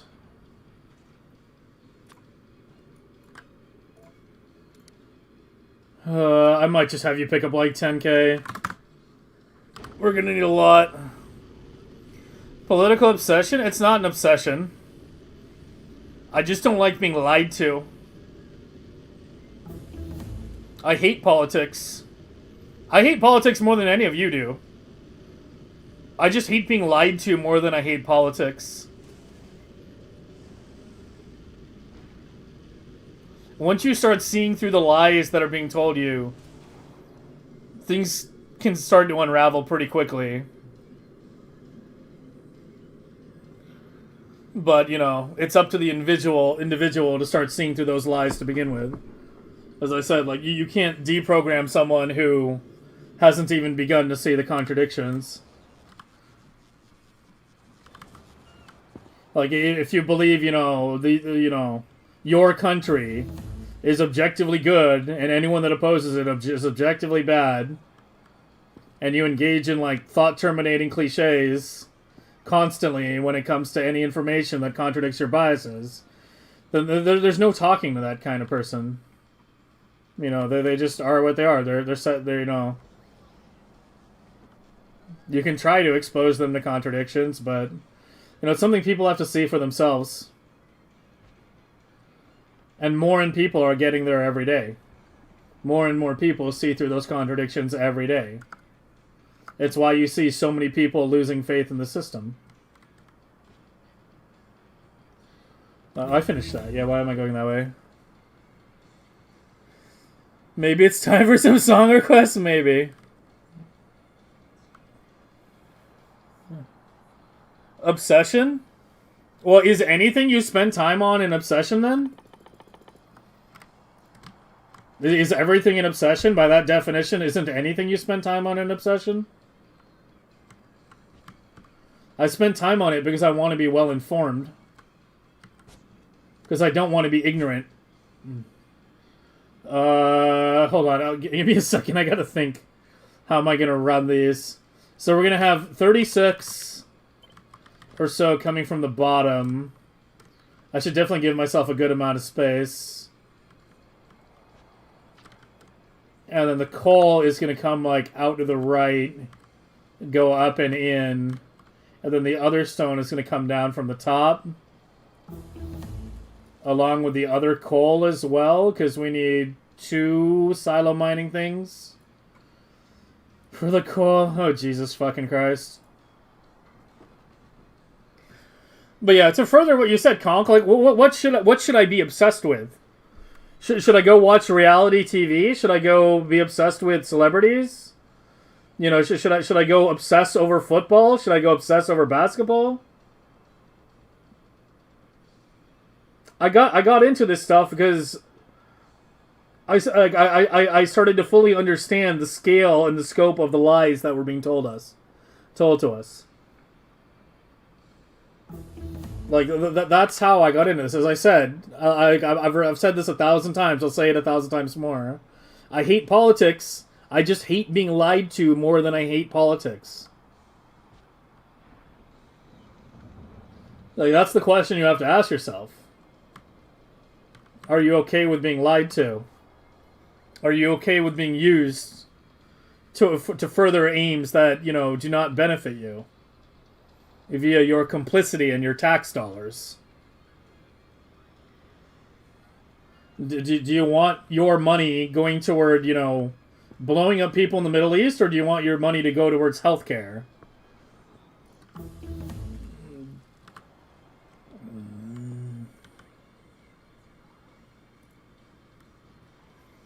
Yeah, Zero, that's a very good quote. Like, I like that. I like that.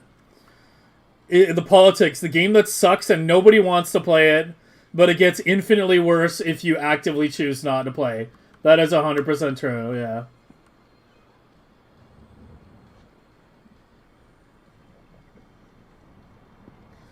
You have a beef with being manipulated? Yeah. I mean, arguably, I would say it's the same thing. Like, you have to be lied to be manipulated, right? Like, you can't be manipulated by being told the truth. Like, then you're just being informed, right?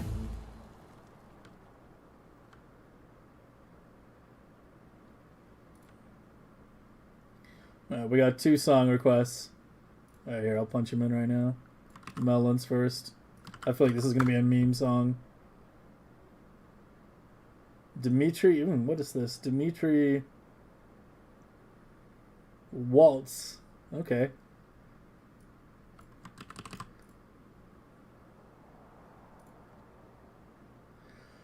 You should stop caring as much, do it like you. Try to understand the meaning. I mean, as I said, the reason I talk about these things is because there are not a lot of channels on Twitch where you can get this level of discussion. You know, I wish I could recommend you a ton of channels to go watch, but the truth is there's just not a lot.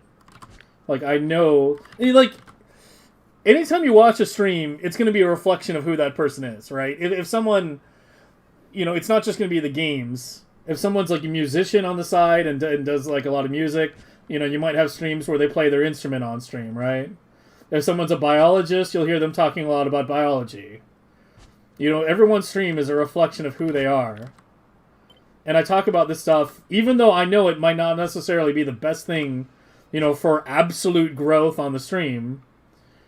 I talk about it because it's important to talk about things and understand things, especially these days as things are, you know, effectively steadily getting worse, right? It's becoming harder and harder to just kind of, you know, look the other way.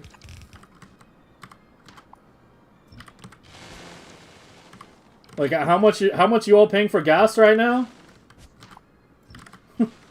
For example.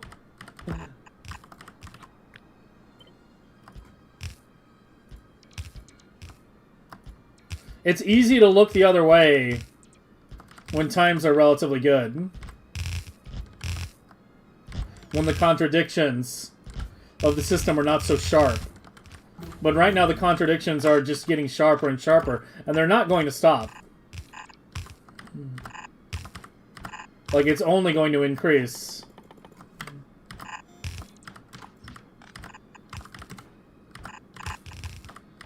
Like, I think it's important to understand there's no braking mechanism anymore to essentially stop the decline of the West. Like, there's no braking mechanism that exists. There's nothing that can happen realistically. Like, anything that could stop it is not realistic. So, like, this train has no brakes. And we're all on boarded.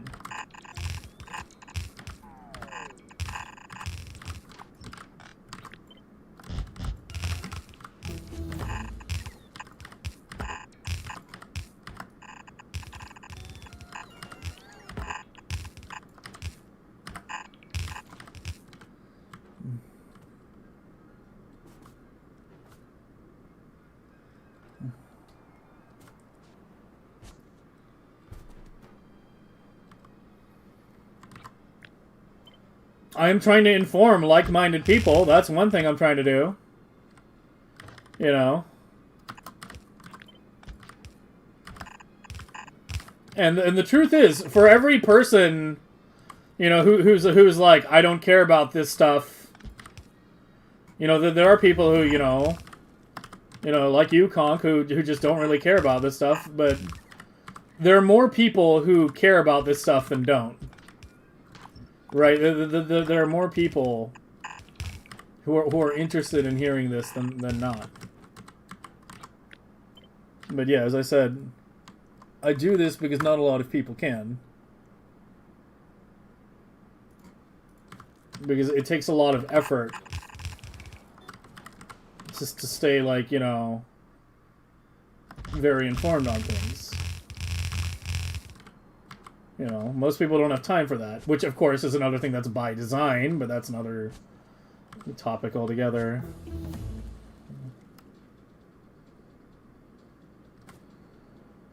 I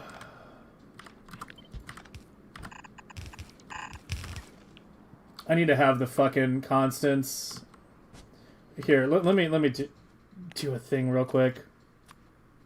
He put the goddamn constants in line, which is really annoying. Like, they need to be offset so that you can see the connection.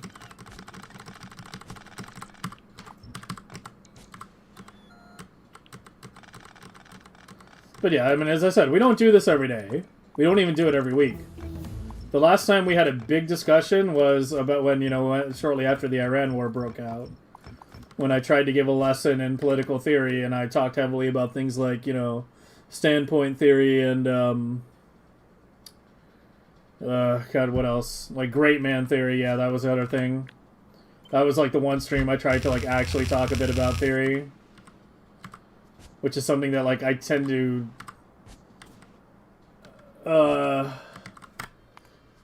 you know, glance on...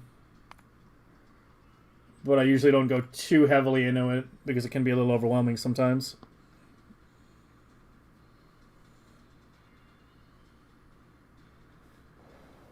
You haven't done the pipes hit? Yeah. Yeah, this song is kind of a banger, by the way. Who did this one? This was 0 Point, right?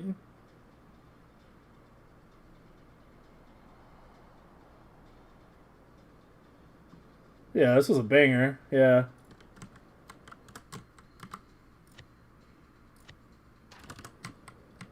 Wrong one.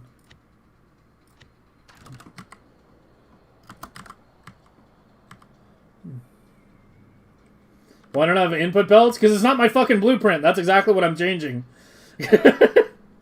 That's actually exactly what I'm changing.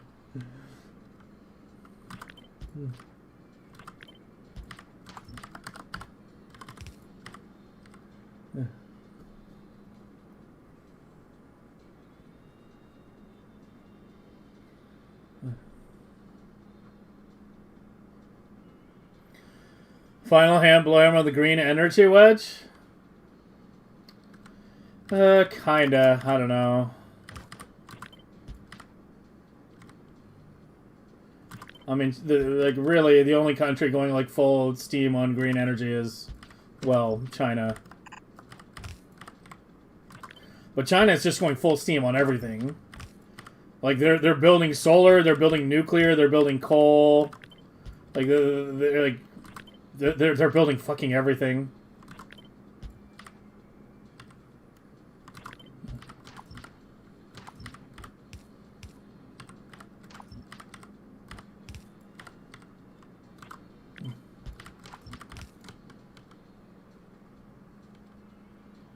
Here, just put the call indicator in the middle. Yeah, that makes more sense.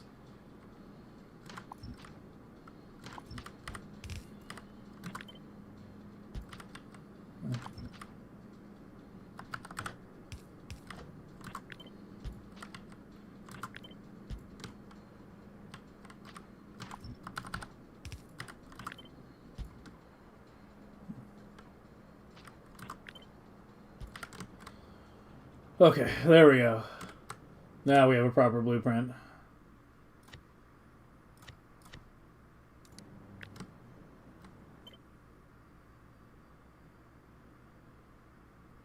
Why is the thing so big?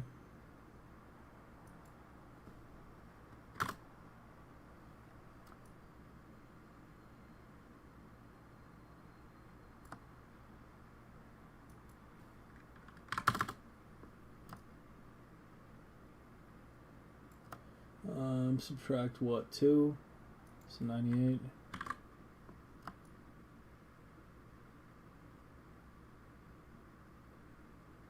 Yeah. There we go. Okay. Hold on. I actually want to add that song to my playlist. That was a good one. What was it? Robot Romp, Alan Silvestri. Yeah, that's going on the instrumental playlist. That was a good one. Oh, it's not on Spotify?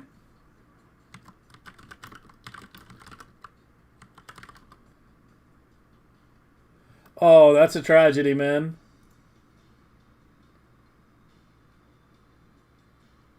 Yeah, it's not on Spotify.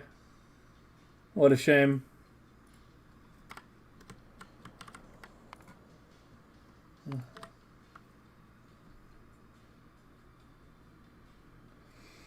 China already won. It's over? Yeah. Yeah, they have. Like, that's the thing. It is the end of history, but not the way Fukuyama envisioned it. But yeah, it actually is the end of history. But, you know, what led to this situation is a whole nother fucking conversation.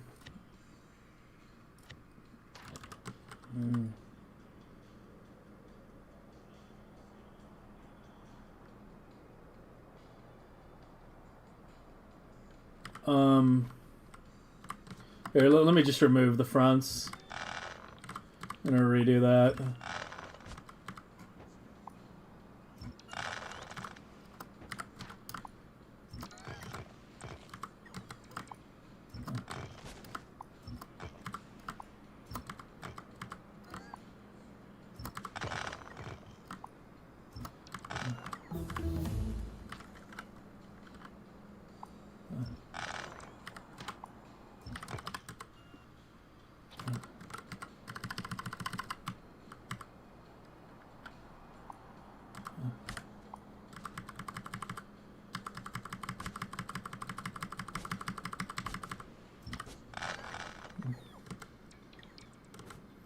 They're actually canceling some of the planned call? Yeah.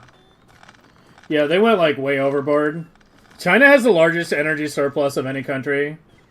Like, the U.S. only produces roughly, like, 10 to 15% more of what it actually consumes in electricity. I think it's, like, as low as 10%. Which is why AI is, like, fucked here as well, because AI is very power-hungry. But China's, like, yeah, China went, like, super overboard with their power generation capabilities, and they have, like, an insane surplus.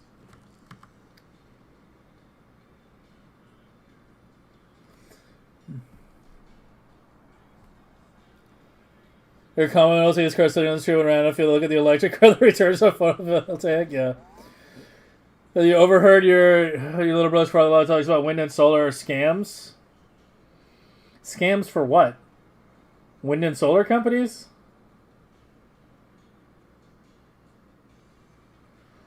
Yeah, I don't even know.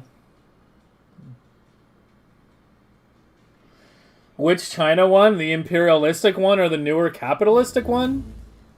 Neither of those exist. But China is a whole other conversation. I'd rather not like get into the depths of China today. It's a very, like, you know, it's a much longer conversation that, you know, requires like an understanding of the system that they're operating under, which is not the same as the Western system.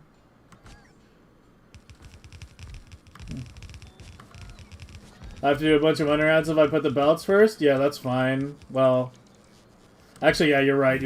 I should do the pipes first. You're right.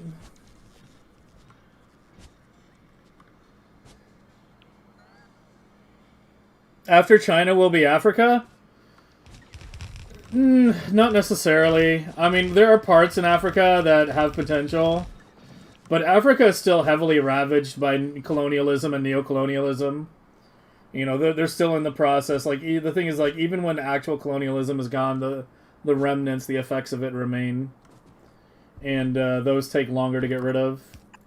The Sahel states, I think, have some of the highest potential right now. Because they're starting to form, like, a larger African coalition. Burkina Faso, Mali, and Niger. But, you know, again, like China, that's a whole other fucking conversation. But yeah, you're right. I should do the pipes, like, right here first. My good. Oh, the song just has a really long outro or something. I usually like to do 2 beacons before I do the pipes, but I guess we can go a little closer here. Just do 1 beacon. So that's one.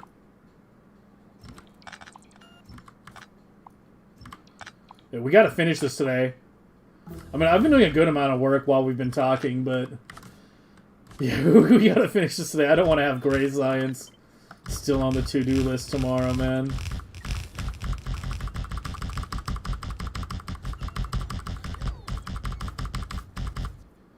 I'm gonna hit extent, aren't I?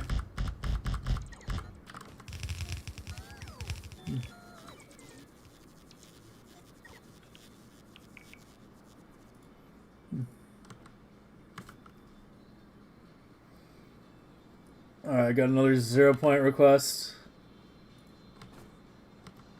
They didn't go overboard on coal, they got solar out so cheap that they canned everything? Yeah. Yeah, I mean, they were scaling up a lot of things, though. Like they build more solar than anyone else, but they're also building more nuclear than anyone else. But yeah, their solar program has definitely been insane. I remember, I think it was in like May of last year or something like that, into 2025. The rate of solar panels they installed for that month was so fucking high, it was like literally something like 50 solar panels per second. Per second. 50 new solar panels were being installed for like the entire month. It was like an absolutely massive project. Like the numbers that come out of these Chinese building products are just staggering. They're almost hard to believe.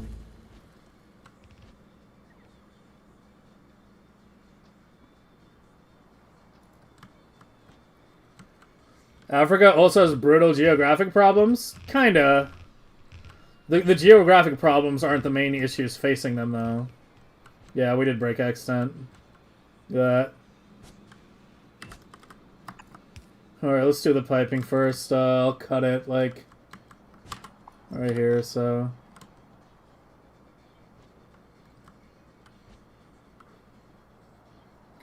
You oversimplified? Yeah. Yeah, I mean, the thing is, like, most Western analysts don't understand the Chinese system either. It's why a lot of Western, like, political theorists, you know, like, continually are wrong about China because they don't understand the system. Because, as I said, it's not the same as the Western system. It is a completely different system. Was it only... Hold on. This is one blade. Okay, so the iron connection is in between the two blades. And then there's two copper connections for each one. So that should basically be it. If I just do that. Yeah, just find that. Wait, what? Oh my god. I'm lost in the sauce. Yeah, it's these beacons. I need to...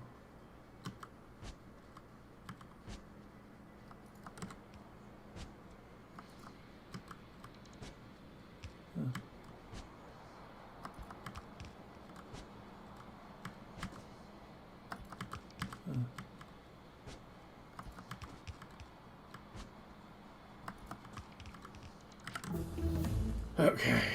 Jesus fuck.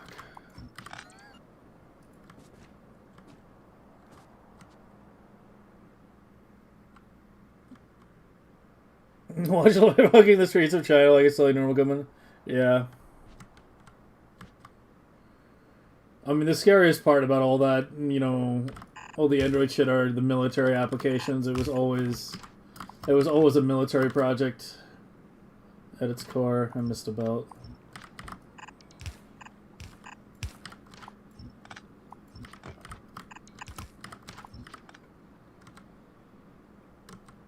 Okay. Let's start getting you hooked up.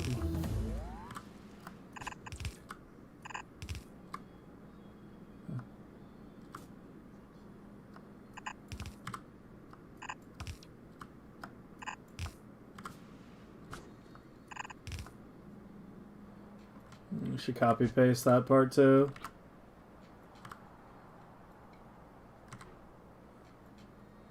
I mean, I should have like all the belts actually, and then copy paste it. Ugh, fuck. The call belts are gonna be such a nightmare.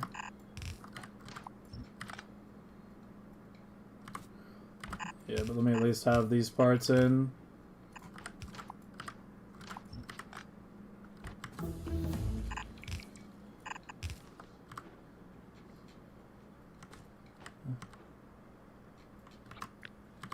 Alright, beacon to beacon again. Bacon to bacon.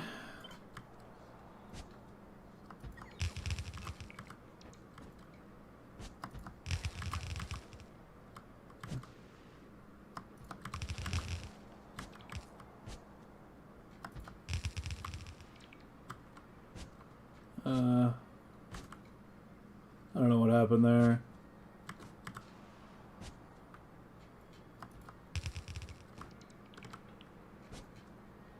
It's the one at the end that should have an underground like that. Yeah, that's how it should have been.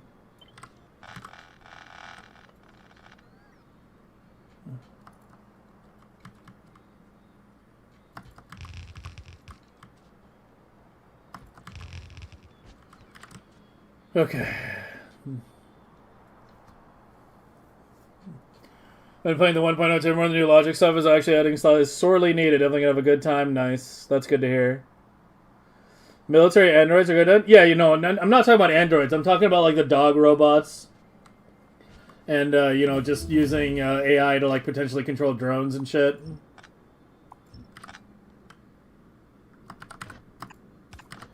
I heard a rumor that the bombing of the girls' school in Iran was actually a result of AI selecting targets, but I don't have any confirmation on that. That's a speculation thing.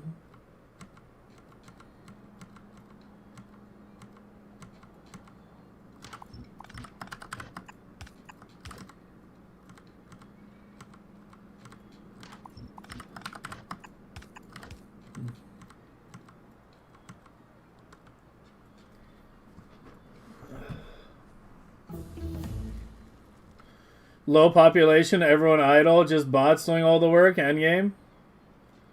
You mean all the beavers are idle in endgame? Have you ever tried any overhaul mod? Not yet, but I'm really looking forward to it.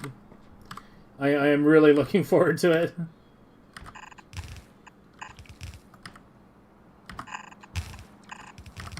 But we'll get there eventually, man.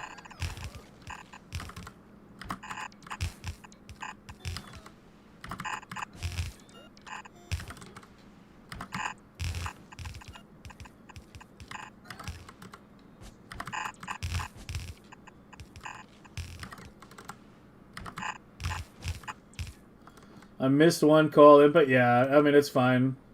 I'll hook him up when I do the others. Let me just get the stone down. We just gotta get the goddamn belts down, man.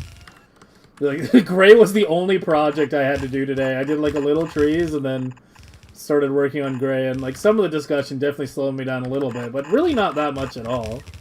You know, I was laying belts for most of the time I was talking. It's not like I was just standing around in game doing nothing. But yeah, it's a really big build and requires a lot of inputs. Because we're setting up for 6 million, not 4 million on this.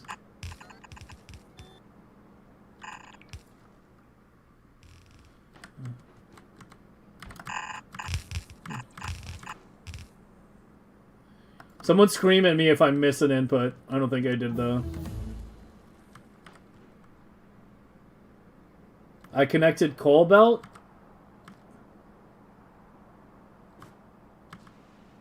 Where?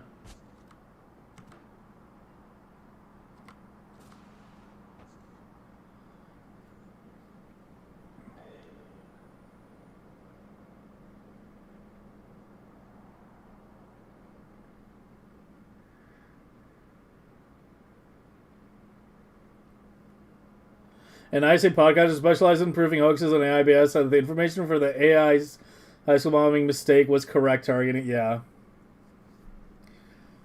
I connected the stone to a coal belt. Yeah, where though? My fucking eyes are glazing over with all these belts. Oh, up here. Okay, yeah, I see it. Oh, no, that one's not connected. Wait, are you sure? Oh, I did. Right here, right here. Yeah. Right here. Okay, there it is. Thank you.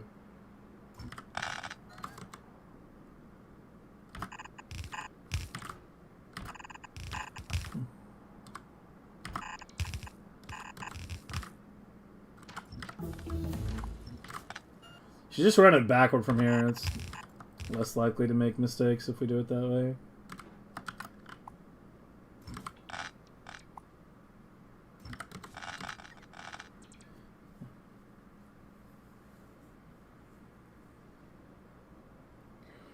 Am I recommending this one to everyone in chat? What, this mod?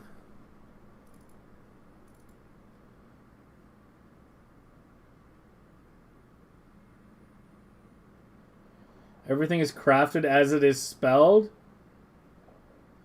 From letter components?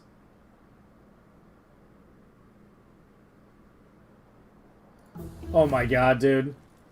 Dude, you really like the torture mods, don't you?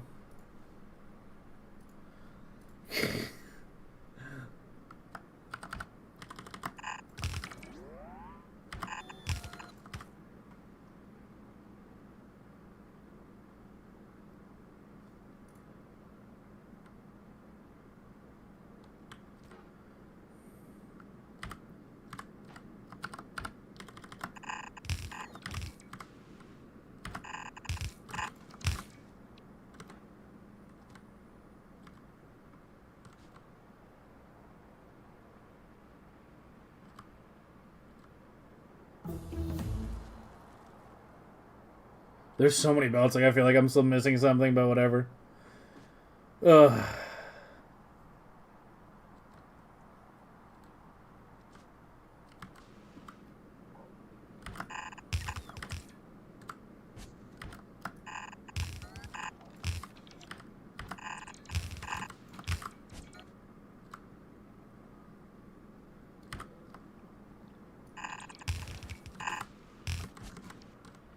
Is that all of them? Nope, not even close. There's still a lot more belts coming in.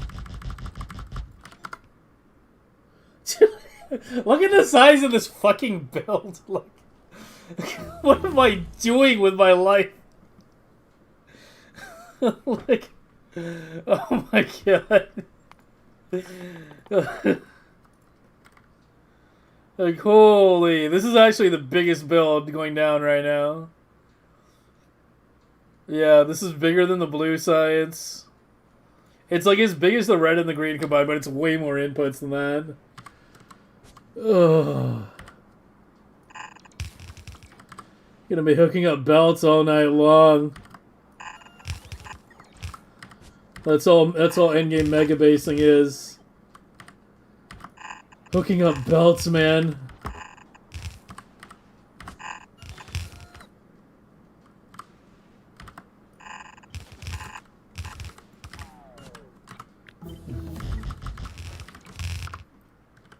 And then we still have to do the other half of it. We still have to do the... Dude, this isn't even gonna... I'm probably gonna have to tap one of these for the call. We're not gonna be able to get the full silo mining here. Maybe if I shift it down here, might be able to. But that got a lot closer to the call than I intended it to. And some of the belt down here didn't get done. Starting to run out. Come deliver. Oh, didn't I miss a song request? Holy song requests! Yeah, 0 Point had one, Wave Shaper, and then Ernesto fucking exploded. And scattered his song request guts all over chat. Alright, after this, I'm not interrupting Tempted. I love this song. This is like peak, this is peak Collide.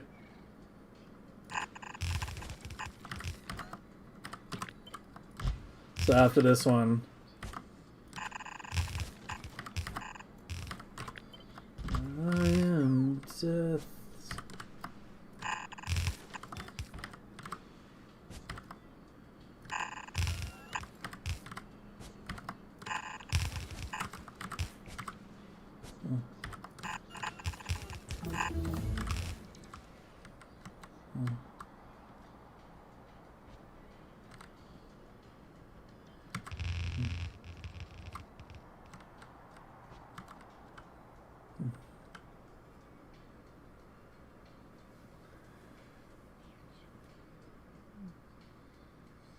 Belts and pipes part of VPN sandbox? Yeah, I did. But the connections I still have to do. Like, this part, you know...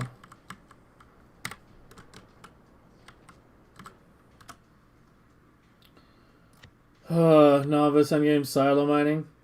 I'm wondering if it's still better to use this one because of the extra beacon, so the drills are active for less period of time.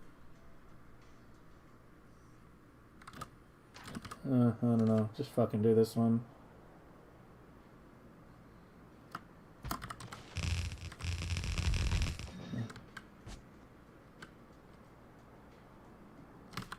I need more belt.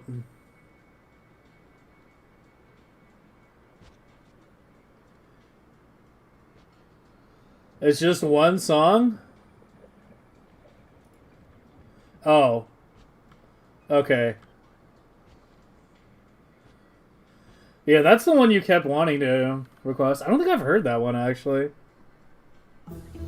It is big, but it's not enough. I need like... There's 16 down, and I need 4 belts of stone each. So I need 64 belts of stone, and I only have like this, and I guess this, and this. But yeah, even if I were to do all of those, I don't think I can get 64 belts. Some of these are really small.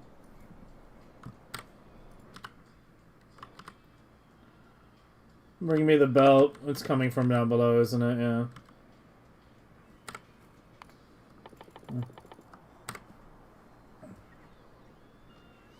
Yeah, 2 silo miners can handle it.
Okay. What time is it? Alright, I still got a couple hours to get this done. It's not as late as I was afraid it was gonna be. Alright, where were we? Over here? Yeah.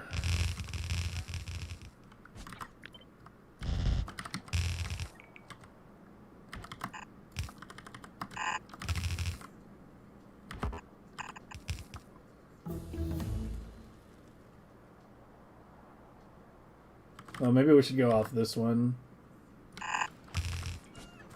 Or, you know, hold on. I'm doing this the stupid way.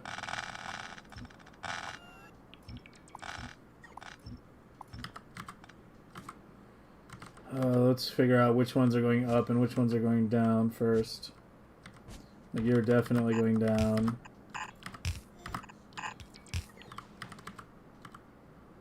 You're going up.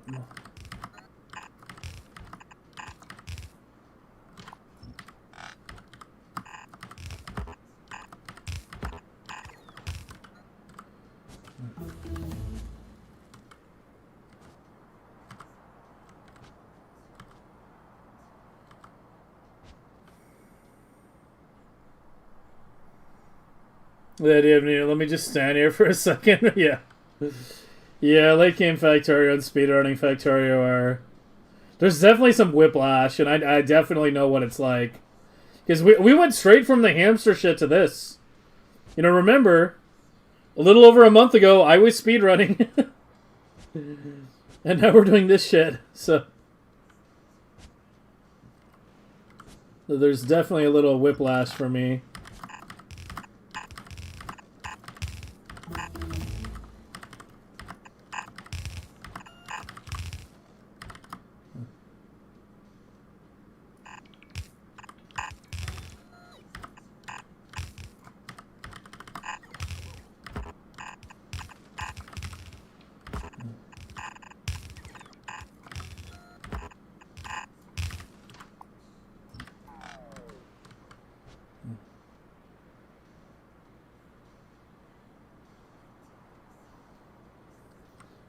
I think I'm taking you guys to the bottom.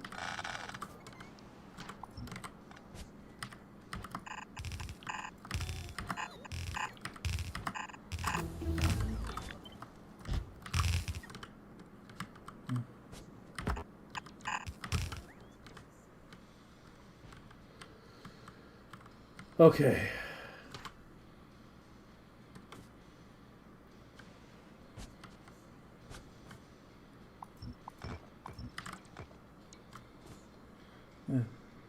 Is using trains on Novice feasible in any way? With my specific implementation, I don't think it's worth it. I know Will's team still uses trains in some limited capacity in endgame. I don't know if Andy or Duck are still around. That could maybe elaborate on that a bit more, because I'm not as familiar with their system. But I do know that even they are also phasing out trains in theirs as well. They generally take a lot of actions. That's kind of the issue with them.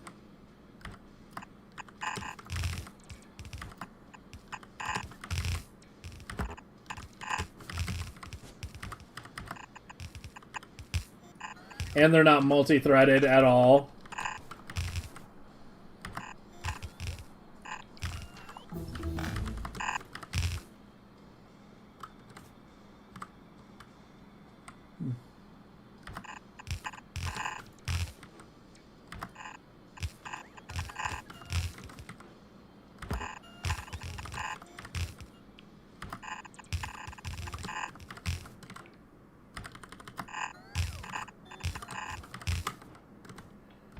You know this belting I have to do for this?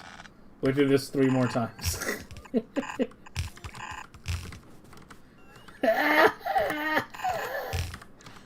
Help! Help!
The song.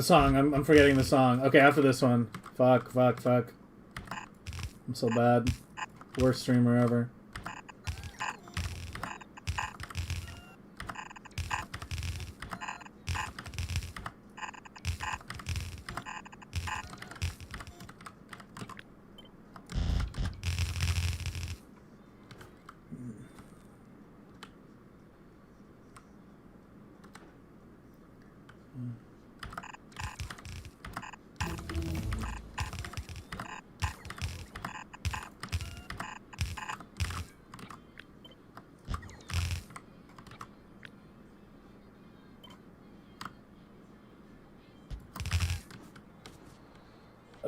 What did I screw up?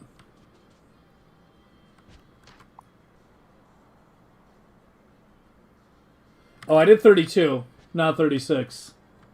Yeah, we got 4 more. We're fine.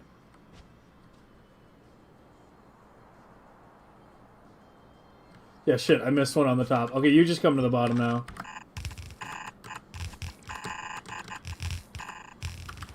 It should be 4, right? Yeah, it's 4.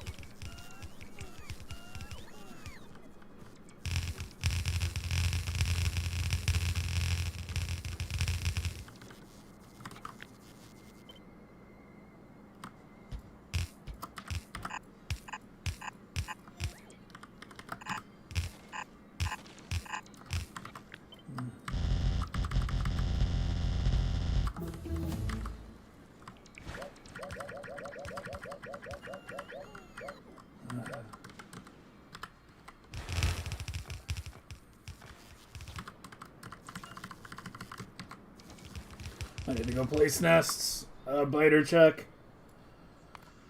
Biter check. We're good.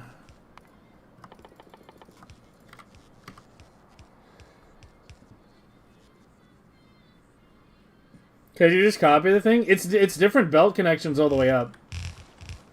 So no, I can't just copy it.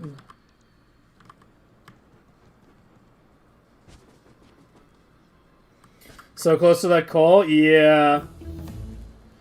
Yeah, it's... We're gonna have to put it, like, down here. When we do the silo mine there.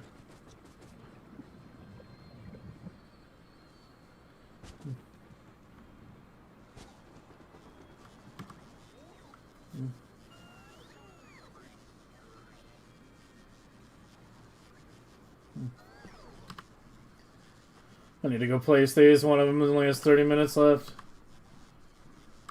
And it's easy to lose track of time when I'm lost in the belts.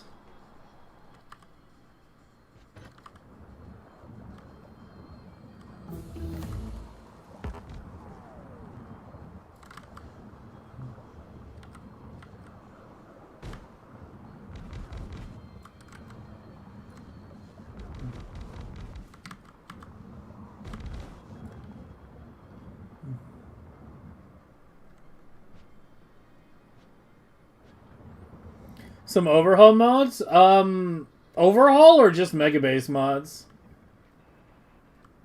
Like, which ones are you specifically referring to? Why are these so dead? They shouldn't be this dead, right? Oh, these are still the bot-controlled ones. Yeah. No, those are whatever. As long as the automated... Well, these are still kind of dead. I don't know. The pollution is kind of intense here, but, like...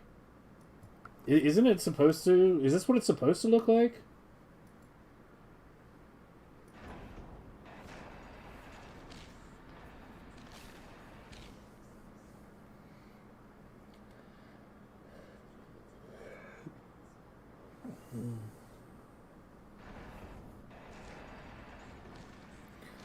C-block? I mean, we'll see. We'll see. It really depends on the mod. Like, once we get into modded Factorio, that's pretty much uncharted territory.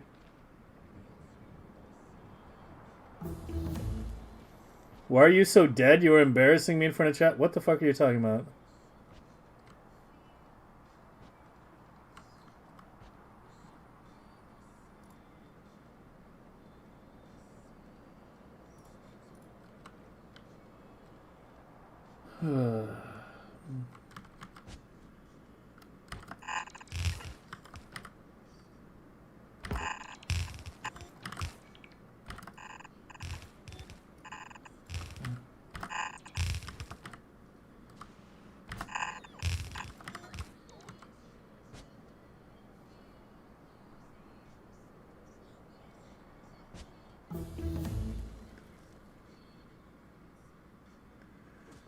Oh, the trees? Yeah.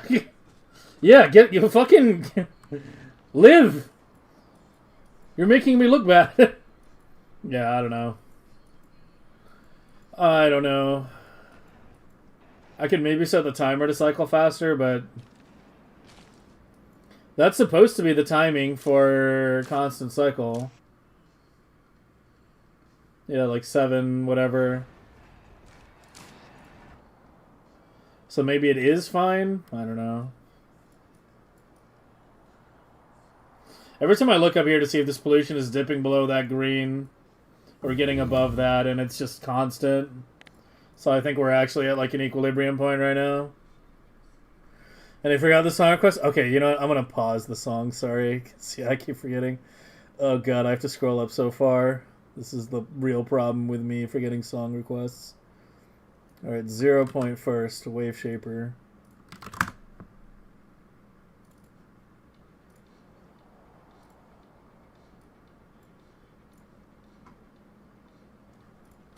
Thank God for a scree-rolling mouse wheel. Fuck. You know what I mean.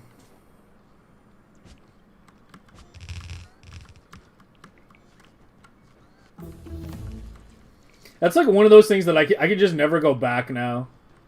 Like, after I've used, like, a free-scrolling mouse wheel, I don't know how people function without one. It's part of why I hate doing things on my phone.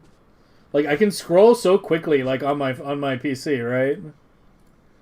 Like, if I have, you know, something open, I can scroll up and down, like, almost instantly. With the free-scrolling wheel. It's so nice. Yeah, Logitech is goated for that. Yeah, I can toggle, yeah. I toggle it while I'm playing Factorio sometimes. Well, you can sometimes notice, like, you know, this is normal. And then this is, like, free scroll. Sometimes if you see me, like, accidentally scroll out way too far on the map, it's usually because, like, yeah, I forgot I had it on free.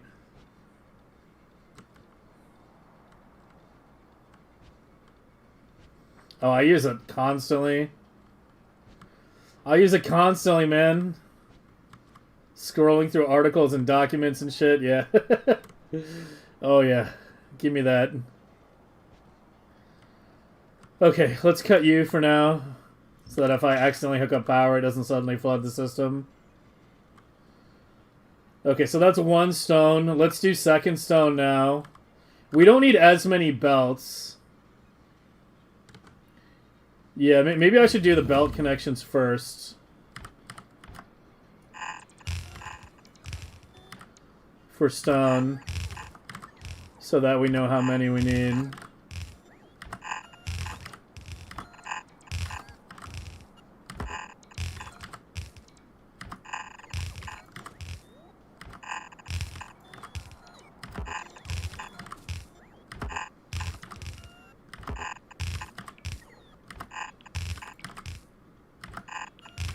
Well, we can do the math, right?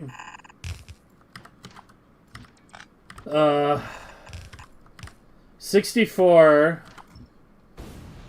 64 initially minus 36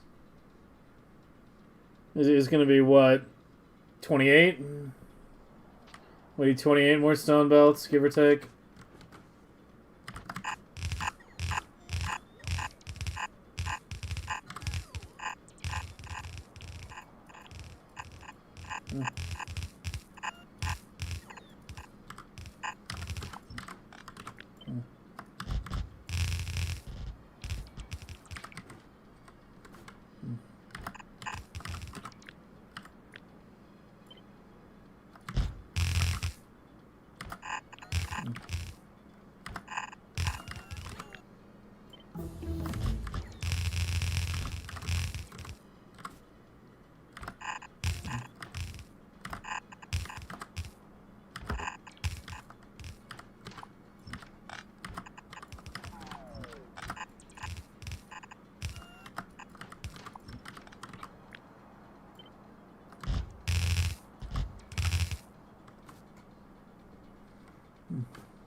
Have you been scammed? No, I'm still gonna do your song. There was someone before you. Like, Zero had a request before yours. It's his that's playing right now. You're next. You are on deck.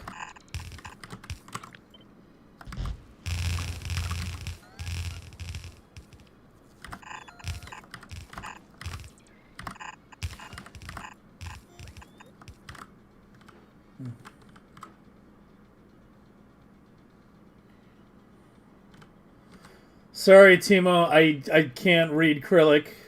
You need to use English. And the new client that I'm on, like, I can't translate easily. I need to, like, get it set up. And even if I, you know, did have it set up, I can't be translating every message, obviously. So yeah, I don't speak Cyrillic. I can't read Cyrillic. You need to use English. Yeah, 27. And then that's 28. Okay.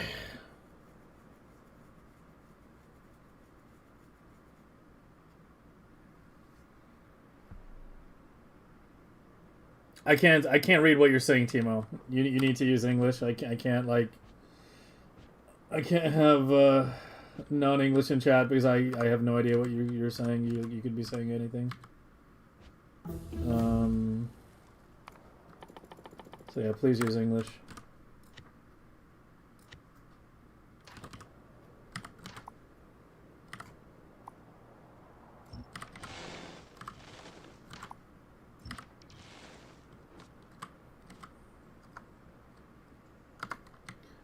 Give me a beacon.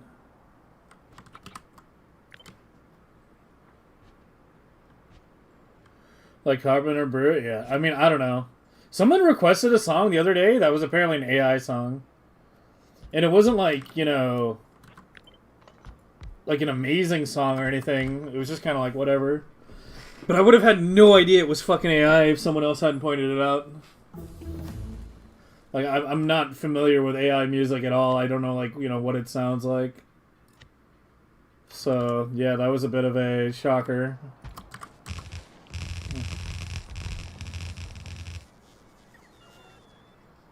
I need splitters.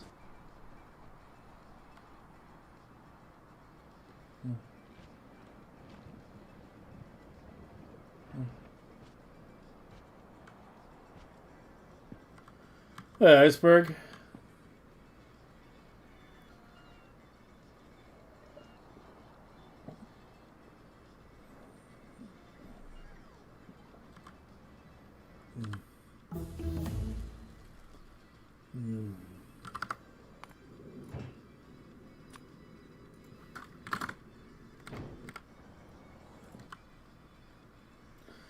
Does it matter if it's AI or not if you're actually enjoying it? I didn't say I enjoyed it. I said it was like whatever. I didn't really care for it. And I agree with what Zero said.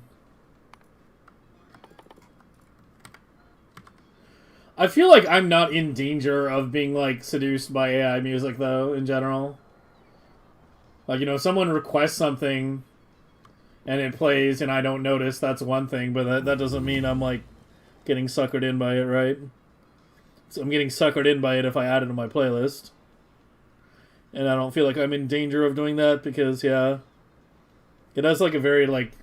The one thing we noticed, like, is we talked about the song like after it happened. And the one thing that I observed was that it really didn't have a melody. Like, it didn't have like a melody I could hum or like, you know, recall. It just had like just very generic, you know, sound. It didn't have like an actual proper melody. And so I feel like that's probably a good tell.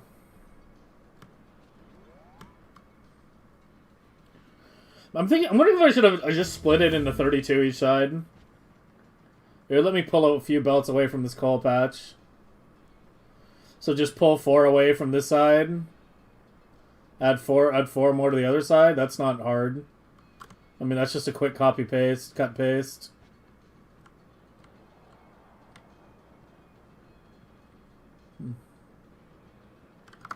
It would make it look more aesthetic. We gotta do it, don't we? It would make it look more aesthetic, because then it would be an even split right down the middle.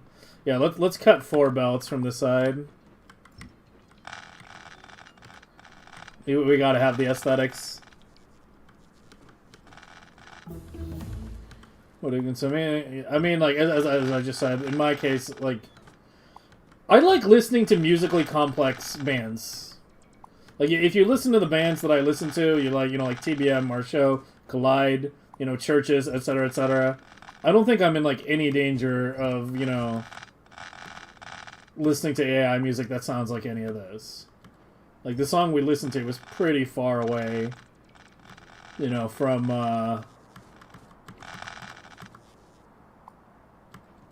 any of that. Yeah, what Jesse said, yeah, I agree. It just kind of, like, is repeating a pattern. Okay, what was your song? It was, the Big Night. It's a Modern Night, which one, right? Alright, he requested 4 times.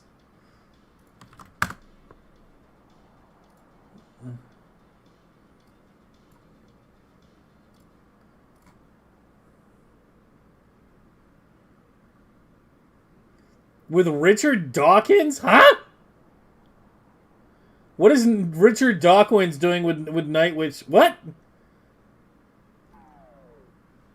Like, what? I would show you guys on screen, but, like, we've had issues with copyright issues if I show the video on screen. Fucking with Richard... What?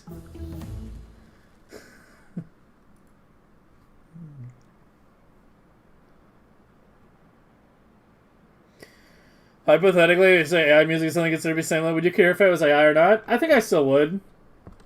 I think I still would. I don't think you can ever really get to that same degree, though. Like, the passion isn't there, you know, the emotion isn't there. It's just absent.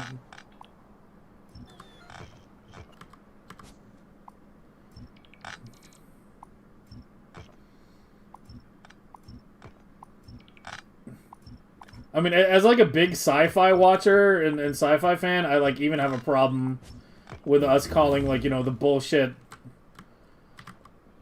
that that exists right now, calling that AI. Like, to me, this isn't, there's nothing intelligent, like, about it, right? Alright, and so one,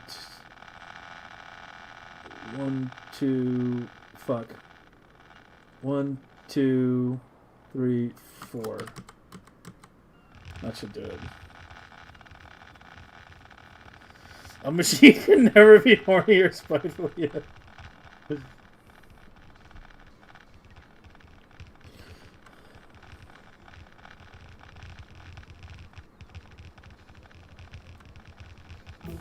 I think in order for an AI to create real music, we would need real AI.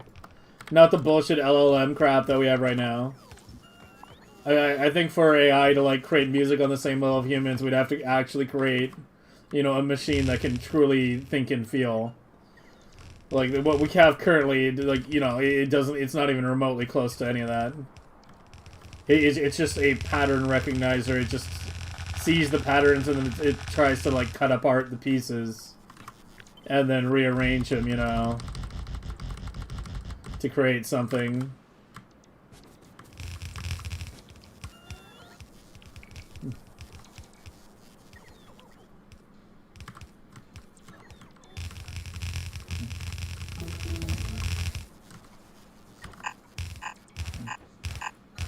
Well, it's a long intro on this one, isn't it?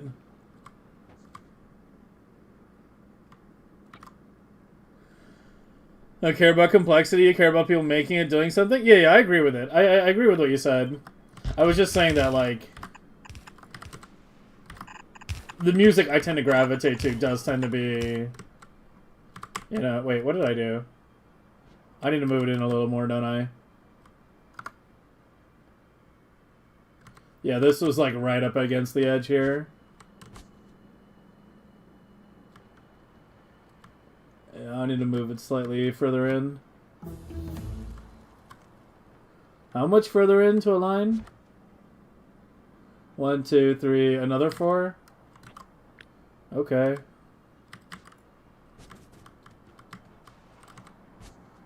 So here, we'll make it easier by doing 1, 2, 3, 4.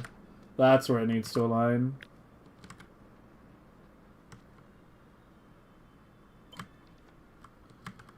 Can I even place that?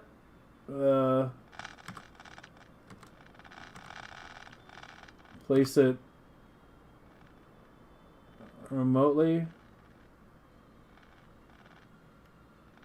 God, I hope that's it.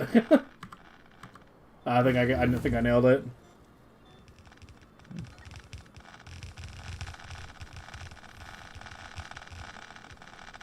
Is removing the creative process? Yeah. Yeah, I mean, we were supposed to automate all the menial tasks while humans were free to create art. Instead, the machines are trying to create the art, and we're still fucking wage slaves.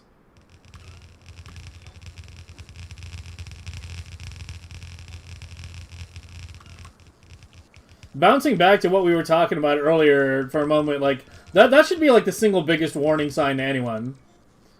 When the system we're created, the system that we live under, is structured in such a way that the machines taking our jobs is framed as a bad thing, maybe the system that we have is not really, you know, a good system, right? The machines taking our job should be, like, the best thing for society. But instead it's like, oh my god, I'm not gonna have a job anymore. I'm not gonna have some menial fucking, like, boring task that I work for minimum fucking wage.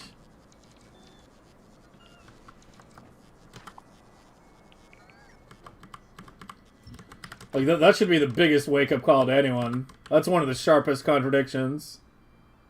You know. Is this Dawkins talking? Oh my god, dude.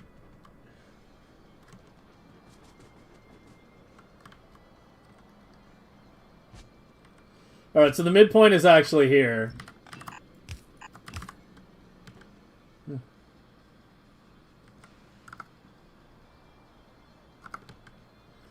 It's easy to see now. You could save a lot of time with legendary spiders. I'm kind of don't care for construction spiders because of the amount of material they tend to wind up buffering. And it's just like, I don't really think they're that much faster, honestly, in placing things down. You know, they still have limited inventory. I'd still have to be sending them back to the base to gather stuff, yeah.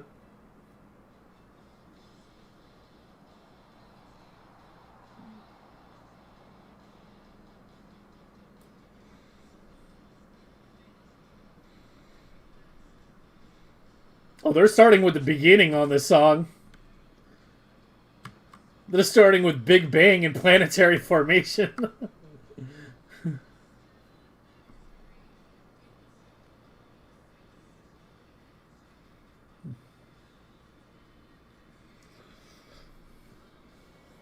How do you pay for food, though? That's the fun part. You don't...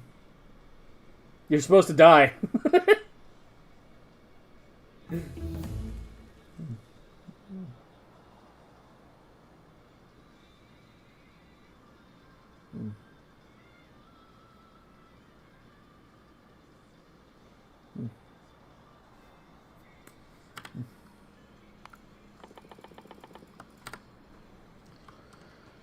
Okay.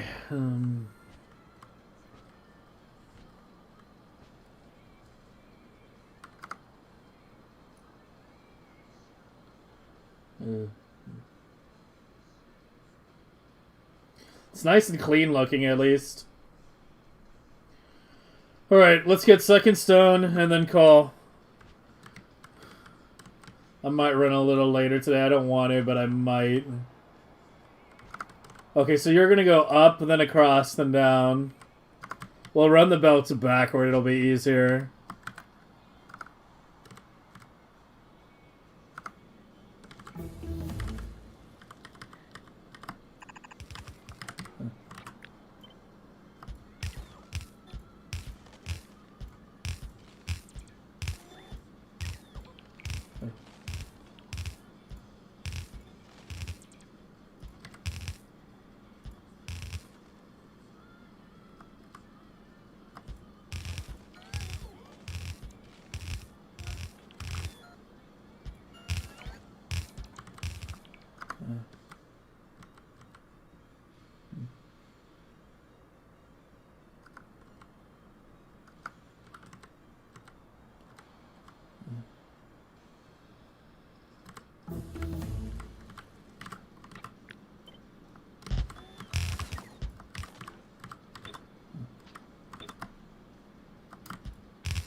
Okay.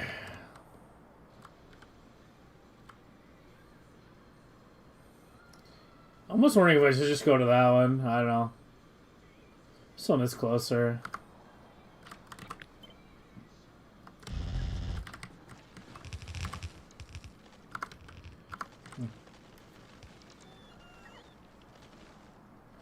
Well, you know, watching that AI, I can't stand that. I can't stand the whole smart appliance thing. I do not need a fucking toaster oven that connects to the internet. I do not need a microwave, you know, that can talk to my phone. It's the dumbest fucking shit.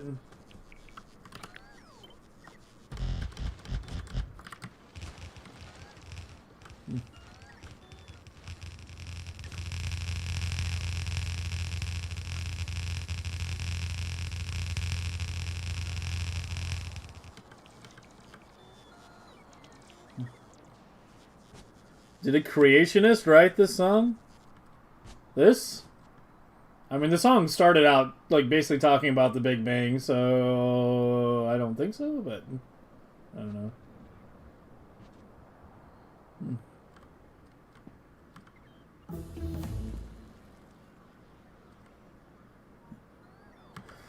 Based a lot.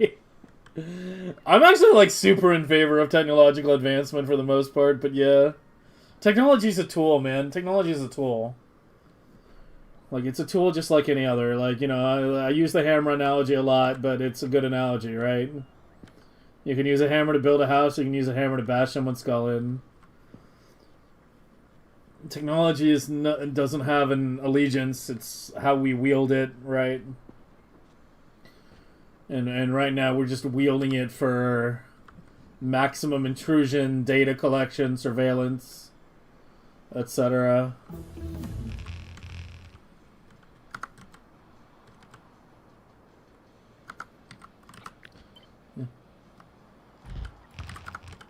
How much further do I have to go?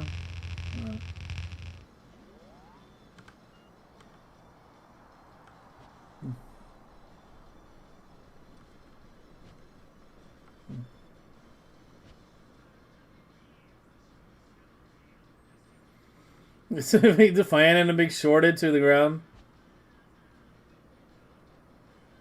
They didn't believe you? Yeah. Yeah, I've been there, man. Sometimes people just have to learn the hard way.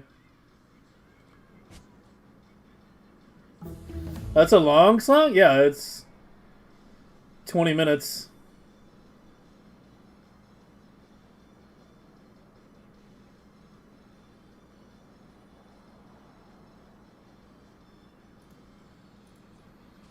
The fucking YouTube thing is broken up into chapters. I've never seen a music video broken up into chapters before on a single song.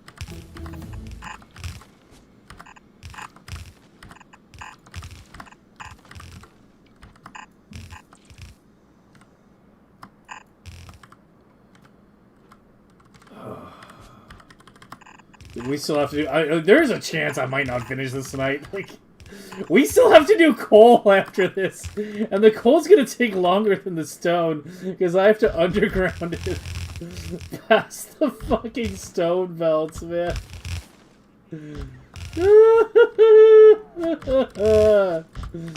I want to cry. I might actually cry.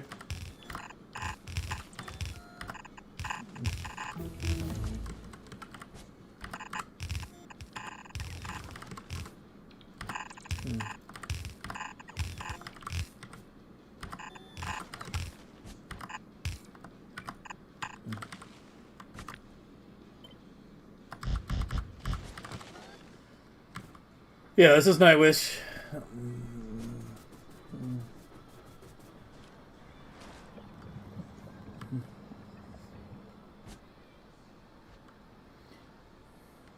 Yeah, but if you hate the hammer and not the person wielding it, then you're just reactionary, right? Like, that's just reaction. That's just being reactionary.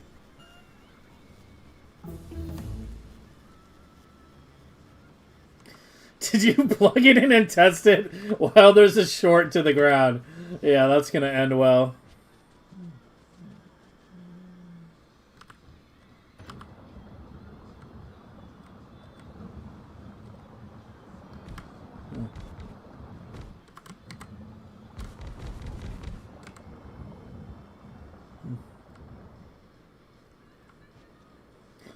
Everyone just hates I for existing? Yeah. I mean, I don't know. A big problem with modern AI is the data sets that it's operating on. Like, it's, you know, obviously the AI is not good at telling what the truth is, you know, what lies are. But a big part of why it's so fucking shit is it's just being fed with the most bullshit data sets. Like, if it sees 10 opinions, 9 of them say one thing, and one of them says another thing, and the one opinion is correct, it's incapable of doing any further analysis to figure out which one is actually correct. It just goes, oh, the majority says this, therefore it must be true. Right? So, and that's a big part of the problem. That's like the root of my big problem whenever people like talk about AI or like refer to ChatGPT as like a source or anything like that. Every time I punch in something even slightly fucking political in AI, I get like a bullshit. I get an answer that I can easily tell is wrong. Like the data sets are so biased and the propaganda is so heavy, and it just swallows that without thinking. Right.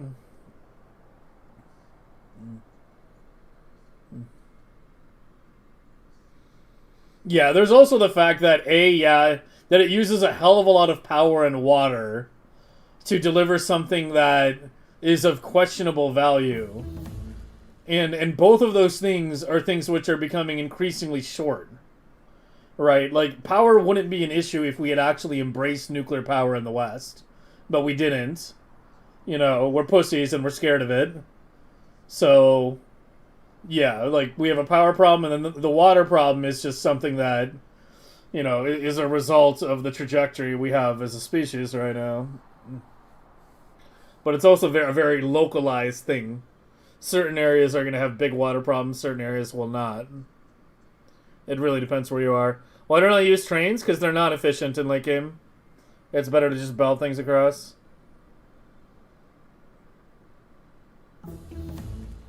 Love how it helps with graphical design? Yeah, I don't know. I'm just still super skeptical of, like, the whole thing. There's too many cases of companies trying to get away with AI art. It's becoming a big problem in games. Where companies will just try to, like, do AI art. Or they'll do, like, temporary AI art. And then that temporary AI art is like a temporary build in Factorio. You know, rapidly becomes permanent.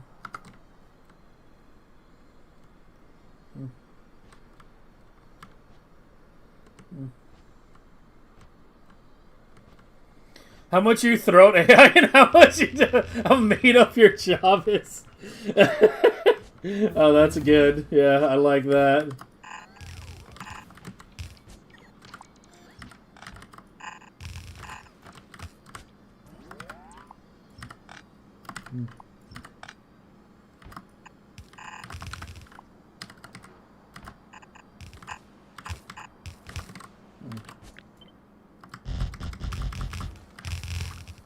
Okay, we're up to 24. We still need 8 more.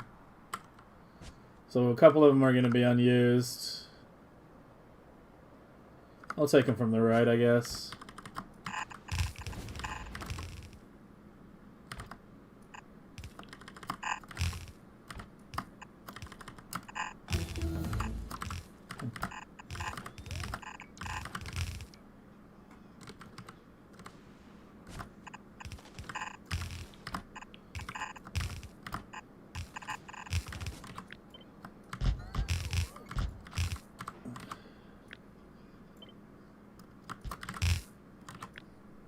Dude, this docking shit in the song is fucking weird, I'm not gonna lie. I used to like this guy when I was in my 20s, but I kind of grew out of it.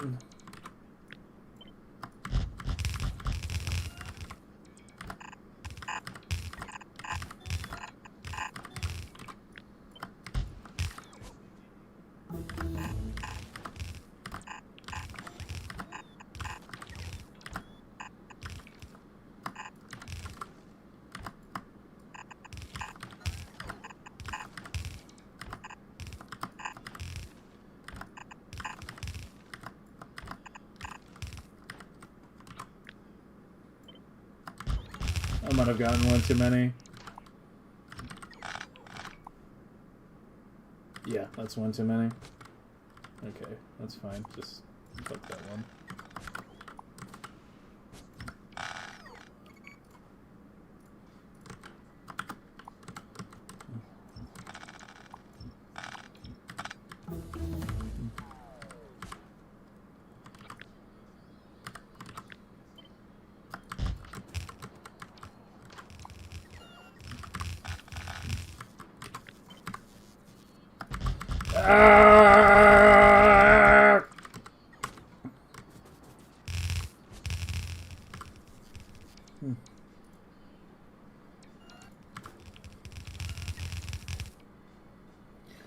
Yeah, probably some UK. Most people use it as a replacement for knowledge and thinking. Yeah. Yep.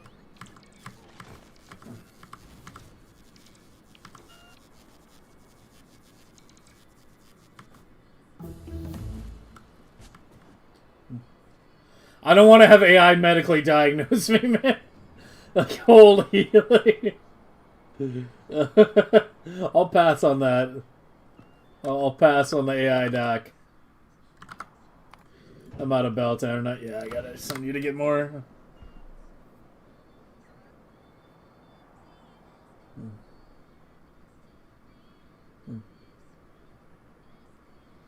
Well, it's a good thing Vulcanus has an absolute shitload of belt.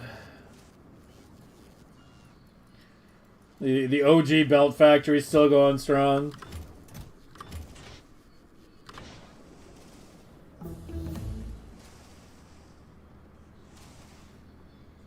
There we go.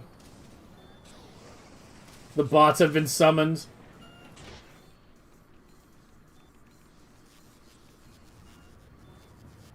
Wait, how is the blue stuck? Oh, it's because it's using it all for the undergrounds first. Yeah, I need to design an endgame version of this where the gears are like directly fed and not belted. Yeah, it's doing the undergrounds first.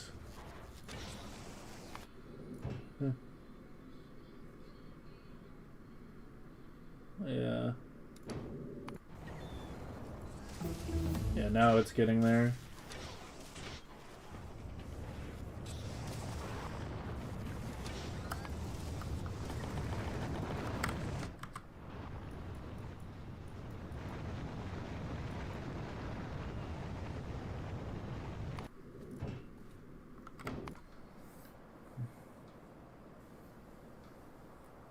It is a Baywood or head doctors? I don't know. I don't know.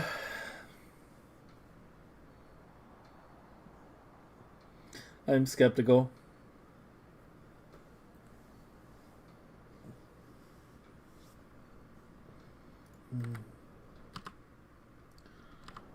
I did get some more belts at least.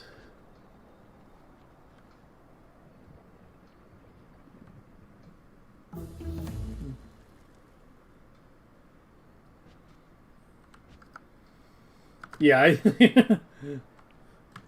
even people who got straight C's still graduate.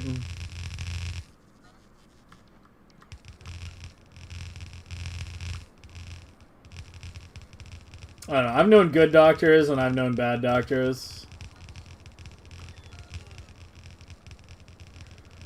It really depends.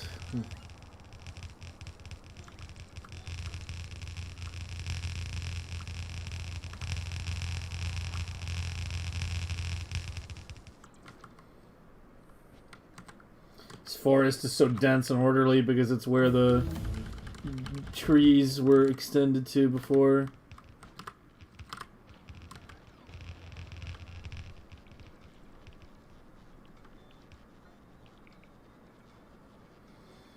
Yeah, I mean, like, I'm not straight up saying that it's impossible, that it's better. I mean, as I said, you know, there might be some cases. I am just a little skeptical. The thing with fields like medicine, especially, is they're running into, like, this is a really big meta problem that, like, never ever gets talked about, like, ever by anyone. Hundreds or thousands of years ago, we as a species knew a lot less about everything, you know, about biology, the universe, physics, etc., etc., etc. We knew a lot less.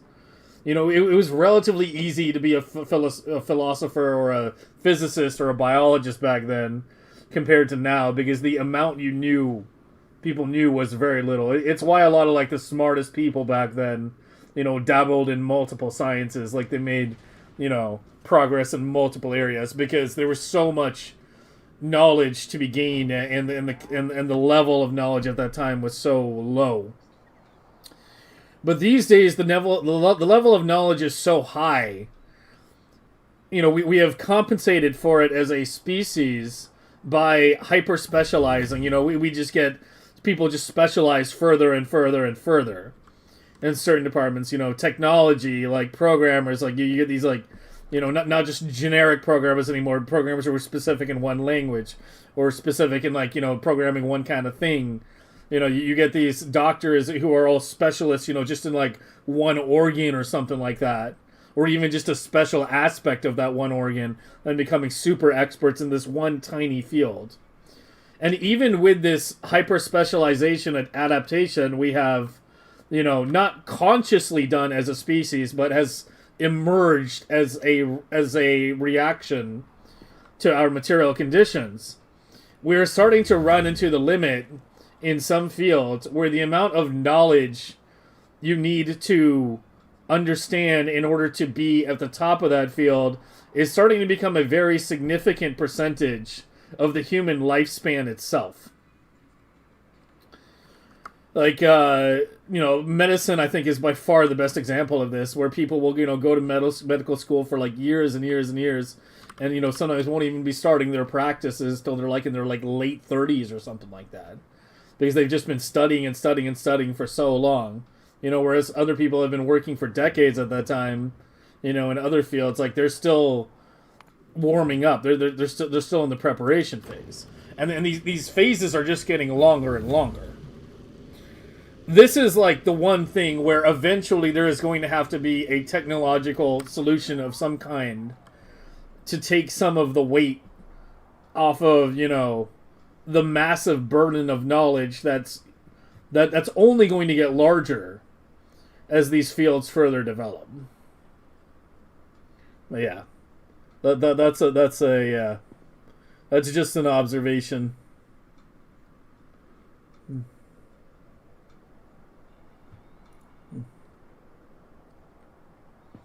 In the last 100 years, the field of medicine has grown like 100 times. Yeah, it's probably the most rapidly expanded field out of any of them.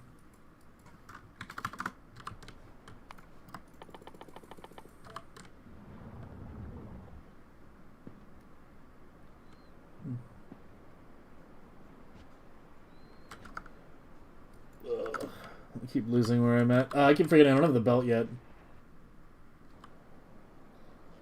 Is the ship here yet? It's coming. Here, let me get by the hub, because that's where the belt is going to land.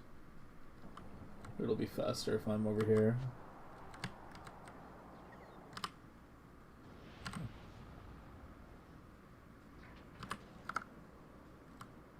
Oh, maybe. Some of it's... yeah.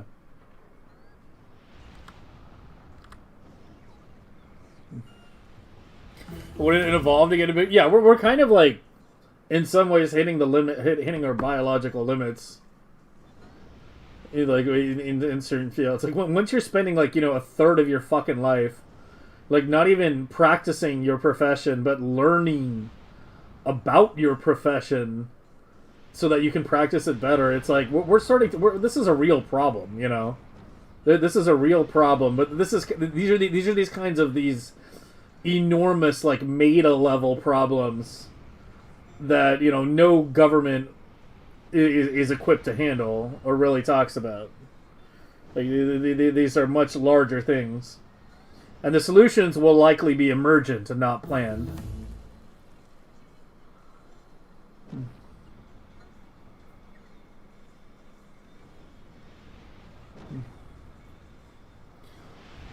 Humanity will lose something we get to say, but gain a freedom we never had before? Yeah. Yeah, I mean, it just depends how things ultimately play out.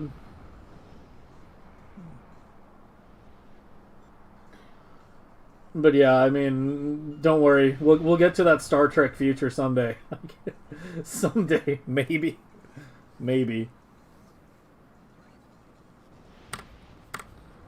We're all Posadists now.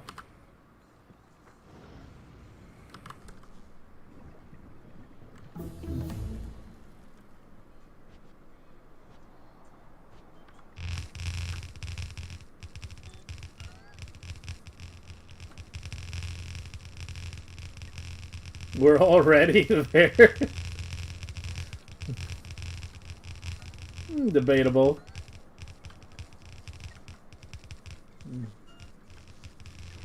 You won't be alive? I mean, I'm not going to be alive either. Most of us won't be alive. We're all going to miss our future.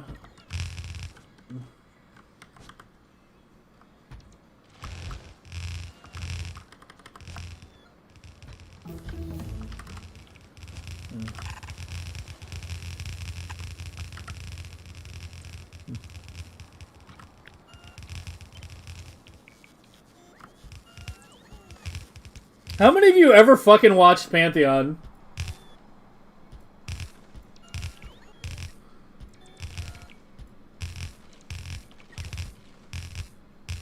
After I told you guys to go watch that show.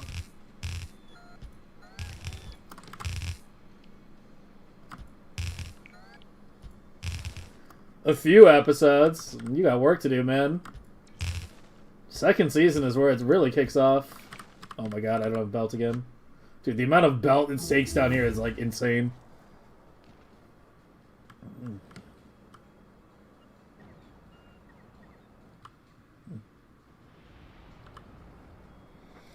What is the show? Pantheon. Pantheon. It was in distribution limbo for a while. I think it finally got put on Netflix, but I mean, I don't think very many people have a Netflix account still in today's day and age. Added to your torrent? Yeah. Yeah, that and Andor, like, the two shows. If I could, like, force everybody in the stream to watch two shows, it would be those two. Third one would be The Expanse.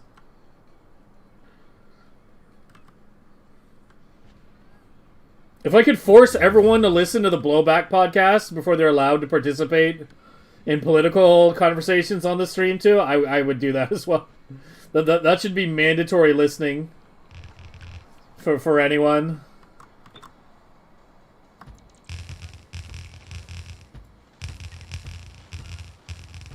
Especially Americans.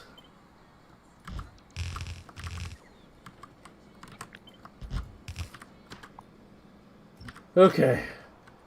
Oh, we finally did it. Oh, the stone is hooked up.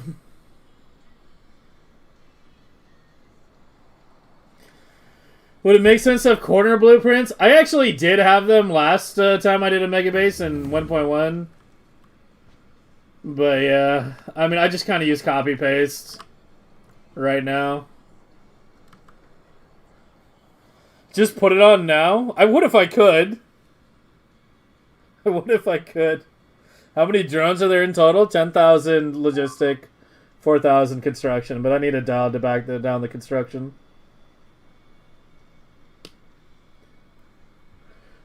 The dad acting like an edgelord in the video game?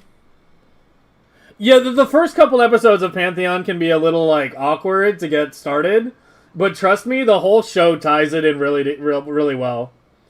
Like, the first time you watch Pantheon, the first couple episodes might, like, take a bit to get started. But then, like, after you finish the whole show, you will appreciate the first couple episodes a lot more. Like, it does a very good job of tying it all together without spoiling anything. But yeah, like I think you do have to get, like, a couple episodes into it. before it like really takes off. But yeah, Pantheon and Netflix. It's the only Star Wars content I enjoyed. Yeah, pretty much same here. Like I don't like any of the modern Star Wars shit. I think Andor is better than the original trilogy. I don't even think it's close.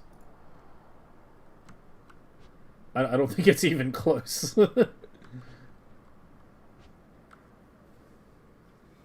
K2SO, yeah, all the droids were well done. B2 Emo as well. You did watch the Pantheon thing? Had to go check it? Did you finish it though? I feel like it's a hard show to forget if you watch the whole thing.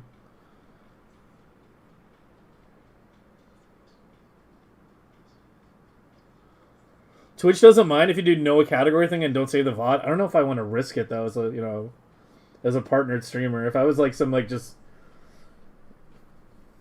yeah, I don't know. It's not hard to get a copy of Andor too. Like I mean, you don't need me to do it on stream, do you? Do you need me to play it on stream? Sell me on watching Pantheon? No, because it's if I say anything about it, it's super spoiler heavy. It's a show that features heavily along uploaded intelligence. So not like virtual intelligence, not artificial intelligence, but like literal human consciousness being uploaded into computers. That's like the main premise of the show. And if I tell you literally anything more, it's a huge fucking spoiler. So I'm not going to tell you shit.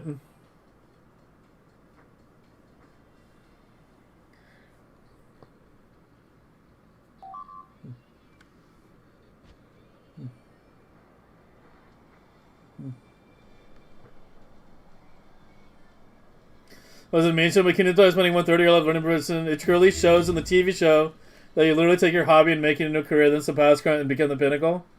Yeah. I mean, as I said, it's a hard show to talk about without spoiling. It's a hard show to talk about without spoiling, and I absolutely do not want to spoil it because I think it's a really, really good show.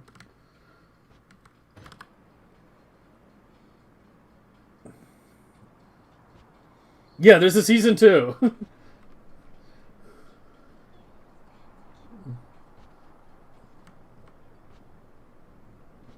There's 2 seasons, and it actually ends properly. It doesn't end on a cliffhanger. It actually wraps everything up in one of the best endings I've ever seen in a show. That's what I was saying. Like, I think it's hard to forget. It sticks with you if you've seen it all the way through. It's, I think, like impossible to forget.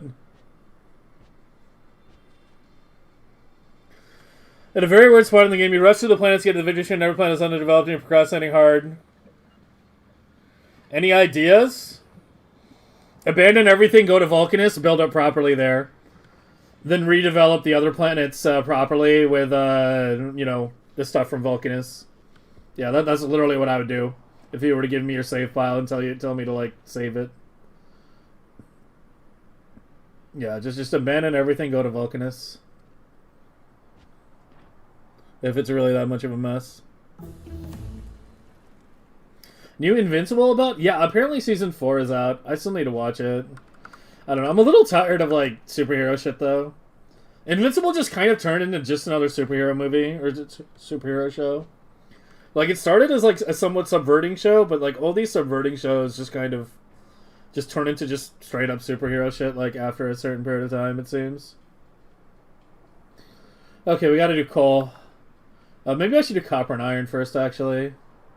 So we're going to use these 2. So I need a calcite belt. How fast are you flowing?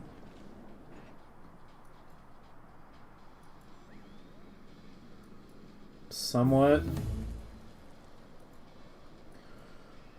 Yeah, we got to reroute calcite at some point.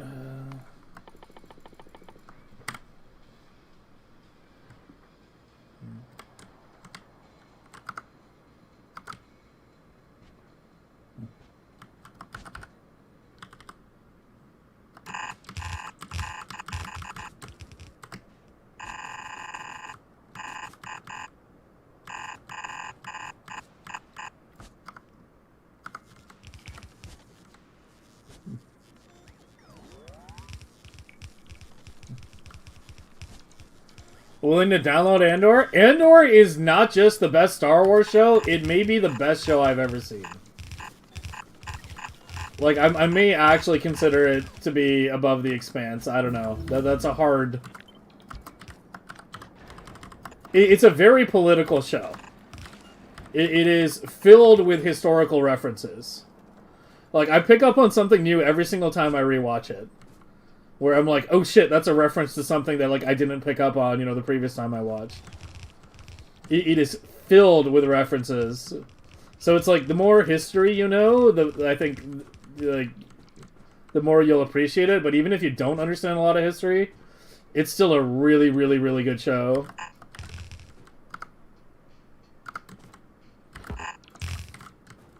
But it might be, like, literally the most overall relevant political show ever created.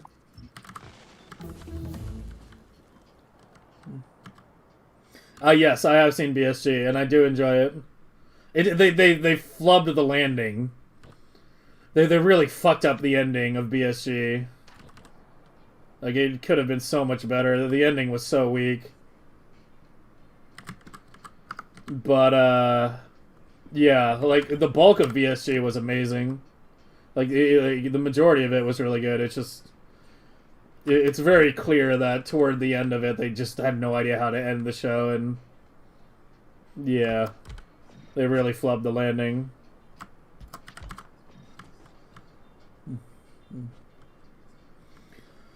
Do I love sci-fi? Yeah. I mean, I've made that clear. I even said it already once this stream. I really watch a lot of sci-fi. I enjoy it. It's by far my favorite genre. Yes, I have seen Ghost in the Shell, Standalone Complex. It is... Ghost in the Shell... I have called Ghost in the Shell the only good anime. That being said, I haven't watched that much anime. But, yeah, I love Ghost in the Shell and SIC. I actually need to rewatch them again. It's been a while. But, yeah, I really enjoy Ghost in the Shell. I think it's very high quality.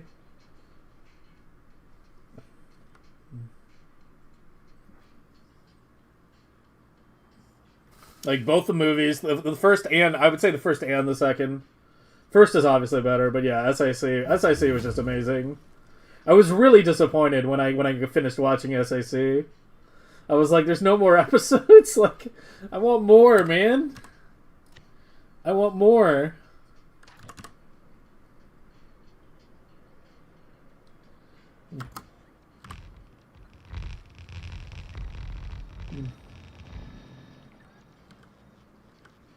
Oh, can I fucking parameterize this damn thing?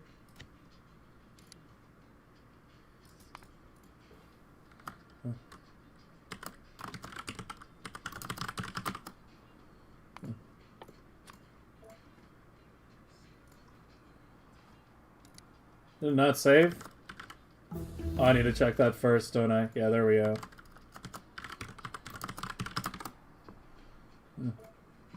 There we go.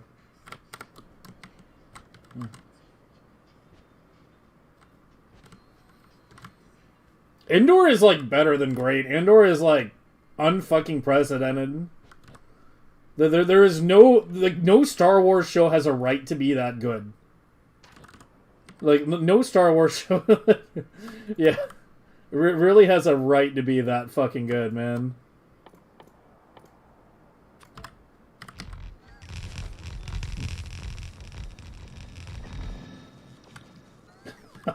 Yeah, ethics of suicide bombing. You know what's actually funny? One observation that I heard, which kind of like stuck with me. We've seen suicide bombing as an act of desperation. You know, as it's done in the real world, like people who are like at their fucking limit, has kind of like slowly died down over the years.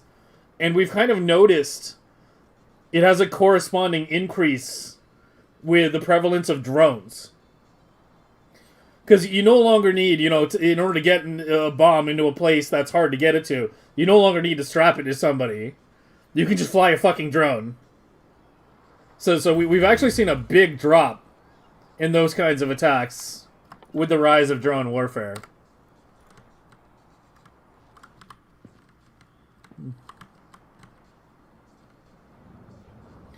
Much more of a Star Trek person than Star Wars? Yeah, yeah. I mean, I love, like, DS9. DS9, I think, is my favorite Star Trek. I mean, I like TNG as well and shit, but DS9 was by far the best. But yeah, Andor is, like, actually, like... I mean, it literally is about, like, the formation of the rebellion, and it's literally about revolution. It's a show that's literally about revolution. It's... references tons of revolutions historically. It's so fucking good. Where was it going? I missed the other one. This has a through, doesn't it? Yeah, we can just run this.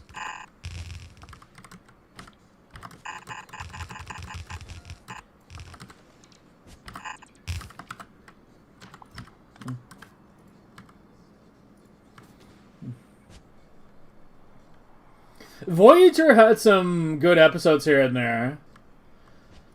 Voyager had some hit and miss. I rewatched TNG, Voyager, and DS9, like, it was like 6 years ago. It was a while ago, maybe a little longer than that. But, you know, it wasn't like when I was a kid, right? Like, I remember it pretty clearly. Overall, I enjoyed DS9 the most by far. TNG and Voy, like, both have, like, the issue with all those 24 episode seasons. There's some good seasons, and then there's some some good episodes, and there's some bad episodes. And the good ones tend to be really good. The bad ones tend to be really fucking bad. So it's a mixed bag in that regard.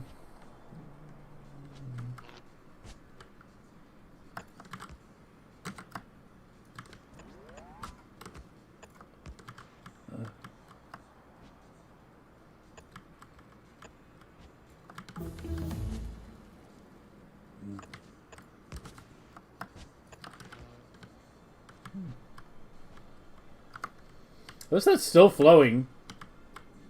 Oh, there we go. Finally stop. Yeah. Yeah, the Voyager should have been like BSG basically was.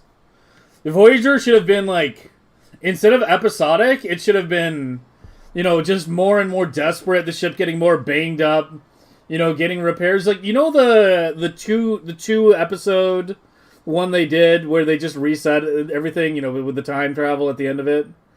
The year of something, I can't remember the name of it. It was one of the more well-known episodes where it was like a two-parter, and it just shows the ship getting like more and more fucked up over time, and they're basically losing that fight, you know, until they get the Deus Ex card at the very end.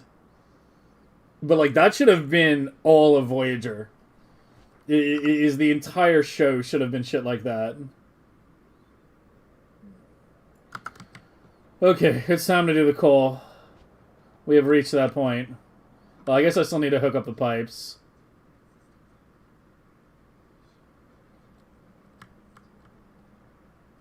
I don't even know where the fuck I'm gonna put the pumps. This is gonna get spicy in the middle.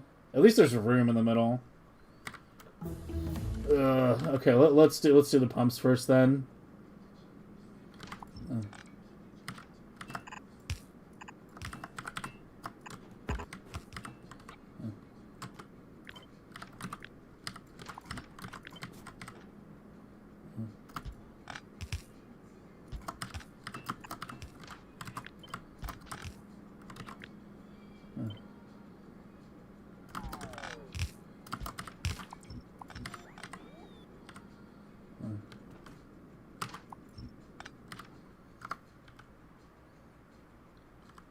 Maybe I should have built it close to the iron. Fuck, I might need a lot more pumps than I'm thinking. Okay, so this one's iron.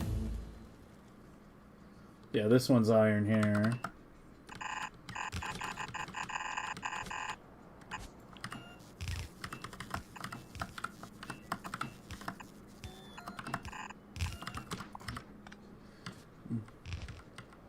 Yikes. How bad? Okay, it's not too bad. What's yours? 209? Okay, yeah, we'll be okay. We'll be okay. I have room. I can make it work.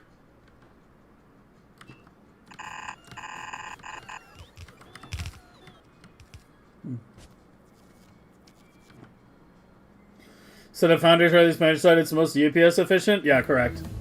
Yeah, it's way more efficient to do, like, have your setups be as close to odd patch as possible.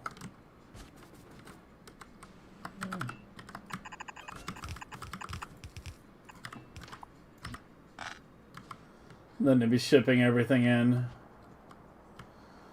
Okay, stone's done, coal's done, or stole. Jesus fuck me. I've got green belts for neurons at this point. The Borg stuff, yeah, they did a good job with that, but yeah, they again could have done a bit more. Got all of the Expanse, Pantheon, and Andor. Yep, yeah, I've seen all those. Those are all good shows. All three of those shows are in, well, in my top three, I would say. And that basically is my top three. Alright, let's get the coal belts going. Okay, so we're going to do the same thing. 32 from here. And then I guess 32 from here. This will go up. Probably cross here and then go down.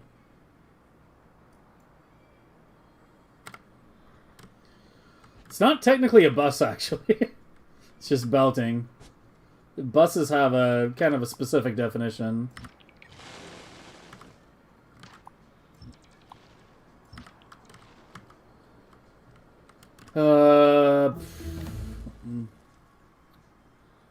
Not you. What am I doing? Oh yeah, the center beacon. I mean, we have to... on this one, I kind of have to do it off to the side. So, whatever.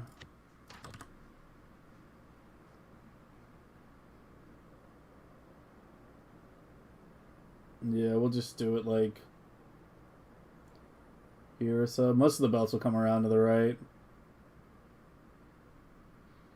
Okay, well, what do we know for sure? We know there's going to be 32 belts of coal coming up as well. We'll leave a 2-tile gap. Which means you also need to go underground here.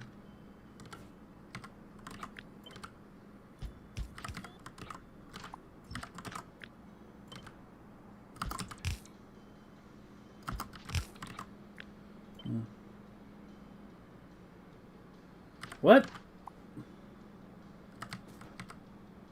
Oh, it's because... yeah, I didn't have to cross 32 there. I had to cross 31. And that was just barely enough. Well, that's unfortunate.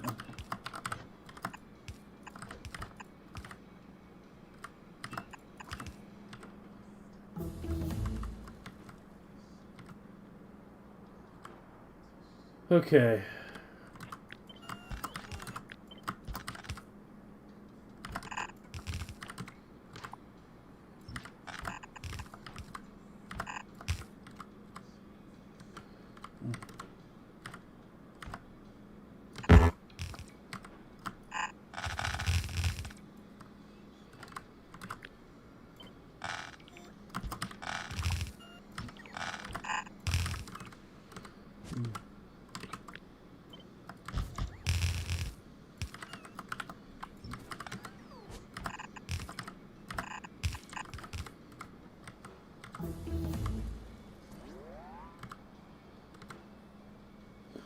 So the coal gets 2 pairs, then 2 split, and then 2 pairs, then 2 split. So I can copy paste this, or at least part of it.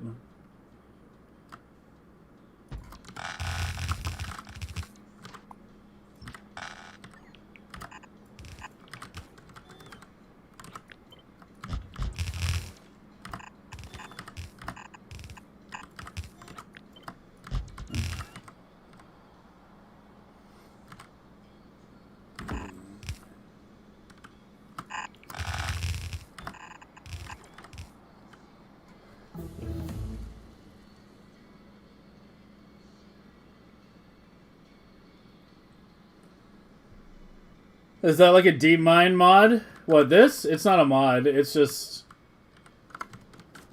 this is just silo mining.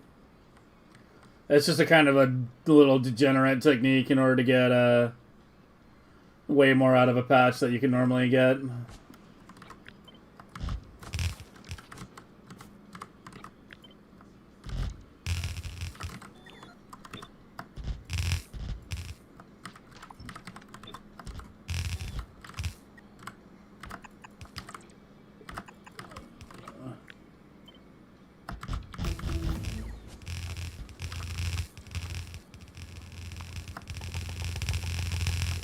Name of the song?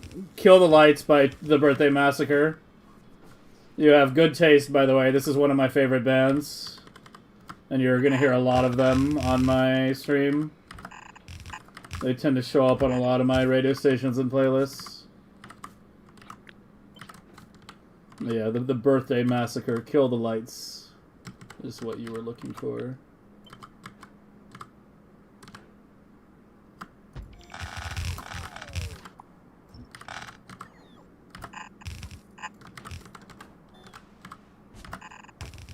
They have a lot of good songs. I'm warning you. This isn't a band that just has a couple good albums. They've been consistently making good music for, like, decades now. And they're very consistent in their quality. I think there's probably more of their songs on my big playlist than almost any other band. So yeah, if you like them, you're in for a big treat.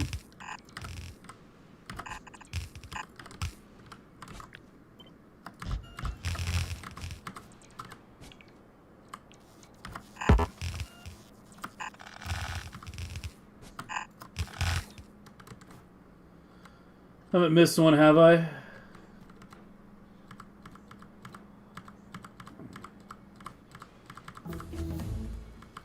I think we're good. So where does it actually have to be cut? This is what, it's barely. The copper's a good bit longer. Probably like right there. No.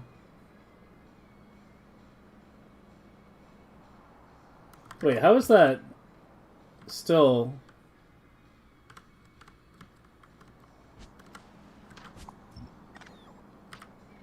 How are you still at 331? It's the horizontal extent? That's too long. Shit. Well, I'm kind of wishing I put it closer to the iron, but I was determined to put it over the water for pollution reasons. That song, yeah. Yep. I mean, I can't even recommend you a single album to check out, but yeah. I think they're probably the most consistent band that I know.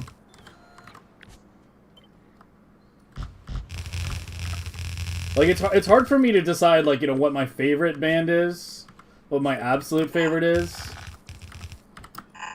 But if we just rate them by, like, what band has the most songs on my big playlist, I think it's actually them. Like, there's a lot.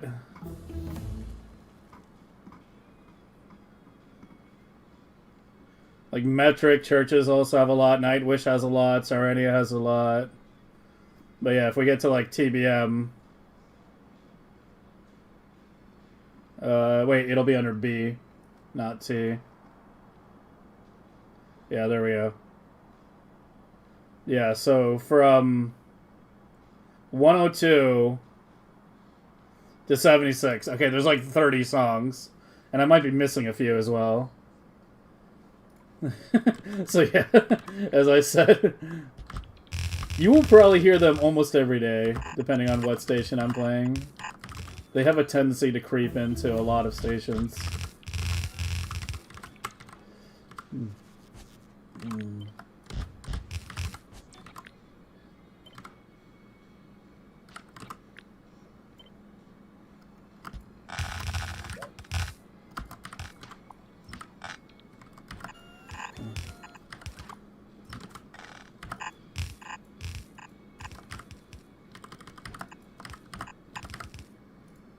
Big fan of Nightwish, yeah. Well, you might have pretty similar taste to me, then. You might be in for a lot of treats.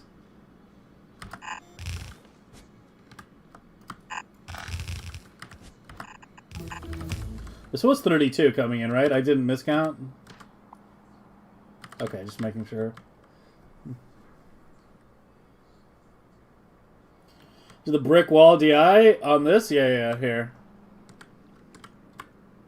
It's a large square module with 3 electric furnaces DIing into this, which then DIs into those.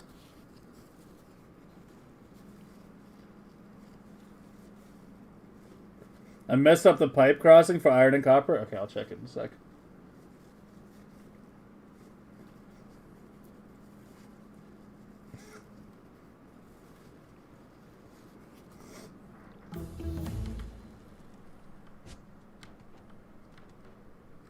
Where?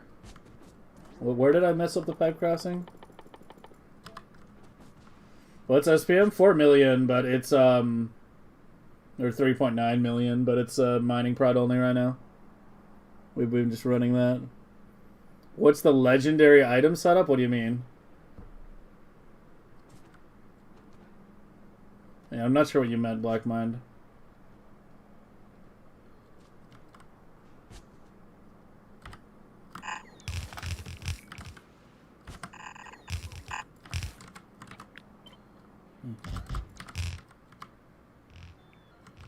I missed some, didn't I?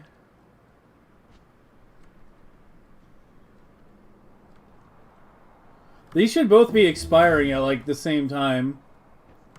Like this has 10 belts here. We have 15.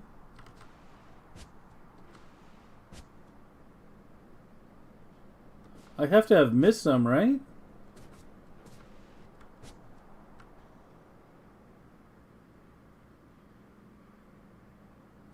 It is equal coal and stone, right? Or am I stupid? It's a double block with 1, 2, 3, 4, 5, 6. No. It's 6 coal to 8 stone. It's 6. I've ratioed wrong. It's 6 coal to 8 stone.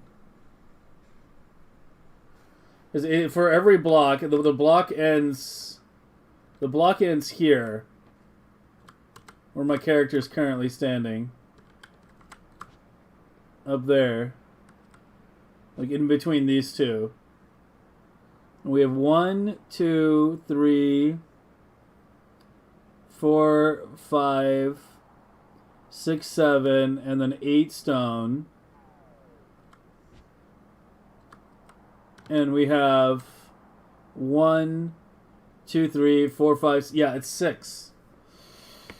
It's 6. Okay, so it was 32 divided by 8. 32 divided by 8. Or sorry.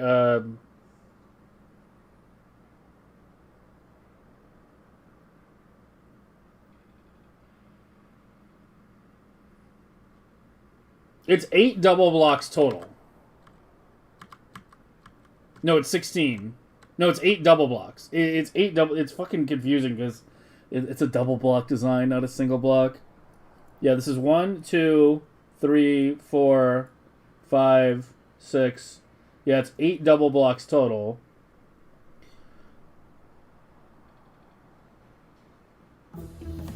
And so for half the build, 8 times 4 is 32.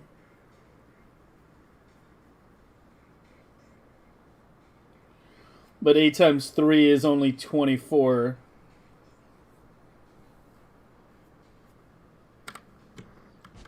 So this was too many by 8.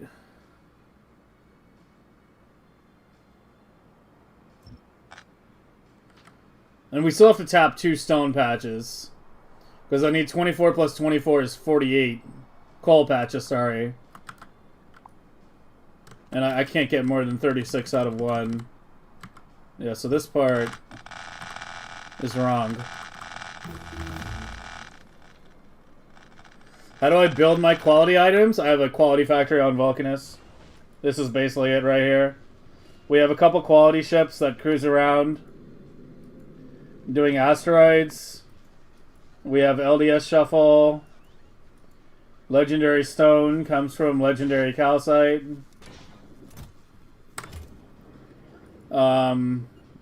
Yeah, legendary steel just comes from smelted legendary iron.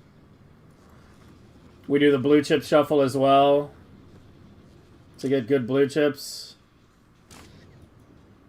We direct make modules at this point, which apparently is stalled for some reason. What's going on here? You stalled on speeds.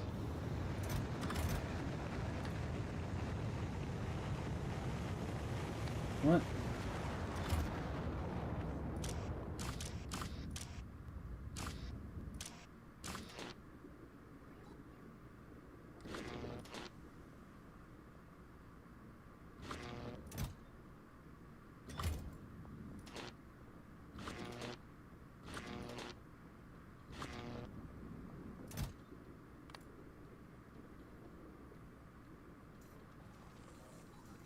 I know what the issue is. That should fix it.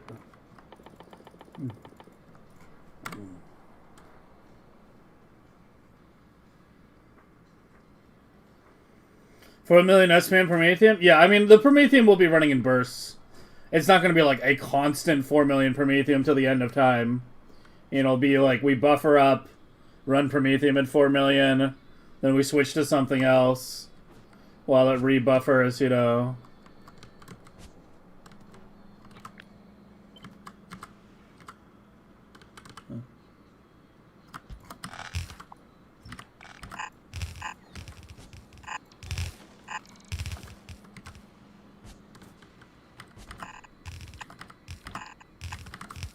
Okay, if I've done this right, this should peter out at the same time as this.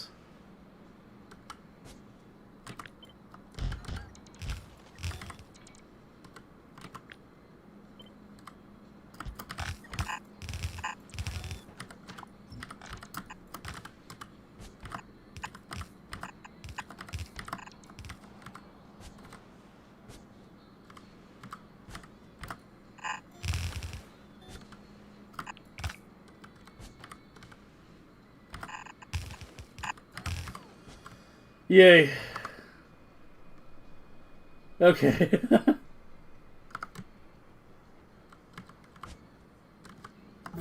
So I don't need you.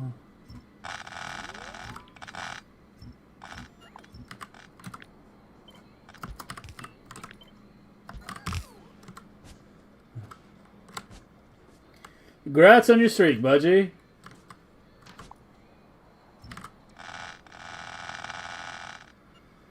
Is this mill science available? Yes, all these blueprints are available in the blueprint book. Includes designs both by me and members of the community. The gray science one specifically was designed by Andy. Where the fuck what was I doing? I need you.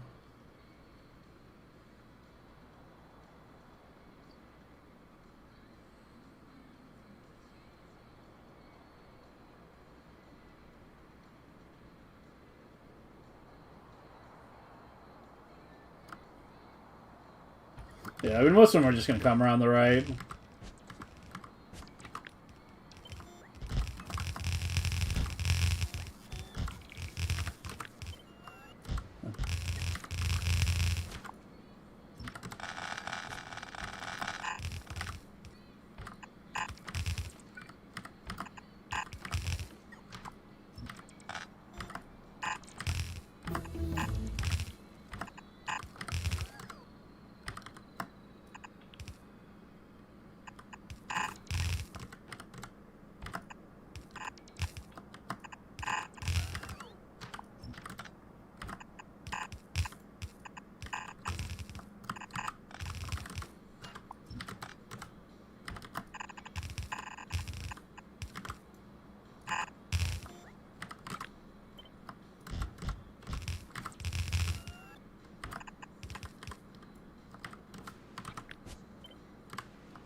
Oi.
Okay, there we go.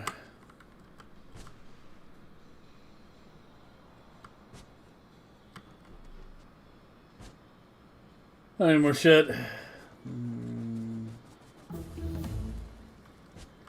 afford to center it? Yeah, I kind of realized that right as I finished.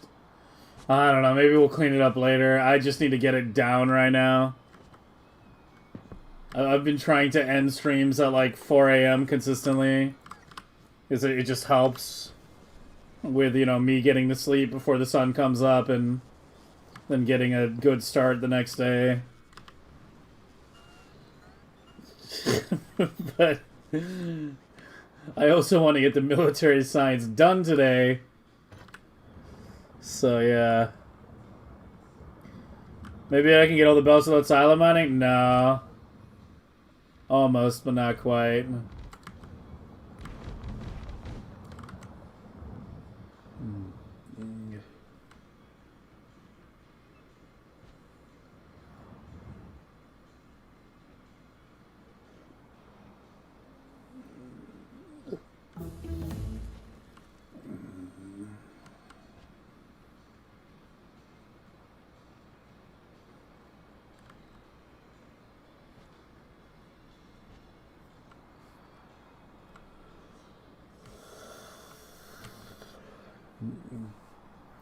I could copy you, can't I? Shouldn't it be roughly a mirror image?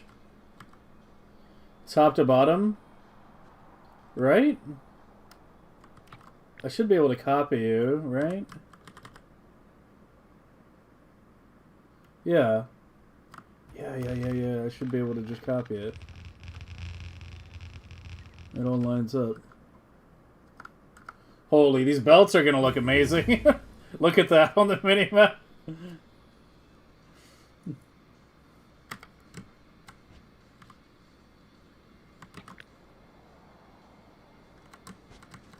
Alright, so these are all the call connects. God, I wish I could zoom out a little further when placing things.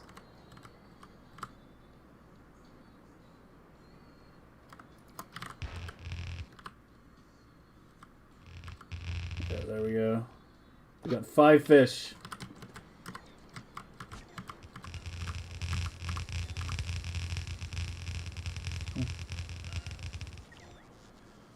He realized it? Realized what? What did I realize?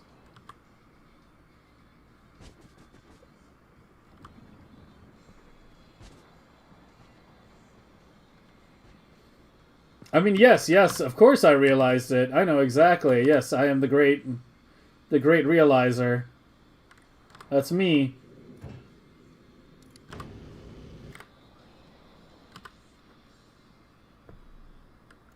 Oh, come on. Bring me the belt.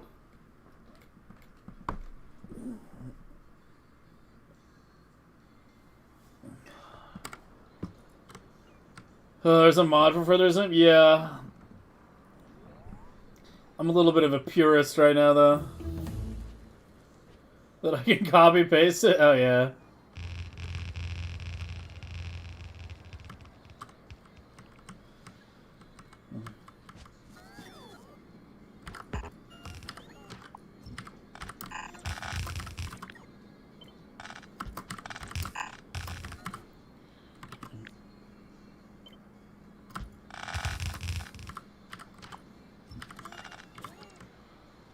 Let me just grab you as well.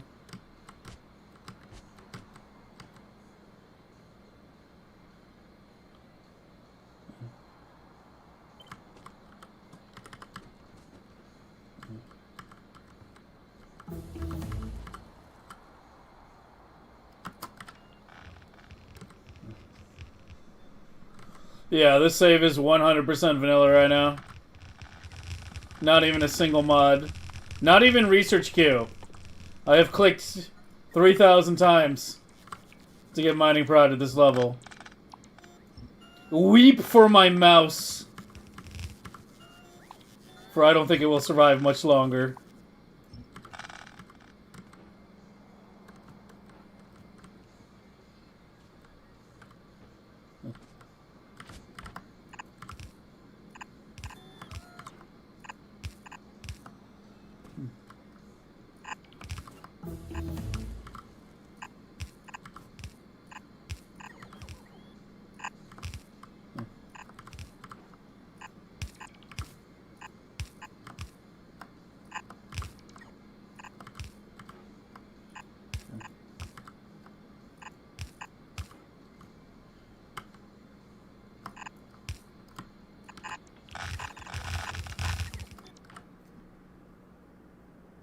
It's a debug setting. Yeah, exclamation mark lines will get you the answer to that.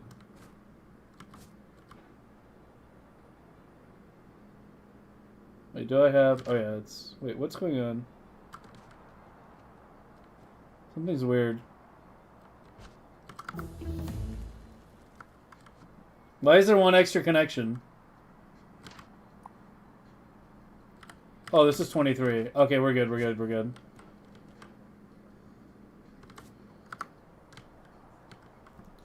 I think I should bring this across on the inside. It feels silly to go on the outside. Well, unless I'm going for this one. Well, probably not. I think that one's getting stomped when the labs expand, right? Yeah, no, we can't do that one. That was written off. We have to go here. Oh my god, biters. Any mention of lying to use a trigger? Dude, I tried to set it up like that. Like, I don't know, I tried to set it up so that literally typing lines in chat would trigger the command, even without the exclamation mark, but I don't know. Apparently I can't do Nightbot commands properly anymore.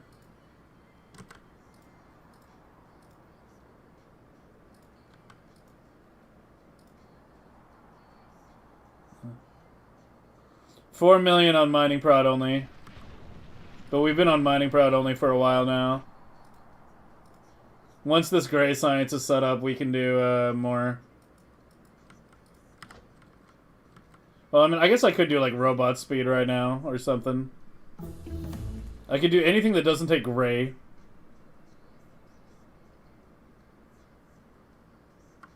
Yeah, I mean, we can engage some robot speed for a bit.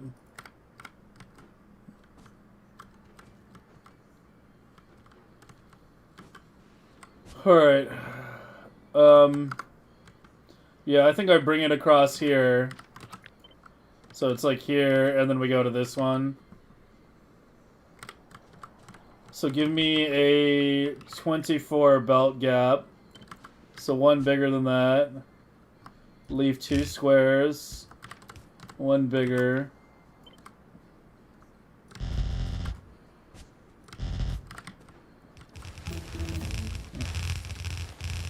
Rip fishes.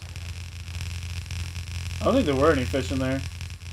Yeah, there were barely any fish left.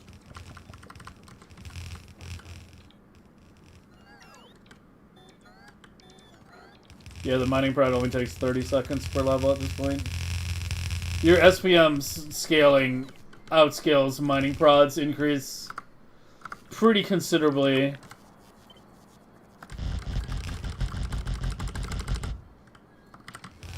At a certain point. Wouldn't it be more fun to avoid? I mean, it's gonna look stupid though. Going up and around.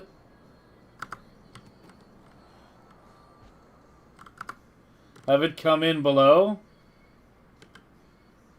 Oh, come in from here and then go up? I guess I could do that. I don't know. It's kind of the same distance, I guess. Yeah, we could go below the stone. Yeah, we can do that.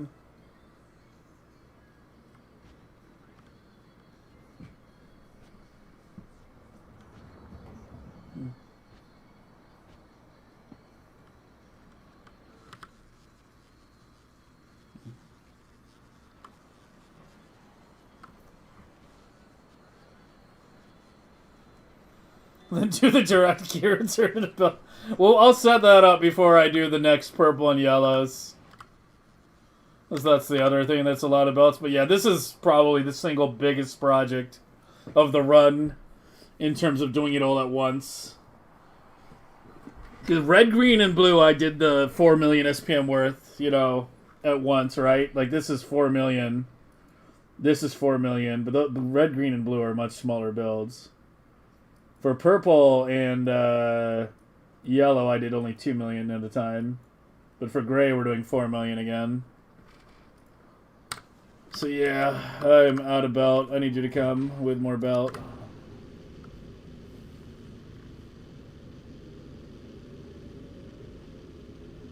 Fuck saving belt. Oh, we can go down. It's like the same distance. You know, whether I go like down in here or whether I go across in there. It's basically the same distance. So we can go down.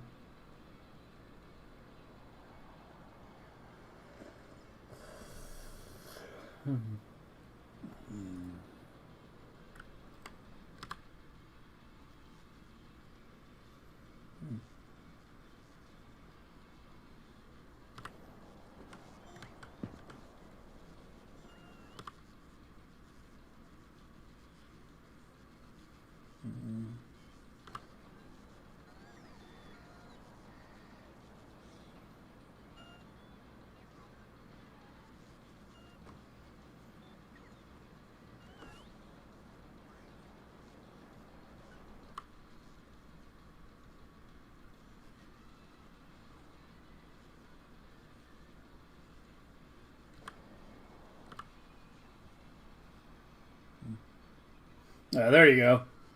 For those of you who wanted to see it on something other than mining prod.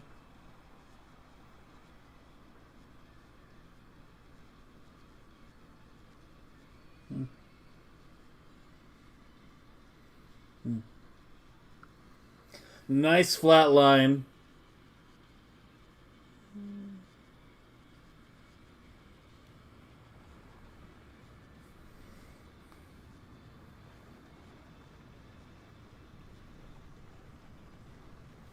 Yeah, I kind of realized that after, yeah.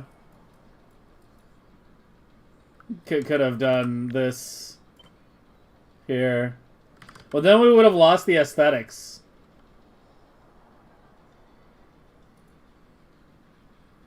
I think it would have lined up. I don't know.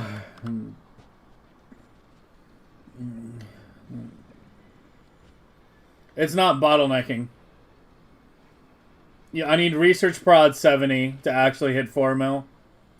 70 is when one belt is actually 250,000. And we're a little bit beneath that right now.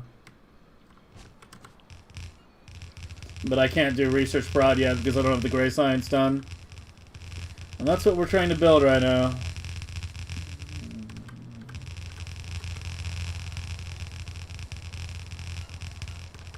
Yeah, I would have saved belt, but too late for that.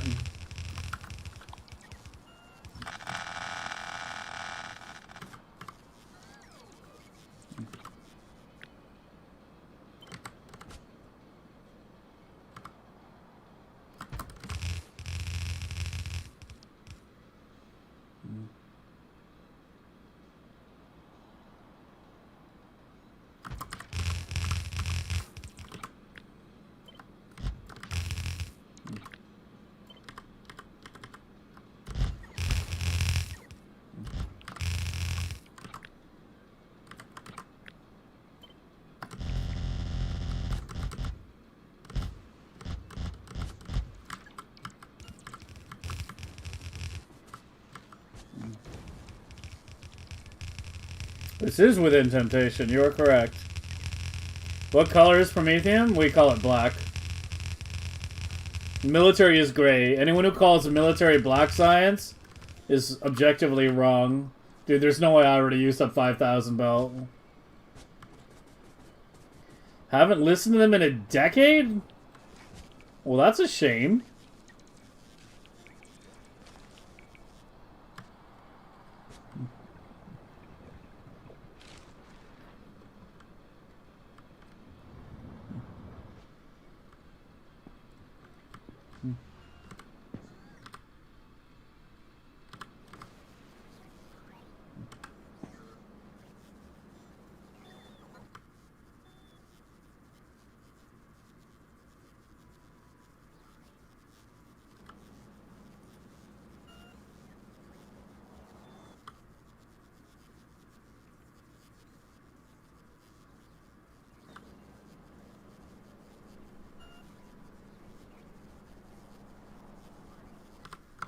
No belt yet, yeah. I don't know how. Am I not standing in logistic range? Yes, that's the problem. I'm just barely outside of it.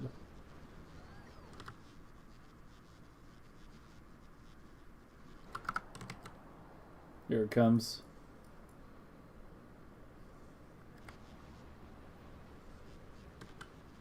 Can I get a buffer chest up here with belt?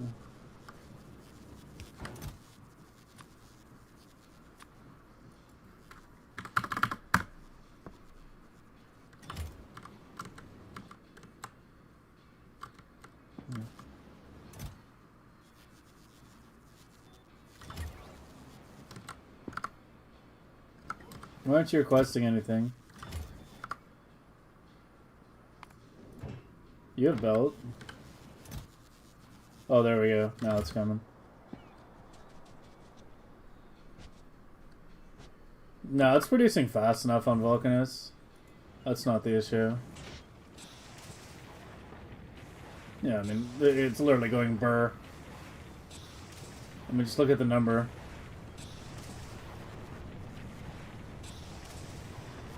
It literally makes 30 per second. I was able to fix the fluid? Yeah, I mean, I hate to say it, but I think we're just getting the belting done today. I think we'll have to finish the final touches tomorrow. Because, like,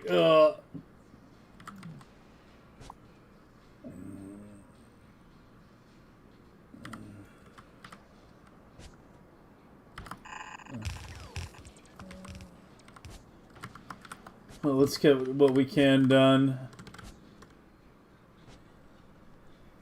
It's too big of a build, man.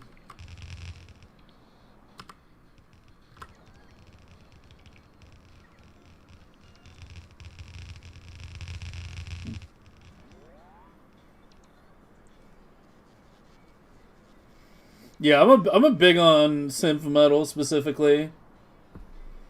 Like, all the bands that Hypixia just listed, well, not all of them, but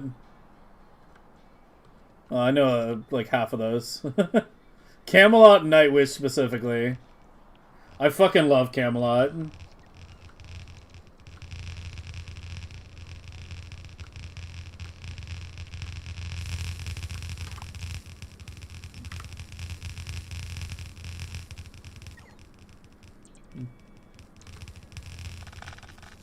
You don't Roboport down here? Yeah, I mean, I don't know. I put up a fucking buffer chest for the belt up by my storage, so it'll load up a bit faster, but yeah.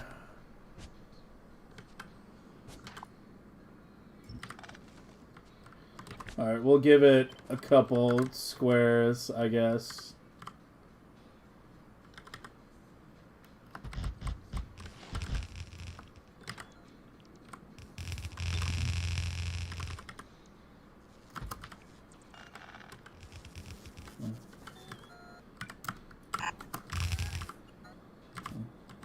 I'm out of belt again.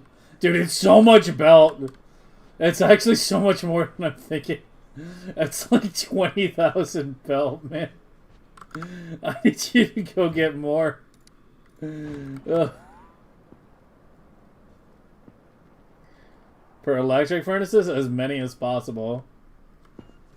I mean, it's a 3x3 building, so the maximum you can do is the max you can do is what? 12? Like, the number of beacons you can put on something is limited by the size of the building. Like, biolabs are bigger, for example. That's why you can do 16. Like, these have 16. But yeah, if you want to be UPS efficient, though, you want to maximize beacon count as much as possible. Well, you want to maximize direct insert first, and then maximize beacon count after that. That's kind of like the priority list.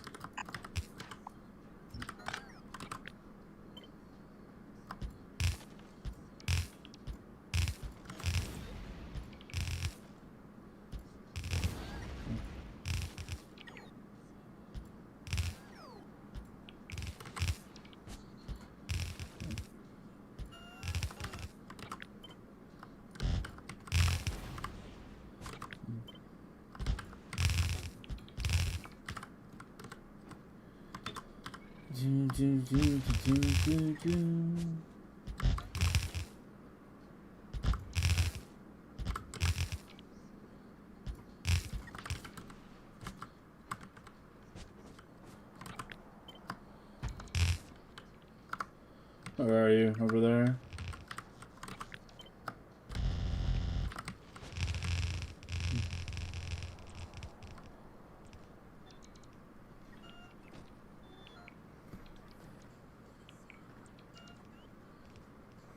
Maybe it's signed to Megabase? Maybe it is. I need more belt. Bring me more. More.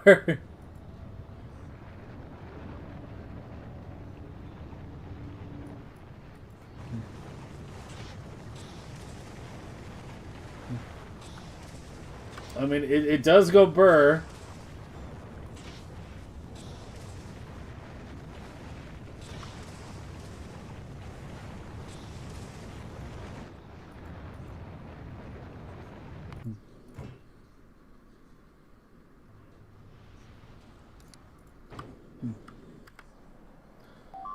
How many belts has it made?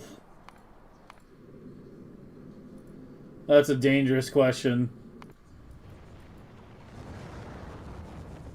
341,000. Actually, less than I thought. It's 100% inserter limited. I mean, I might be able to get a little more out of it, but yeah, it's got red. It's got fucking red inserters. I already have as many as I could put up there. Yeah, I need to redesign it for like late game.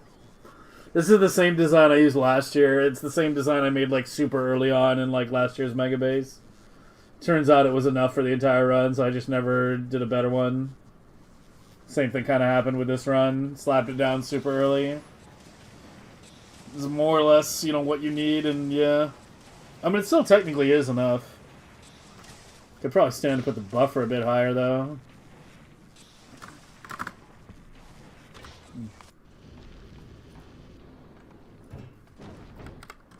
Here, let me go by the labs, because that's where the belt's gonna arrive. See the buffer more? Yeah, I already upped the buffer. Bring me the belt. Or I'll just fucking click it out. Here. We'll make it simple.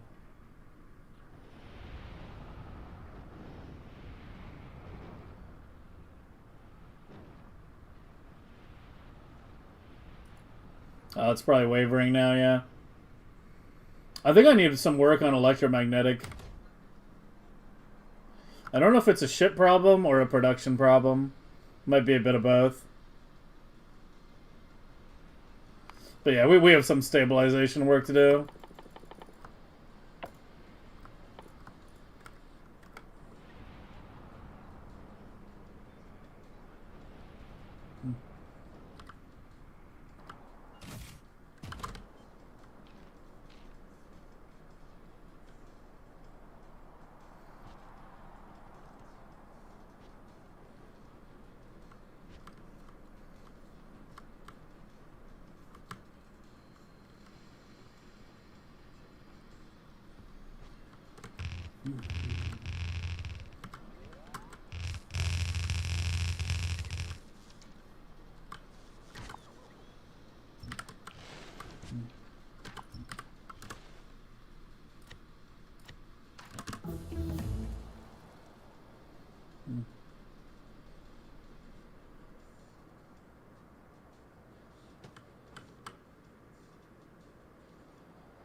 Oh, my brain is shutting off. Do it like... it's still too far to the right.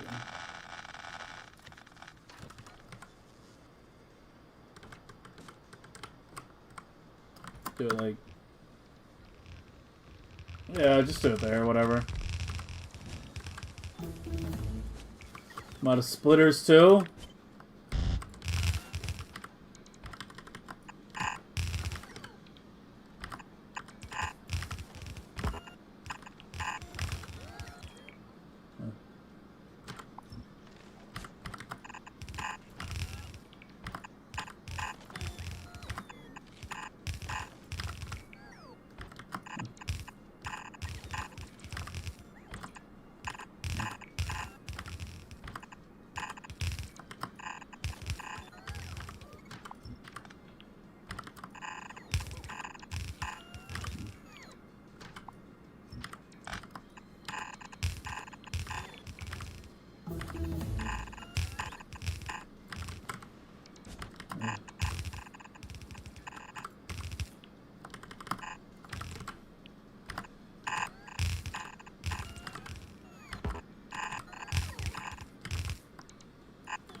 Three more.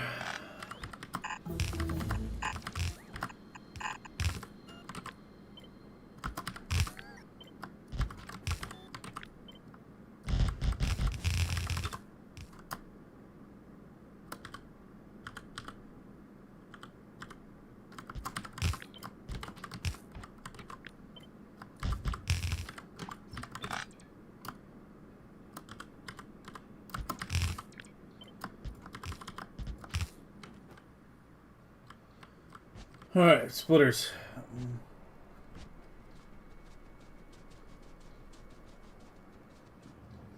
Hey Andy, how you doing, man?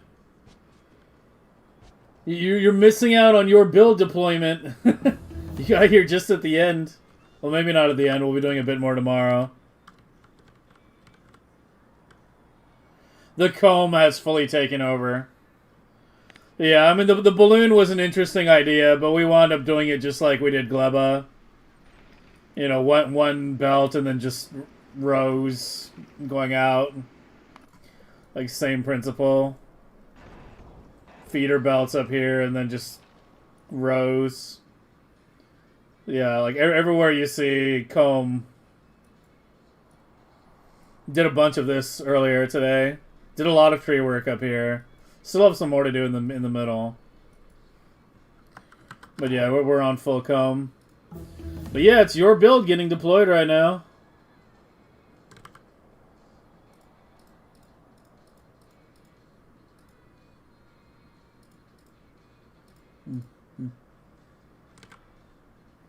Is it behaving? I had to make a few changes. Well, not like major changes, but...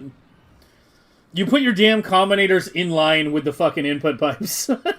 I had to hop in the sandbox and fix that. You want to have your constant combinators not directly lined up. Ideally. I like them too. Holy shit, this is a big nest.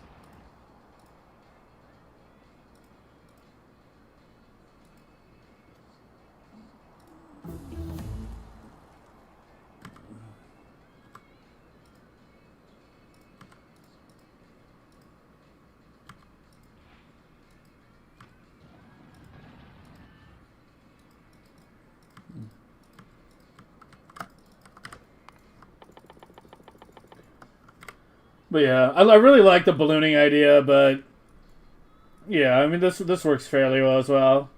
The ballooning idea was where I was thinking more of like the oddly shaped areas, right? Like you just have kind of like a central node, and then it just can fill an oddly shaped area. But in order to do it like that, there's just too many undergrounds blocking tree squares. Like with this layout, yeah, my fucking vision across my base is so bad. Like with this layout, it's you know, aside from this, it's just the input and then the output, or you know, which is unavoidable. So yeah.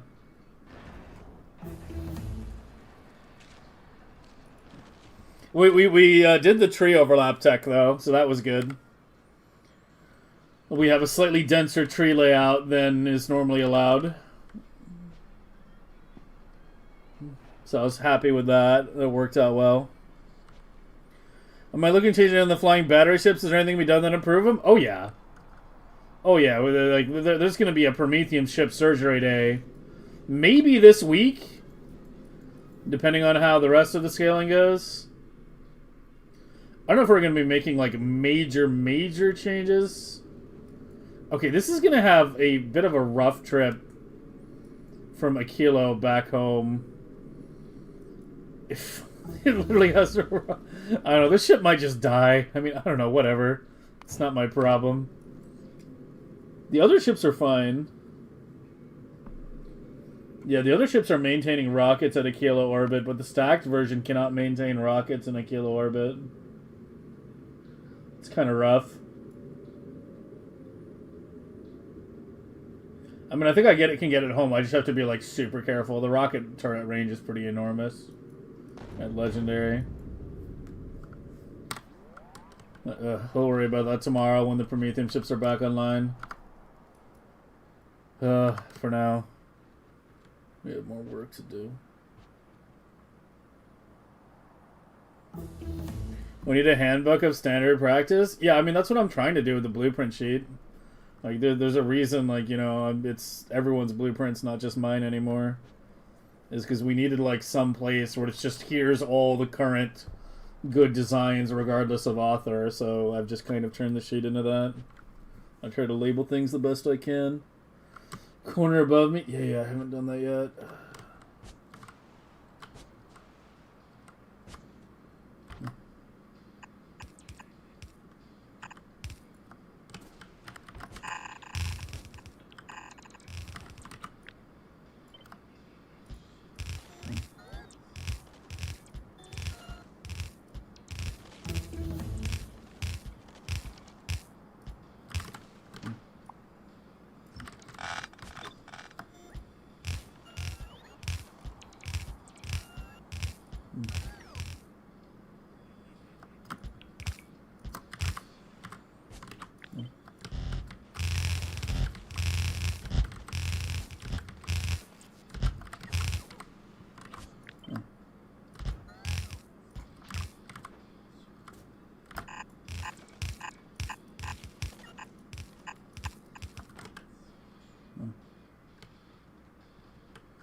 Okay. Now just the pumping nightmare.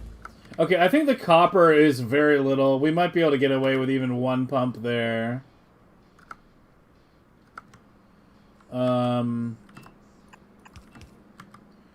Okay, let's just do it like this.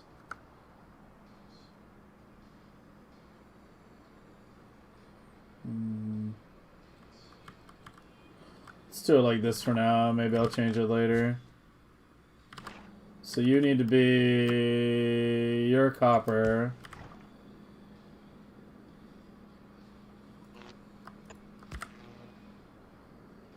And then it's the iron.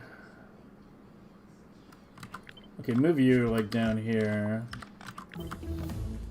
Even like there.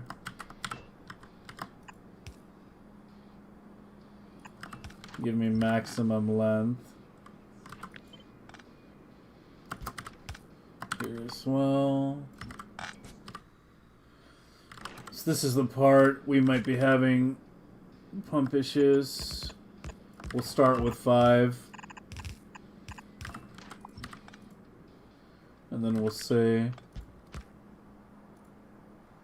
how it turns out.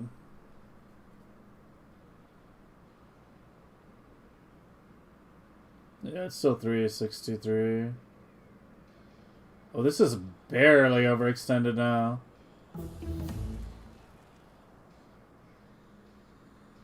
It's the copper one so much longer.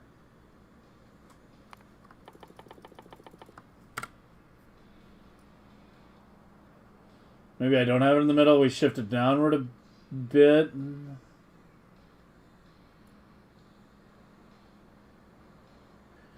I can save a set of iron pumps. Yeah, let's do that. Alright, so where would I want to do it? Like here?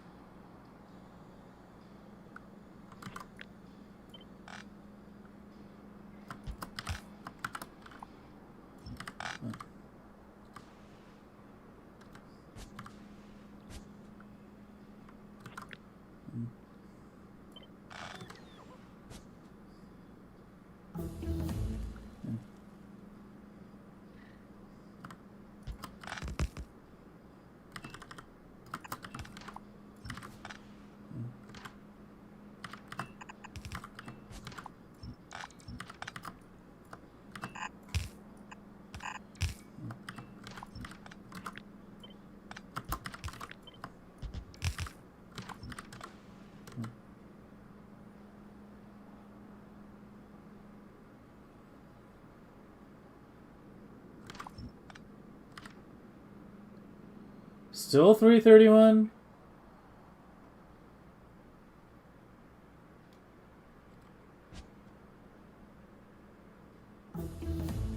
It's because of this. I need to find a cleaner break. God, it's so hard to see in between the builds where the splits are. I need to go before this, yeah.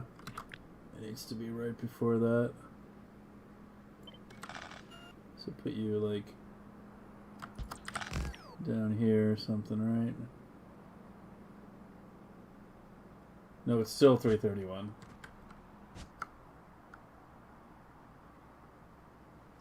I think it's a horizontal extent, because the thing with pipes is like it just measures the single longest extent, right? Because that's 14. If I add like this, it's still 14. It just takes the single longest line in an X or Y direction. It's this part that's too long, not this part.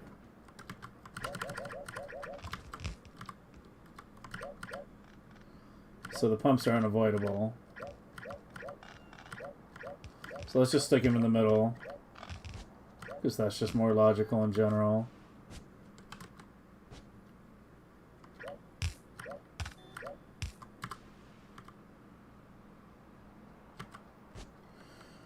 And I'll just bite the bullet and put pumps. Let me go get some more, because yeah, I don't carry that many on me.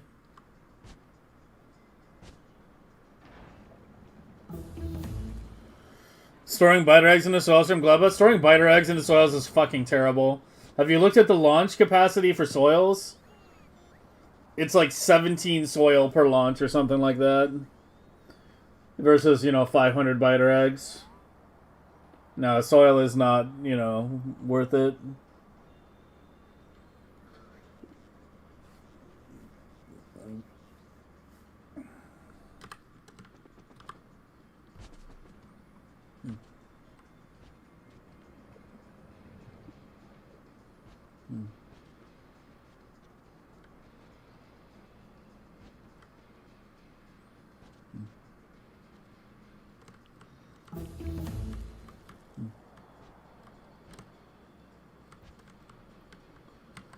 Alright, so we'll just do it here, because that's where there's plenty of room. Alright, so we're going to assume 1 copper until proven otherwise, and 5 iron until proven otherwise.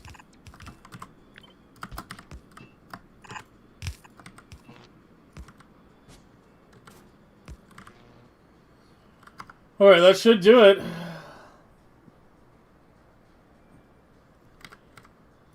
Well, that should do it.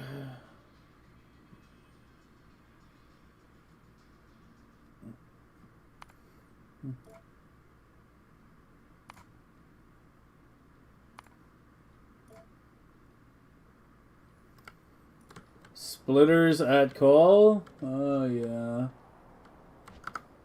Splitters at call.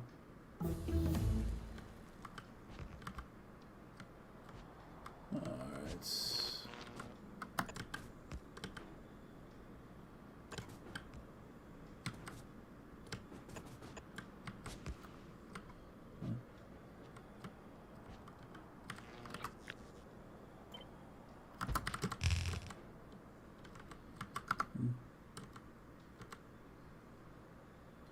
Alright, you guys are connected, so you... how many other modules am I missing?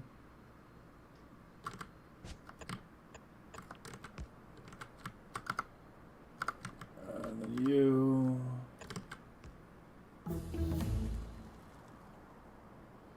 Oh, just barely can't connect both.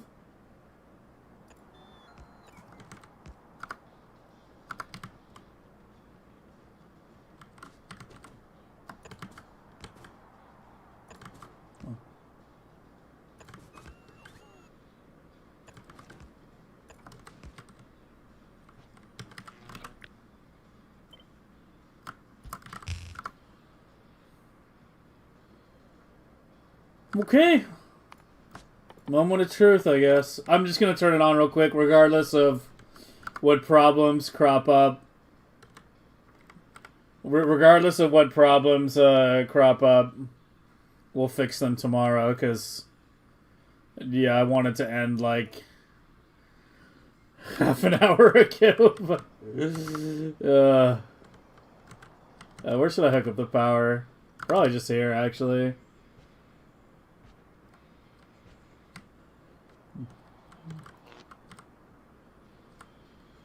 But I know you guys are itching to see the belts fill. So get your ASMR on.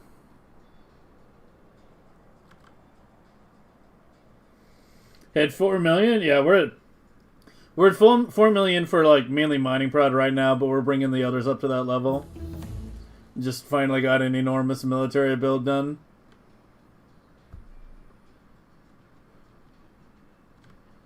Here comes the call. We should watch this side. This is where the big shit is.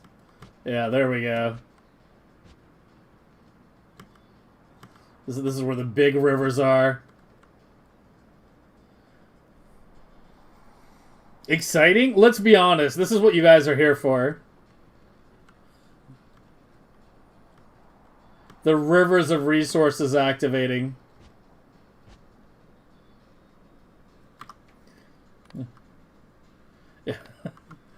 Yeah, I'm expecting it to be like close to 14 or something once everything's online, and then we got to worry about clocking everything.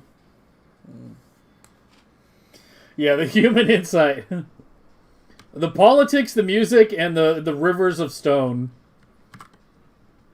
the unholy trinity.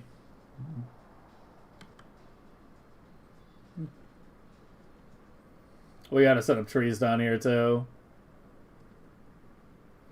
But I just want to check to make sure everything's working.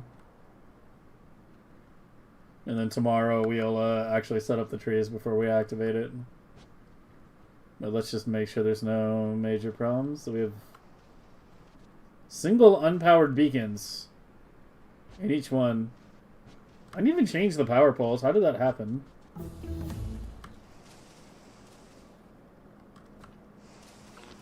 You just had one right there, yeah.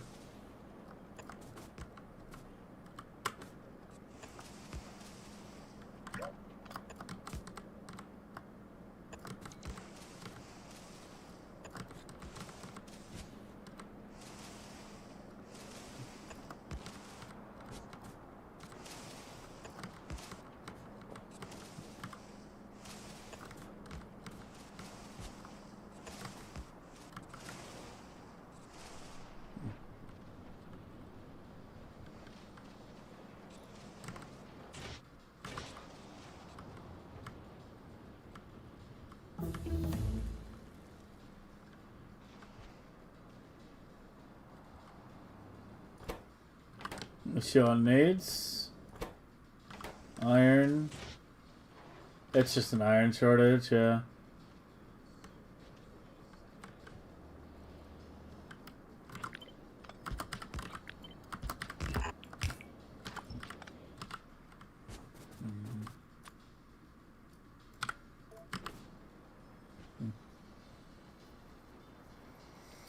Russian players transfer oils with pipes while Americans transfer with barrels.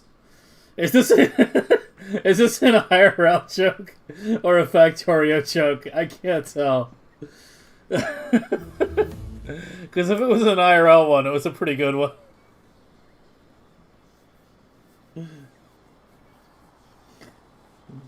That is kind of true, isn't it?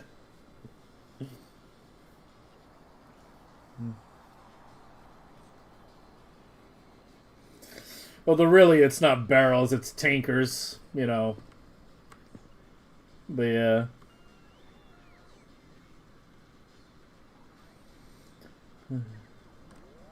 Not going to fix anything. I mean, I just wanted to see it working.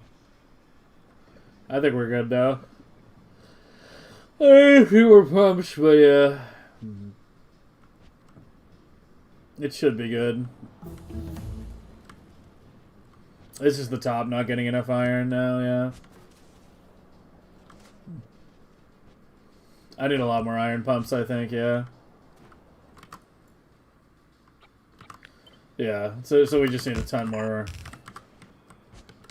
pumps, basically.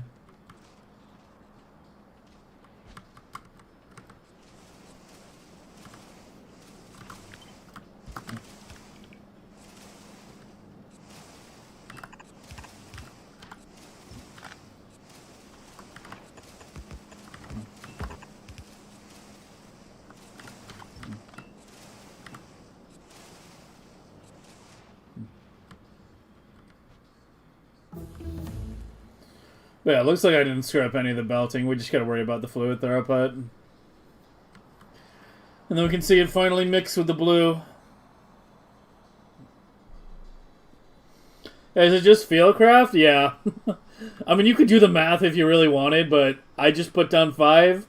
If it's not enough, I raise it to 10. If it's not enough, I go to 15. Yeah. Just keep putting them down until you don't see them at 3,000 anymore.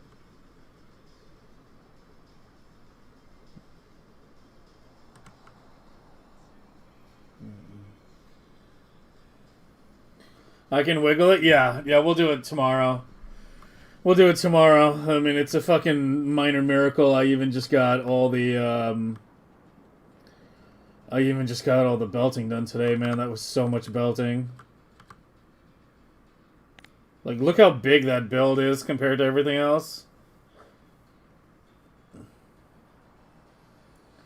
You fucking see it from space.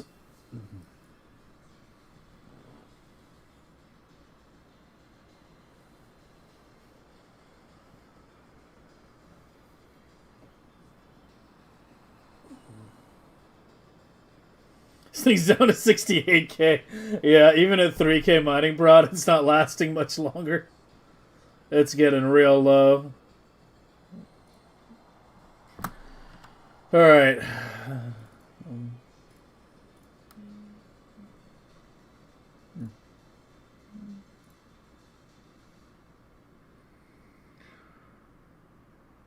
I meant to get off half an hour ago. I keep saying it, but I'm trying to like slowly move my stream cycle back up a little bit.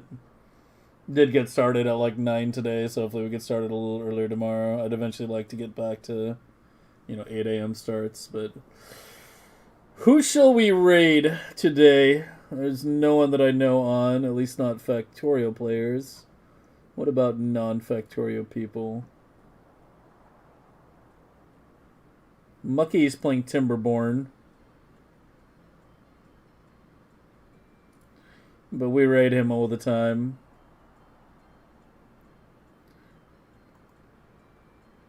Should we raid Derek? Let's raid Derek. Derek's been off Factorio for a bit. He has been focused on other games. But we appreciate our variety streamers here. So let's raid Derek. Let's go say hi to Derek.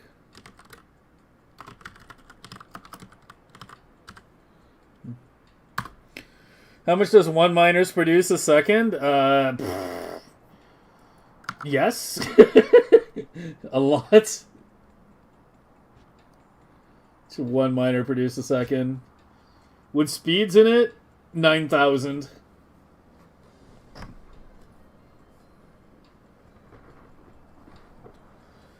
The current high score. Yeah, I mean, here's the thing with SPM measurement. It really depends on your PC. On top of like the optimization, so it's hard to have like a leaderboard for it. You know, because like whoever has the best processor at the time and Linux is gonna pull ahead of the people that don't. You know, unless their base is like way less optimized. But assuming like similar levels of optimization, yeah. You just kind of go to, the best you can on your PC. I do think that with a perfectly optimized base on non-default settings, with, let's say a 9800X3D and Linux, I definitely think 8 million plus is possible. But we'll see.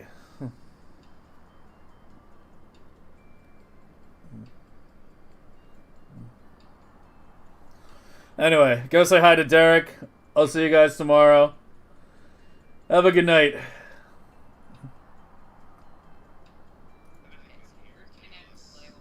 God, that's loud.